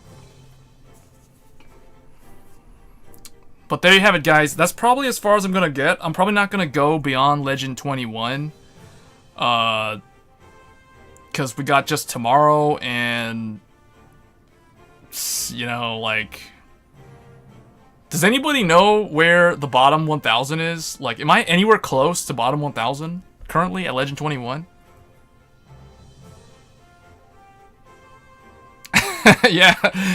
Okay, first of all, let's think about how this match played out. First of all, I failed the ride chain. I had to ride Black Sage Sharon. I had to ride my AK Vanilla, so I whiffed my ride chain. I didn't have Spectral Duke in my opening hand at all. I did have the grade 2, so I rode Vortimir on turn 2. Didn't do anything off of that. Never saw Nevin all game, so I had no draw power. Checked my 1 bot hop card draw trigger that fixed the deck, because this deck was terrible. This deck was trash like day 1 when I was running 4 bot hop car as the heal trigger. Like, okay, this guy is amazing as a heal trigger in set 1 shadows. In like PBD, PBO, this guy is your heal trigger. But in Spectral Duke, this guy is so not your heal trigger. That was what I learned the hard way. And ever since I tuned the deck became so much more consistent. It no longer over commits to the field. It doesn't like do stupid things like the ride chain top decks card, then he top decks another card, but the ride chain called like 2 other cards already. So it's like now your field is so full that you have to retire rear guards. It's just dumb.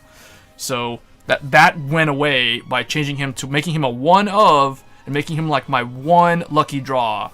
And that's what made the deck, like, that's the secret sauce that makes this Spectral Duke deck significantly better than any other build that I've come across.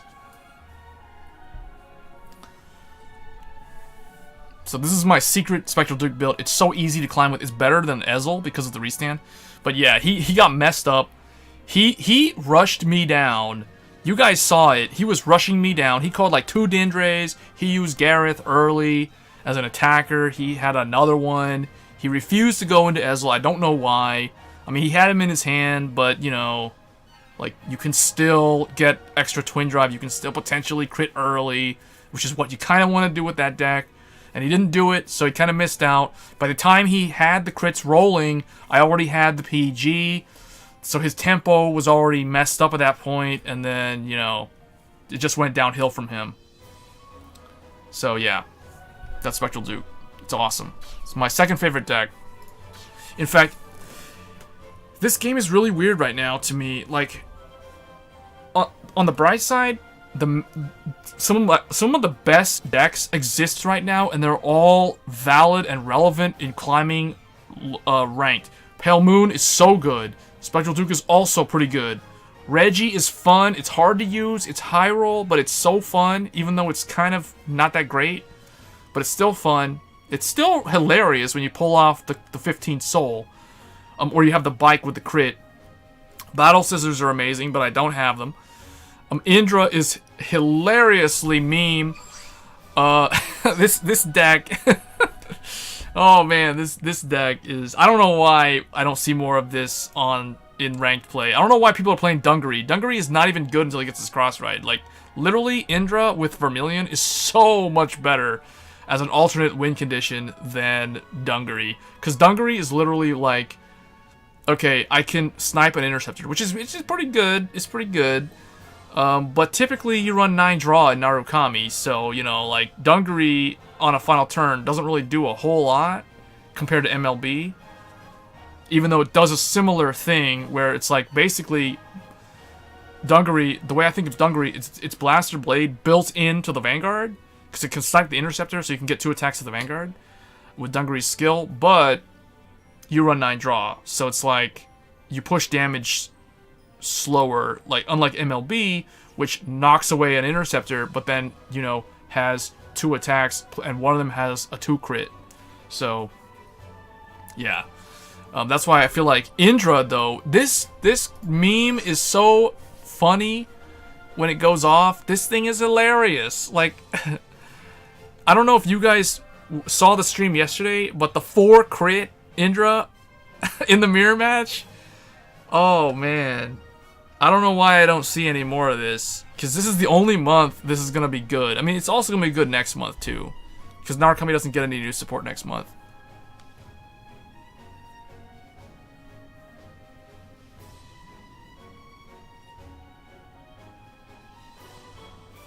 People are looking on Twitch for Vanguard Zero?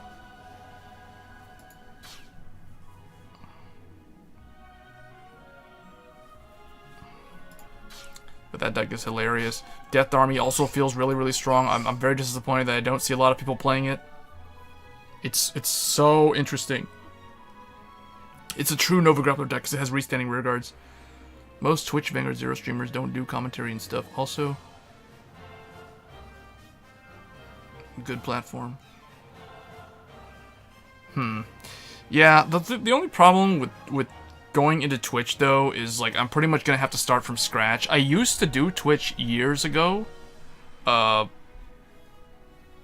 and I was doing okay, but Twitch is one of those things where it's like you have to commit to a standard stream schedule. You have to... I don't know, it's definitely changed over the years, and I don't... The audience there, like, the community on Twitch, I don't really like that community that much, if that makes sense. It's kind of a strange community. It's very different from YouTube. So I'd be starting from scratch if I was going to go that route. I think that would be very hard to build up an audience there. And that platform is also extremely oversaturated, especially since Mixer just recently closed down. And now all the people from Mixer are migrating into Twitch. So it's just getting an influx of all these extra channels that are being spun up on there. So yeah, I don't really want to go to Twitch for that reason. There's multiple reasons why I don't really want to go there. One is I don't like the community. 2 is, like, I don't like... It's not just the community. It's really the overall Twitch culture. I don't really like it that much. It seems way more toxic than, or the potential to be very toxic compared to the YouTube community. YouTube community is a lot more laid back and generic. They're not as overly zealous into certain things. Like, they're not as otaku, if that makes sense, compared to the people on Twitch. I occasionally go there just to see. I have done searches for Vanguard Zero on Twitch just to see, like, who actually streams Vanguard Zero on Twitch. I've come across a couple of channels that are pretty good, but, you know, like, it's a strange place to try to build a Vanguard Zero community. Like, you'd have to actively do both. that's just a lot of extra overhead that I don't think is really necessary. Like, there was one YouTube channel that wanted to migrate to Twitch when Zero was new. I don't know if you guys know of Domino Paris, but Domino Paris was a YouTube channel way back in the OG days of Vanguard, during like Break Ride, Legion, you know, pre-G era. And then he came back when Vanguard Zero came out, and then he claimed that he was gonna migrate to Twitch. But I haven't seen him stream in like a long time. Like, I think he hasn't streamed since June, which was like MLB's debut. I don't think I've seen him play during Asia Circuit at all, so I think he may have actually quit Vanguard Zero. I wouldn't be surprised. But there's another good one, True Champion Steven. True Champion Steven is on Twitch. He does YouTube as well, kind of like me. It's funny because we actually matched while he was live in a rank match. We were both playing Narukami. Ultimately, I ended up winning, but it was still a good game. He 6 damage healed on me. I'll never forget that. He 6 damage healed on me. I still beat him, but that was a really close game. But he's one that I have occasionally seen a couple of his videos. I like his commentary on tier lists. I agree with him a lot on tier lists. I don't necessarily agree with Different Fight on certain things with tier lists when it comes to deck building. Like, that's something that I haven't really spoken too much about. Like, I'm not saying Different Fight is wrong. I just don't fully agree with him on certain things. Like, for example, I'll give you guys a good example. A good example with Different Fight where I don't agree with him is with his Pale Moon deck. Like, he says to run 3 purple trapezes. I 100% disagree with him there. Like, you gotta run 4 purple trapezes. Anybody who has any amount of experience with Pale Moon in the physical card game knows that you run 4 purple trapezes for your deck to be max consistent and good. I don't know if he meant that he runs 3 because he doesn't have a 4th one, but he never really clarified that. But, you know, stuff like that I don't really like. I don't really agree with. I'm not gonna say it's a bad thing, but I just don't agree with it. Simple things like that. So, and his tier list videos are also kind of, you know, like, he's just basing it off of what the Japanese meta says. He's just basically copy pasting from like those Japanese websites, which I don't really think that applies that much to global, because, like, for example, in global you don't really see that much MLB. Now in JP server you still see MLB. Well, okay, not today, but like back when Aquaforce debuted, MLB was still played a lot. It wasn't like Aquaforce was everywhere. Aquaforce was still played a lot, but I mean, MLB was still played a lot. Like, over here, MLB is probably way, way down in popularity. It's like Narukami in global is way higher in terms of popularity. Yeah, popularity and strength of a deck does account a lot for making a tier list. So, like, if I were to rank a tier list, if I were to do a tier list video for global, it would still probably end up in the same, with almost the same list, but it would be a little bit different because the explanation would be different. Like, I would still rank MLB as a tier 1 deck, but I wouldn't say it's the strongest deck anymore. Like, a lot of people still say it's the strongest deck, but I don't really think it's the strongest deck anymore. I think it's more equalized now. It's no better than like Dote or Narukami, or even perhaps even 9 Crit Ezel and Spectral Duke might be in the same level.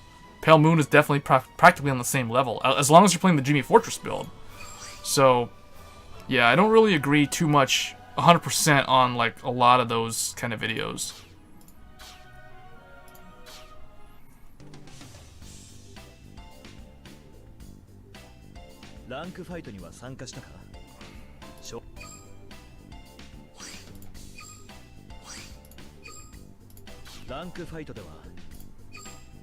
But yeah, I recognize this season, unfortunately, I'm way too far behind to try to push for top 1000 or to try to push for Legend 30. I'm not even gonna bother at this point. It's a lost cause at this point. I can't even bother. I'm not even gonna bother with those Vermilions. I already have 4 of the original art one anyway, so it doesn't really matter to me.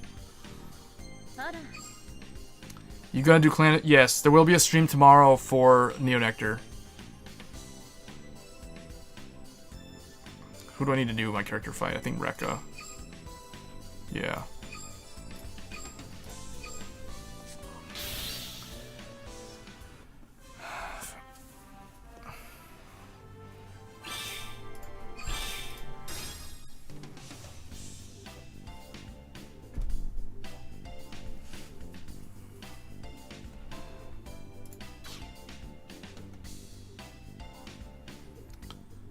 Okay, so let me see where we're at. So, like, if you guys see my materials... Oh, one thing that I realized the other day, I actually have guaranteed triple R gacha tickets that I've saved up. I have 4 of them that I had saved going into the start of this month, but I completely forgot to open them day 1. At this point, I'm gonna hold on to them until Aquaforce, because I'll definitely open them during Aquaforce, like the 1st of next month, because there's so many triple R's that I want. I want Maelstrom, I want Naval Gazer, I want Coral, I want Pacifica, I want Metatron, Zeal. Okay, the ones I don't want are the Dimension Please. I don't really care about Zeal and Dayusha, but if I pull them, I'll run the deck. That's my philosophy. Same thing with Indra, same thing with Death Army. So, those are the 2 that I don't want, and then I forgot who the... Oh, and I want Polaris. I want Polaris. So there's so many triple R's that I want next month that I'm saving my gacha ticket, my guaranteed triple R gachas for that set. And who knows? If I pull Fromage, great. If I pull Reggie, good. I need one. If I pull Chariot, I also need one. There's still stuff that I'm missing, so I can just kind of like open the gachas, roll the gacha next month and not really care. The only thing I don't need or I don't want are the stuff from Asia Circuit, so I don't want any Ezel, Narukami stuff, I don't want Indra, I don't want Vermilion, Dungaree, Duke, Lukier, although an SP Lukier would be nice, Dreamy Fortress, you know, all that stuff, I don't want that stuff, but there's still a good number, like I need a Shamshield, I need 1 more Shamshield, I need 2 more Leopold, I need 1 more Lox. There's so many triple R's that I'm missing that I feel like if I've saved these tickets for next month, I can't really go wrong, because I'm still missing so many triple R's that it's worth saving for next month. That way, if I pull like a bunch of, like, let's say Polaris, because the probability of pulling Polaris will be higher than Leopold next month, then I can use my crafting material to craft Leopold. So I can do it that way too. So that's basically my strategy.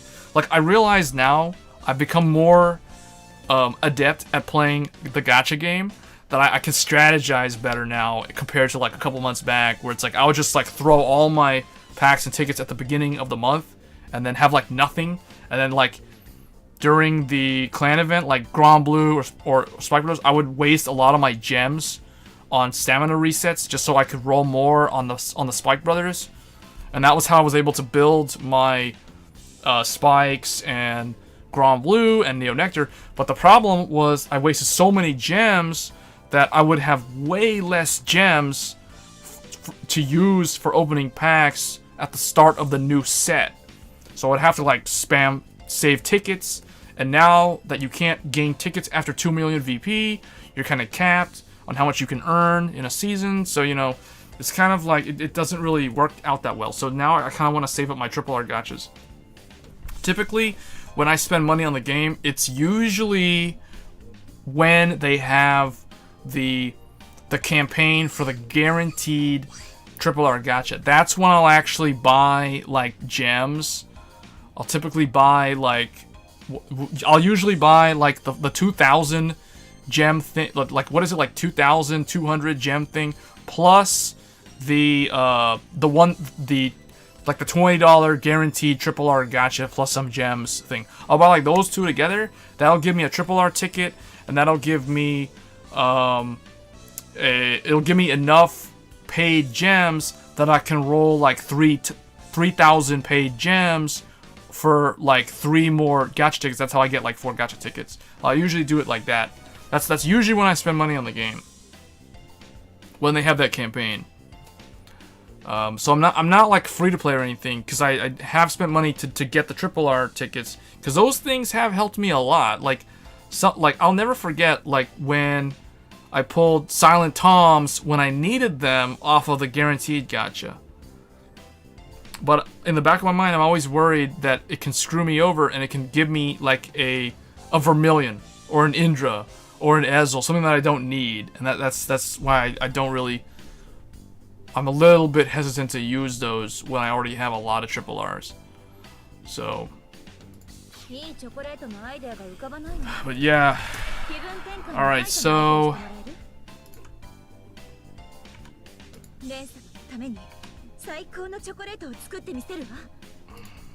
Alright, Asuka.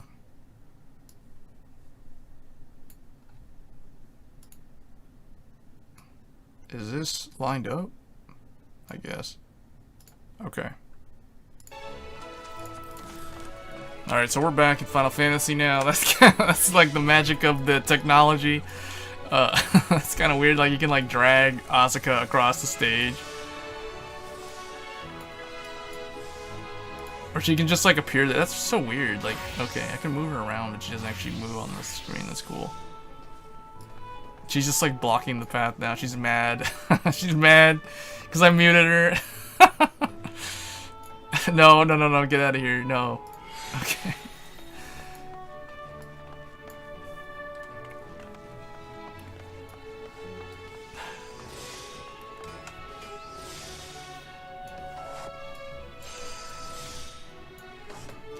Yeah, but okay, but this was pretty good. This is a pretty good educational stream for me. Feedback from the audience and what I need to do to make it easier for you guys to know when I go live. I think one thing I could do is I could just make a standardized schedule. The problem is I can't always commit to like a standard stream schedule. Maybe, but you know, there might end up being scenarios where I have to cancel the stream for that day. So I don't want to commit to a specific stream schedule yet. If I were to do Twitch, I would definitely have to do that though.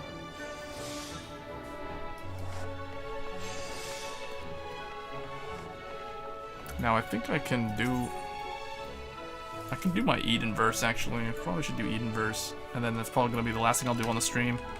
I'll queue up for Edenverse. I'm trying to remember what I should actually do for Edenverse though. I don't remember any of the fights. It's been so long. Just queue up as DPS and hope that I get in a group. Otherwise, I'm gonna queue up as a tank. Less than 5 minutes, okay. And this is Eden. We're gonna do this, and then that'll probably be it for the stream.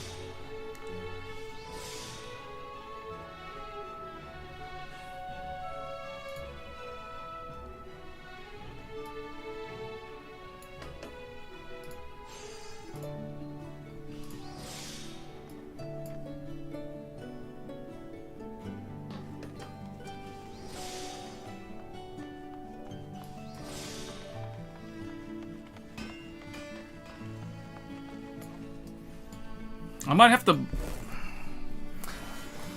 I'm surprised. Okay, my computer. I'm surprised that it actually handles streaming 1080p. While running like an MMO plus the BlueStacks with the Vanguard Zero all at the same time. I was a little bit worried that it would overwhelm the CPU in terms of the utilization, but it actually held up pretty good. I have another computer that I could use, so that's has an even beefier CPU. I have a Threadripper computer as well, which I used for the video post rendering for the videos for the channel. But I might actually use that one as the stream PC. Because this one is an 8-core 16-thread CPU, but the other one is a 16-core 32-thread CPU. The best move, maybe weekend? Streaming on the weekend? I mean, I don't know. I mean, I did do Saturday streams. Back when Grand Blue's event, when I completed the Limit Break Grand Blue deck, I did do Saturday stream, and I don't know. I feel like I got more chat interaction. I feel like I get more chat interaction on the weekday streams compared to the weekend streams. Thursday, Friday is typically good days to stream for me, actually, because in terms of like just from overall like concurrent viewer counts, I can look at my concurrent viewer counts. Like in this stream, we've had 101 playbacks, which means there's 101 people that tuned in at some point during the stream. So there were people that were watching, but I mean, I feel like most people were not watching for more than like 2 or 3 minutes. Because they were probably just watching, like, they're probably coming in here looking for Vanguard 0, and then when they see me playing like a different game, they probably just leave. Because they expect Vanguard 0. So, see, I don't know, I don't want to be boxed into just playing Vanguard 0 all the time, because Vanguard 0 has so many, like, negative things about it that, the player base is so split on, because on one end you have the gacha people, which are okay with how the system works. On the other end of the spectrum, you have a bunch of non-gacha players who came from the physical card game and are pretty much upset with a lot of the ways that or a lot of the systems that the game uses. Like these predatory tactics to get you to spend money, that kind of stuff. It kind of like goes against their reasoning. They don't really agree with it, so it's like they either quit or they just complain about it all the time.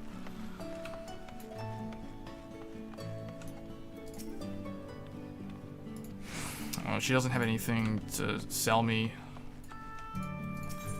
I don't have anything to swap out for right now. Just waiting to do my Edenverse. We need some tanks. I guess I could go in as a tank, but I don't really know the third fight that well to tank for that.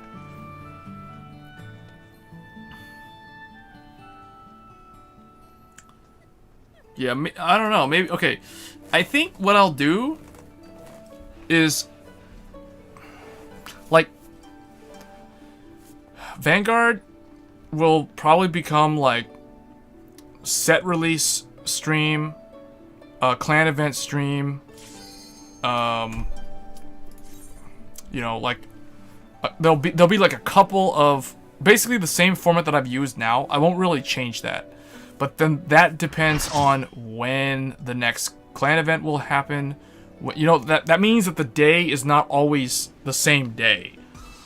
Like, this time it's really weird. We're getting a clan event on the last day of a season. That's kind of weird. They've never done that before. Am I maxed out on Phantasmagoria? No, not yet. Okay, let me turn down the sound effects on the voice. So it's just basically the music. Just do it like this.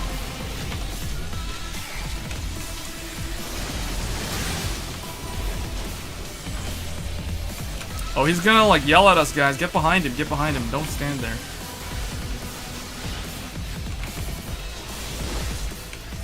Is it okay for me to stand on the side like that?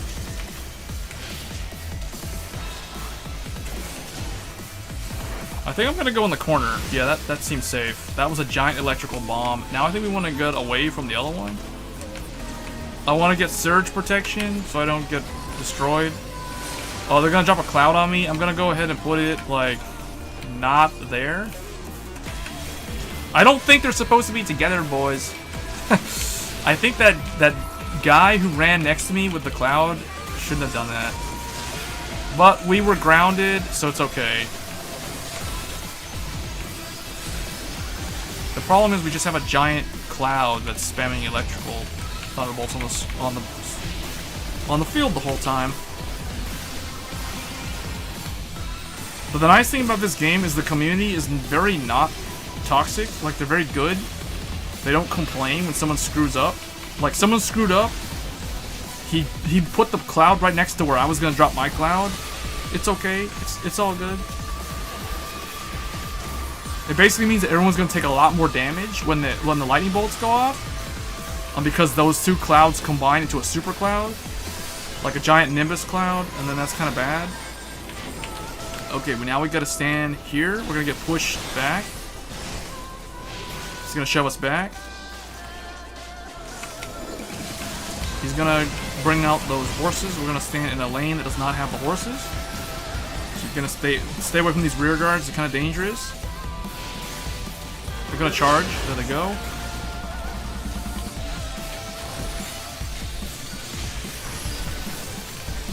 Oh, what's he doing now? This is supposed to be the reimagining of Ramuh. Apparently, this is how the protagonist views Ramuh, and it's completely wrong because this is not how he looked at all originally. We want to go here. I died. I was like short like half a second. I knew it was gonna happen. You saw that 99999, all that damage.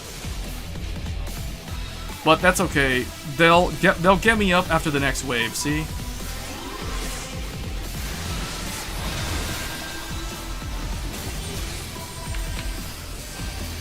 Oh, I need to get surge protection.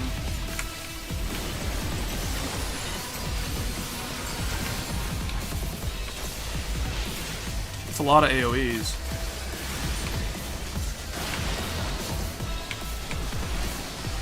See, to me, this is a lot. This requires a lot of movement for an MMO.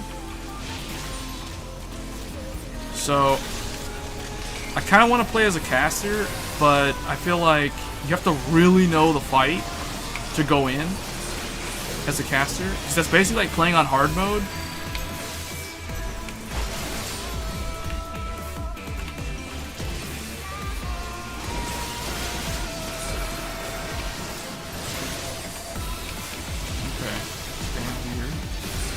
Get shoved back. There we go. The cloud's on the other side of the field. Someone put one over here, though.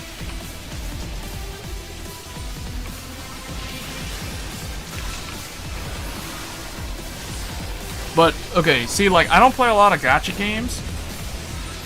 I don't really play a whole lot of these type of games either, compared to how I used to in the past. But this is more of my type of game compared to a gacha game. Like, this is what I'm more accustomed to. This type of game.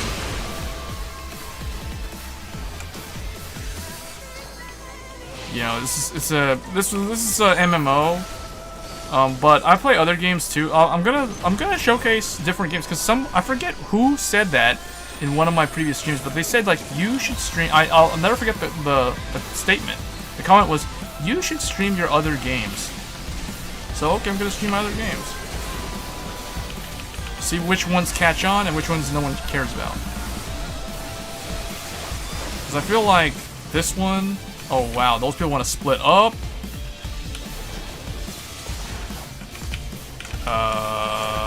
Okay.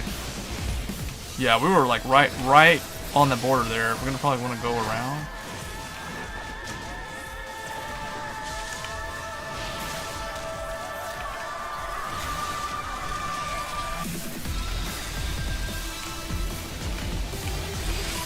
How did I die? Oh, I forgot to get surge protection. I thought I was staying in that bubble though. I didn't realize my debuff wore off. It may have wore off like a second or two right before that AoE went off. That doesn't look good. I died twice now. That makes me look like I don't know what I'm doing. I actually know this fight. There is one fight in here that I don't know that well though. This is the... second? No, this is the first one. This is either the first or the second. I think it's the first. There's 4 fights. There's the first one, second one, this one I think is either the first or the second one. And then the other one that the only one that I don't know that well is the third one. That's the one that I'm a little bit concerned about going into. I'm gonna stand here. Not in the AoEs though. There's a lot of AoEs I like to spam. Whoa. So basically dodge AoEs, don't stand in the lanes where the horses charge. Someone might Gundam. Help me out. My mecha. Go in, get him. Get me that surge protection so I don't forget. Like last time. He's gonna do his, I think he's gonna do his charge.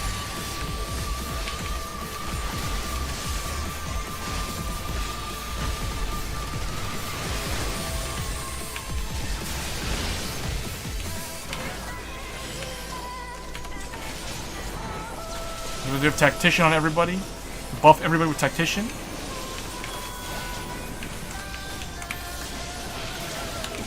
Get Surge Protection. Just, you can never have enough of it apparently because like you never know when he's gonna spam that big AoE. Here we go. Struck by lightning. Ramuh is invigorated. She's putting up the shield.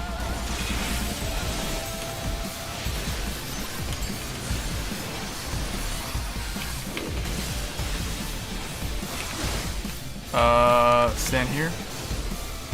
Those horses are gonna charge. He's gonna charge. Both, they're gonna be like a two-way, like them and then him, yeah. Wow.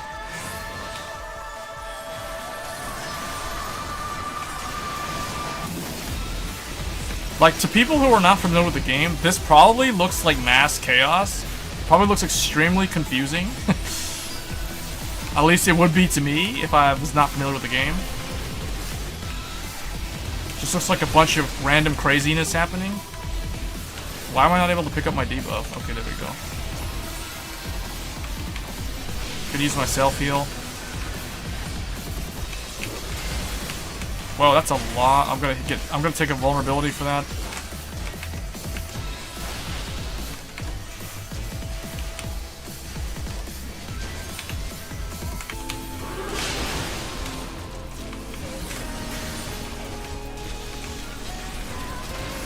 $67,000 critical trigger right there. I just crit the opponent or the boss for like 67,000 damage. That's the highest I've seen all evening.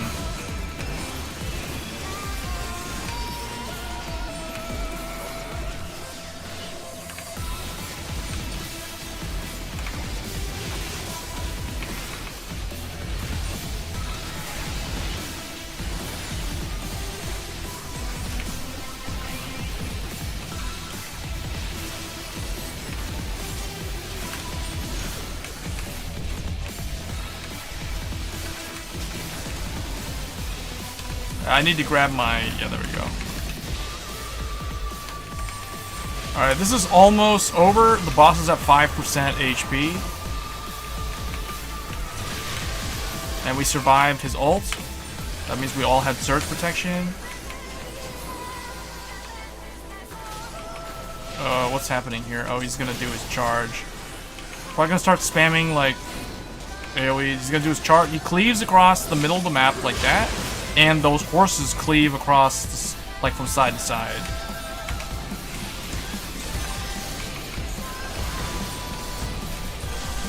Alright, I want to go up to him. I'm going to use my crossbow because I like this move. It looks cool. I'm just going to spam this move at the end. Hopefully he dies. He's at 0.1% health, and he's down.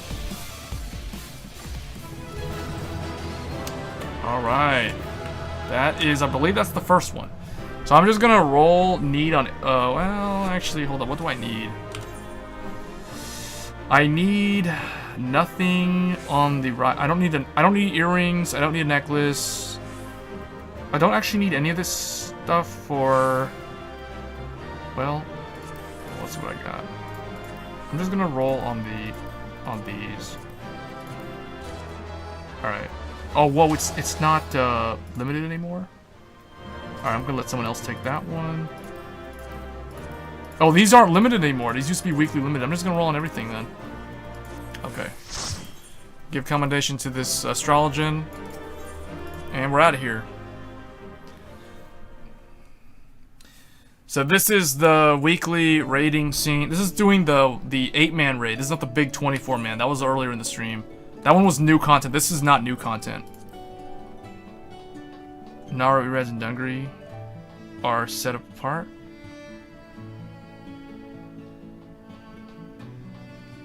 Is that a question? Yes.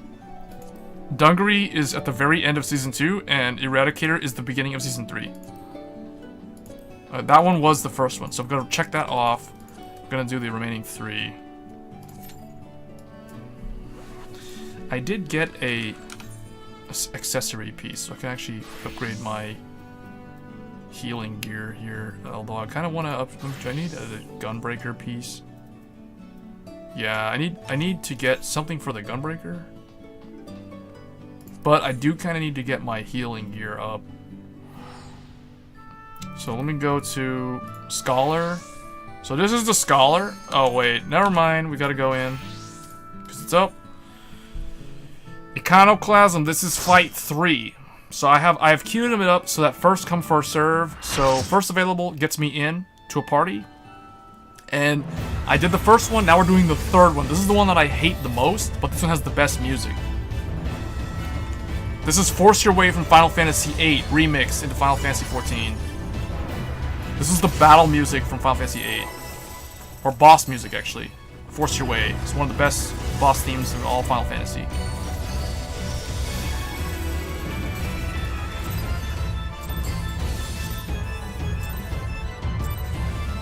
that was something completely different. That was new content. What I'm doing right now is the 8-man raid.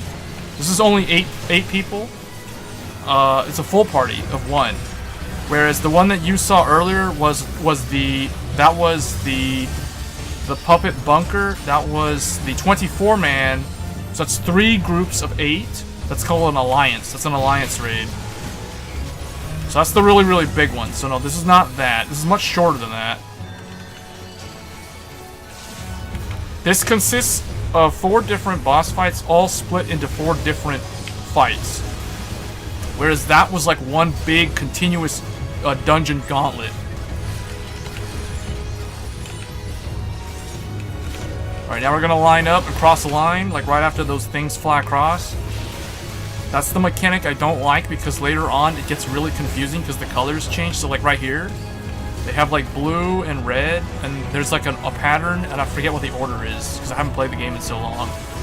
So basically, like if they fly through the blue one, I think they come out of the... I can't remember actually. Let me see. See, I can't see, like, where did they come out? Did they even come out? Oh, now it was so delayed. Like that was a really long delay. And I don't even remember if the delay lasts that long in the second phase. So see, like right here, there's red and blue. So you have to line up. So I guess I'm gonna go with these guys. Typically, it's good to just follow the crowd. If you don't know what you're doing, just follow the crowd. So I'm just gonna like go where they go. So like when they go, I'm just gonna cross over. And then yeah. So at this point, I'm just like copying what they're doing. But it would be nice to know the pattern myself. But I forgot what it is.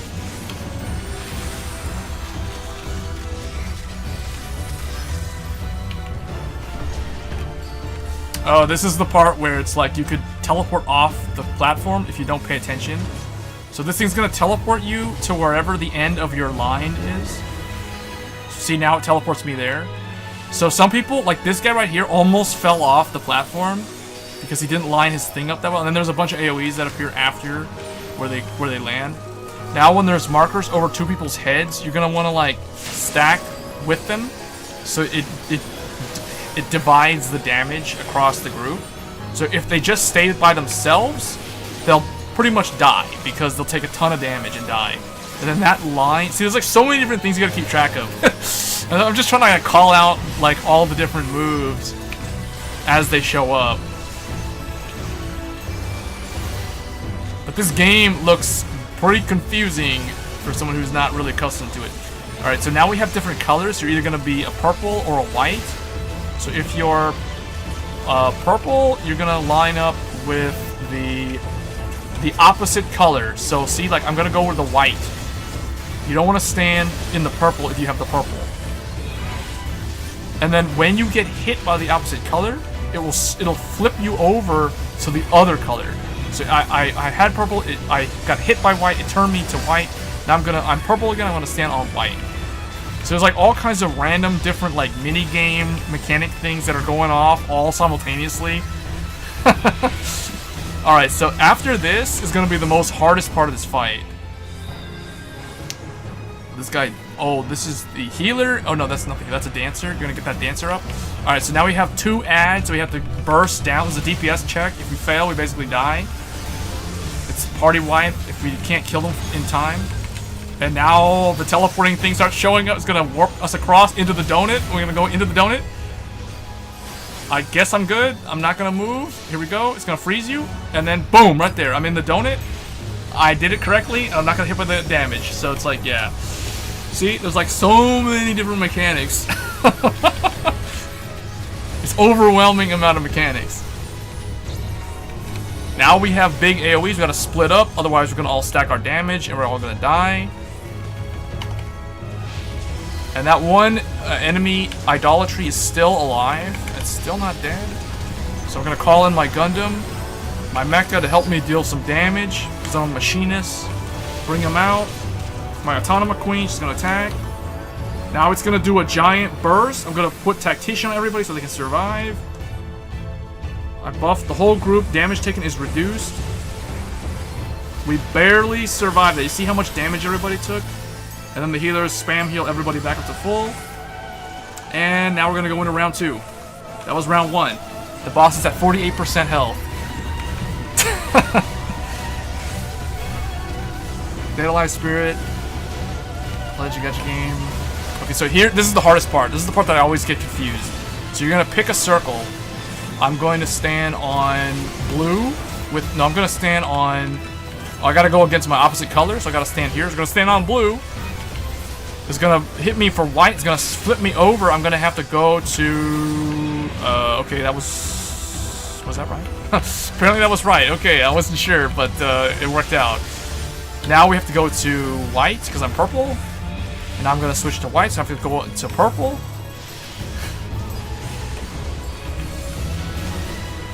Oh, this got 2 people died. See, these 2 people died because they didn't do the thing right. Okay, now we have to line up the circle. So you're gonna go into the other circle. So you have to land into one of these 2 circles. You don't want to not land in the circle.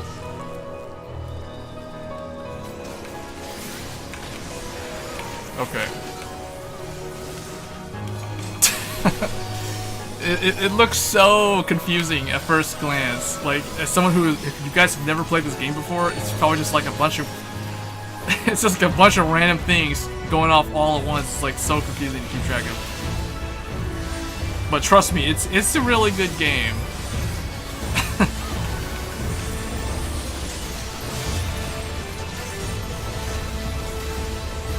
Has a really good community too. That's always one thing that's important.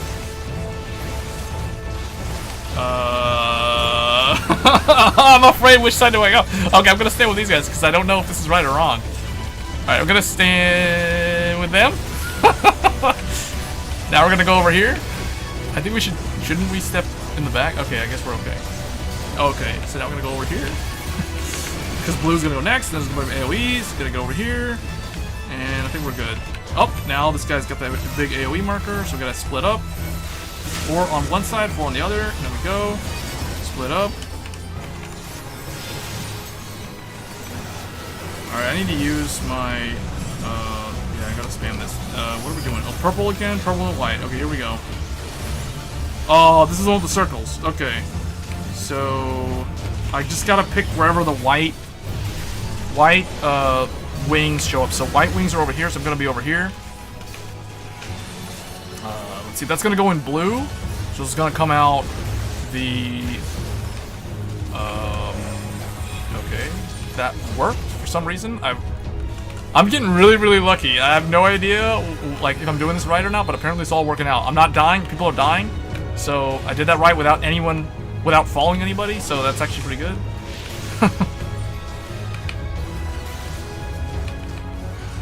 I don't know if that's just sheer luck. Okay, here's this thing again. So now we want to line them up. Someone is doing the limit break. The healer is doing the limit break. I think we're supposed to go into the... yeah. Okay. Into the circle? Yes. Okay.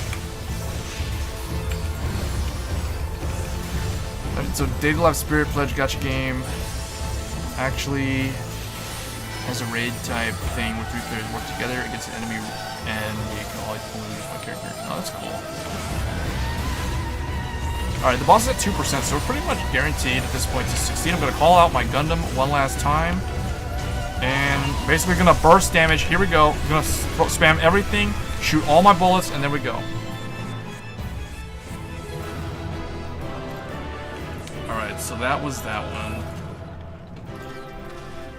What do I want? I need chest armor, I think. I need 2 more of that. How many of these do I need? I don't have any head armor. I'm just gonna roll on that. I need 3 more of these. I could use 1 more of those. I'll pass on the... Well, I rolled low on that, so yeah, okay. And then what's this? This I roll. I need 1 more. And I need 1 more of these. Okay. And I give this to the... Let's give this to the healer. Alright. This is helping me get caught up in terms of my gear, because my gear has been pretty much trash since I'm so far behind. I haven't played this game in months. So, yeah, they removed the weekly cap on the rolls, so I'm able to roll like multiple times now, which is really good. It's capped on the 24-man, so I did that. That's once per week. But this one is not, it's unlimited now, so I can run this fight over and over and over again to get all my gear caught up. But the gear from, they do that because this gear is no longer the best gear. That's how it's always, that's basically the formula for any of these type of games that are based off of gear-based content. So this is no longer top tier, but it does help a lot though in making the 24-man easier to survive if you screw up. Because if you go in with bad gear, and you make a mistake, you basically have like 2 chances. If you get hit once, you pretty much almost die, and then if you get hit again, you die for sure. You die unless your healer like heals you back up to full. But if you have better gear, then you can afford to make a mistake more than like once or twice. So that's why I'm trying to get better gear, so I'm not such a liability in going into these fights. Eventually, I'm probably gonna play as a tank, so I can lead as opposed to just like be someone just firing off guns the whole time in the back. But I also do want to play as the healer, because the healer role is the most like, you feel like you are MVP if you're the healer in this game, because your entire group like lives or dies based off of your actions. Like if you can't keep everybody up, then you're all gonna wipe, because the boss is just gonna mass AoE kill everybody. Because if the DPS are dying and you can't keep them up, they can't fulfill the DPS check, the whole party dies to a giant like enrage AoE. Basically the boss does like a supernova and then like you fail. If you yourself don't know the fight and you make a mistake and you die to like an AoE, or you get hit from the boss, or you don't get away from the cleave and you get hit and you die as the healer, if you die, there's no coming back, because who's gonna heal the party if the healer's dead? Exactly. So the healer is basically MVP in this game. Like I'm playing as Scholar, so there's Scholar, there's Astrologian, and there's White Mage. So this is the Scholar. You fight with a book. It's pretty awesome. You can summon a fairy. Where's she at? You can summon Eos or Selene. There's 2 different fairies. I'm gonna summon Eos. So she basically is your little assistant that helps heal. As a Scholar, you have access to the fairy. She helps you heal. So that's pretty cool. And then you have another one. You have Selene as well. I mean, she's just basically... She used to have different moves, but I think they made them basically palette swaps now in terms of what they do. I think they have the same amount of moves now. So there's Selene, and then that's the Scholar. There's, let's see, what else can I show you guys? You guys have already seen me play as the Machinist. The Machinist is basically the guy who uses the gun. It's Bebop style. You have a canister, you use a flamethrower, you use a poison spewer, I mean, all kinds of random like gadgets. You have something called an Automaton Queen, which is basically the giant robot thing that I can summon that can help me dish out damage. It's basically my ultimate move. You have a crossbow, you have like ricochet, gauze, all kinds of different like range weapons. So that's pretty cool. That's my main DPS in this version of the game. I've been playing range DPS. There is melee DPS. So this is a Dragoon. So maybe where's the proper helmet? Why am I wearing this helmet? Oh, apparently I don't wear that other helmet anymore.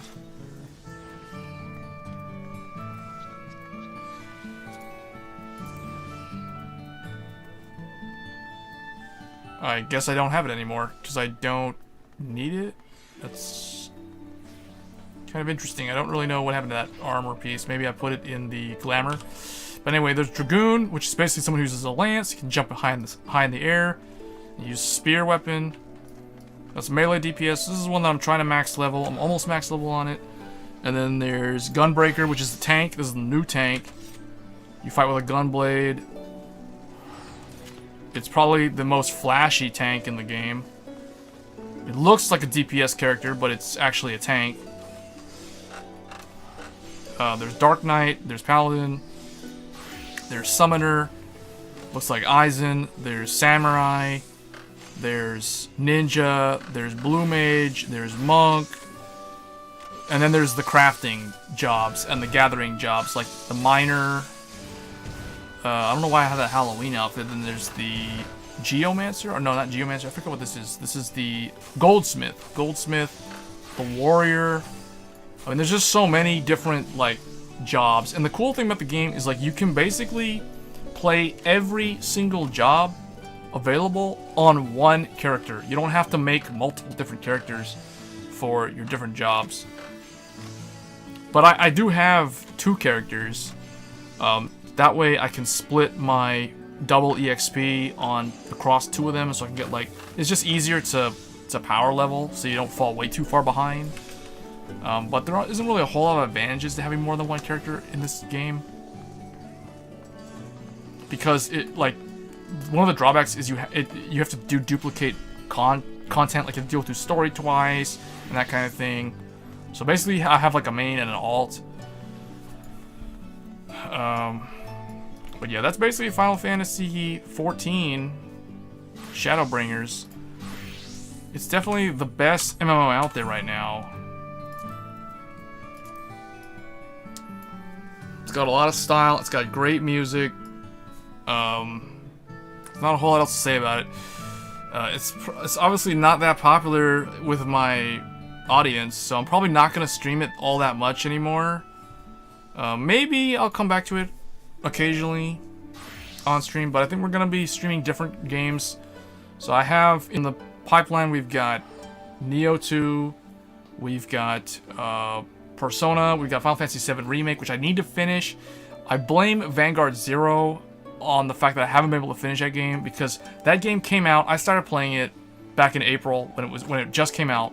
Then Vanguard Zero came out. I think Vanguard Zero actually came out around the same time, but I didn't start Vanguard Zero until like toward the end of April. So, because I was playing Final Fantasy VII and I was like back in my normal routine. Then Vanguard Zero basically like messed up everything, like in terms of I stopped playing Final Fantasy XIV. I never finished Final Fantasy VII. I never finished Persona 5 Royal. I never finished like this whole bunch of other games I was supposed to finish that should have already been done by now. So now I'm backtracking and trying to like get caught up on my backlog of all the different games that I haven't finished, because like I'm one of those type of people. It's like, I bought this game, I have to finish the game. It's like, why did I buy the game if I'm not going to finish it, right? That kind of thing. So that's what I plan to do in the next couple of streams. Obviously, we're going to stream Vanguard Zero tomorrow, but I think we're going to also cover some of these other games that I need to finish, at least in the near future. So, I don't know, maybe you guys will get some kind of entertainment value out of it, but it seems like it's definitely not this game. This game doesn't seem like it's the one that jives with the crowd in terms of the audience. So, who knows? Maybe Neo 2 will fare better. I suspect that it probably will, because it's a very, very hard game to play. It's a very punishing game. Like, you make one mistake, you die. It's basically like, if you know about Dark Souls, Neo 2 is basically like Dark Souls on steroids. So, that'll be interesting. See how that goes. What, this dude's doing sit-ups? They have sit-ups? There's a sit-up emote in this game? I didn't know that. Yeah, every time I log in to this game, I always learn something new about the game that I didn't already know. So now I know that there's sit-ups. You can do sit-ups in the game. But alright guys, that's gonna be it for this stream. This was a really long stream. But I'll try not to stream this long. Because I feel like there's no point at this point. Because I think people are probably expecting to see Vanguard 0, and they're just probably like coming in here, seeing Final Fantasy, then leaving. Because most of the chat interaction was when we were streaming Vanguard 0, the short while that I was. So, alright guys, that's gonna be it for this stream. They're flexing? Who's flexing? Oh. Yeah. The thing about MMOs is, like, once you... This sort of game is like, if you play this game a lot, it's gonna be where you don't want to play the other games. Like, if I get really into this game, I won't want to play Vanguard 0. It has that kind of effect on you. So you gotta be careful with MMOs. MMOs can be very addictive. Especially if you get into the community aspect of it. Like, you get drawn into playing with other players. And then, yeah. Then you basically don't play Vanguard 0 at that point. So, yeah, we won't spend too much time in this game. I just wanted to play this game on stream because I needed to cover... Oh yeah, the guy, he was flexing? Oh, now he's... Oh yeah, what is this? Look, what the... They're doing like... Whoa, how did you do that emote? What is that? She's doing push-ups. She's doing push-ups. She's doing sit-ups. He's doing like Tai Chi or something. What? I didn't even know these emotes existed in this game. Oh, I know. I think I have the one for the squat. Let me see if I have that one. I think I do. Cheer, flame dance, sit on ground. I thought I did have it. Is it a general? Kneel. Splash. Pose. Flex. I mean, I can do this. I can do that. Apparently I don't have the squat one. I thought I had that one. Oh, that might be on my other character, though. That's why. Yeah, that might be on my other character. My other character actually has more thing. I do my ritual prayer.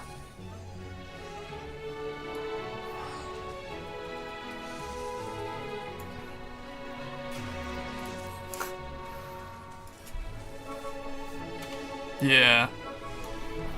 This game's got a lot of personality, though. It's definitely the best MMO out there. Like, if I was to recommend someone an MMO who was interested in getting started on one, it would definitely be this one and not any other one. Like, I would not recommend a Korean MMO. I wouldn't recommend a like a pay-to-win MMO, or, you know, some generic, I don't know what, like a Sword Online wannabe or something like that. This one's definitely good. It's one that's actually stood the test of time, and it never tried to be a WoW clone, and it actually is able to stand successfully as its own game, not trying to mimic any other game and doing its own thing and actually succeeding. So, alright guys, that's gonna be it for this stream. Thanks Kai, Maelstrom, Alan, Detura, you guys were great in the chat. Like, honestly guys, if you guys weren't in the chat, like, I probably would have ended the stream, like, hours ago. Because, like, yeah, the first hour, there was, like, Maelstrom was there, but there was, like, no one else. Maelstrom kind of, like, dropped in, and then, like, left, and then came back at the end. But, yeah. Always appreciated. It helps me keep being motivated to keep creating this kind of content, keep doing this stuff. So, yeah, I definitely got some really good feedback on this stream, though, that I am going to focus on in terms of, like, hashtags, Twitter, just basically social media in general. Maybe doing a stream schedule and putting that somewhere, either on, like, a Twitter thing or somewhere in the channel.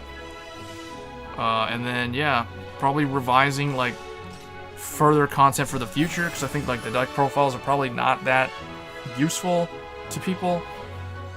They're one of those things where it's like, I think those decks are usually like, the deck profile videos are, the viewer's either going to agree or disagree with something said in the video, and that's basically, you're going to get a thumbs up or a thumbs down based off of an opinion. So, I mean, that's the case with all videos, but those videos don't have that many views, and I don't think they really do a whole lot for the channel, so I'm probably not going to do a whole lot of those.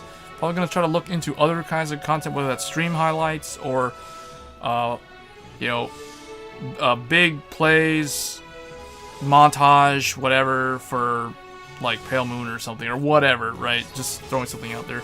Alright guys, but that was going to be it. Next stream is going to be Neo Nectar. It's going to be live. I may do another stream during the day. I'm not 100% sure yet. I need to do some other stuff. I need to figure out the social media stuff first tomorrow, so I'm going to work on that. And, yeah, that's going to be it for this stream. And once again, guys, thanks again for watching and tuning in. And I will see you guys in the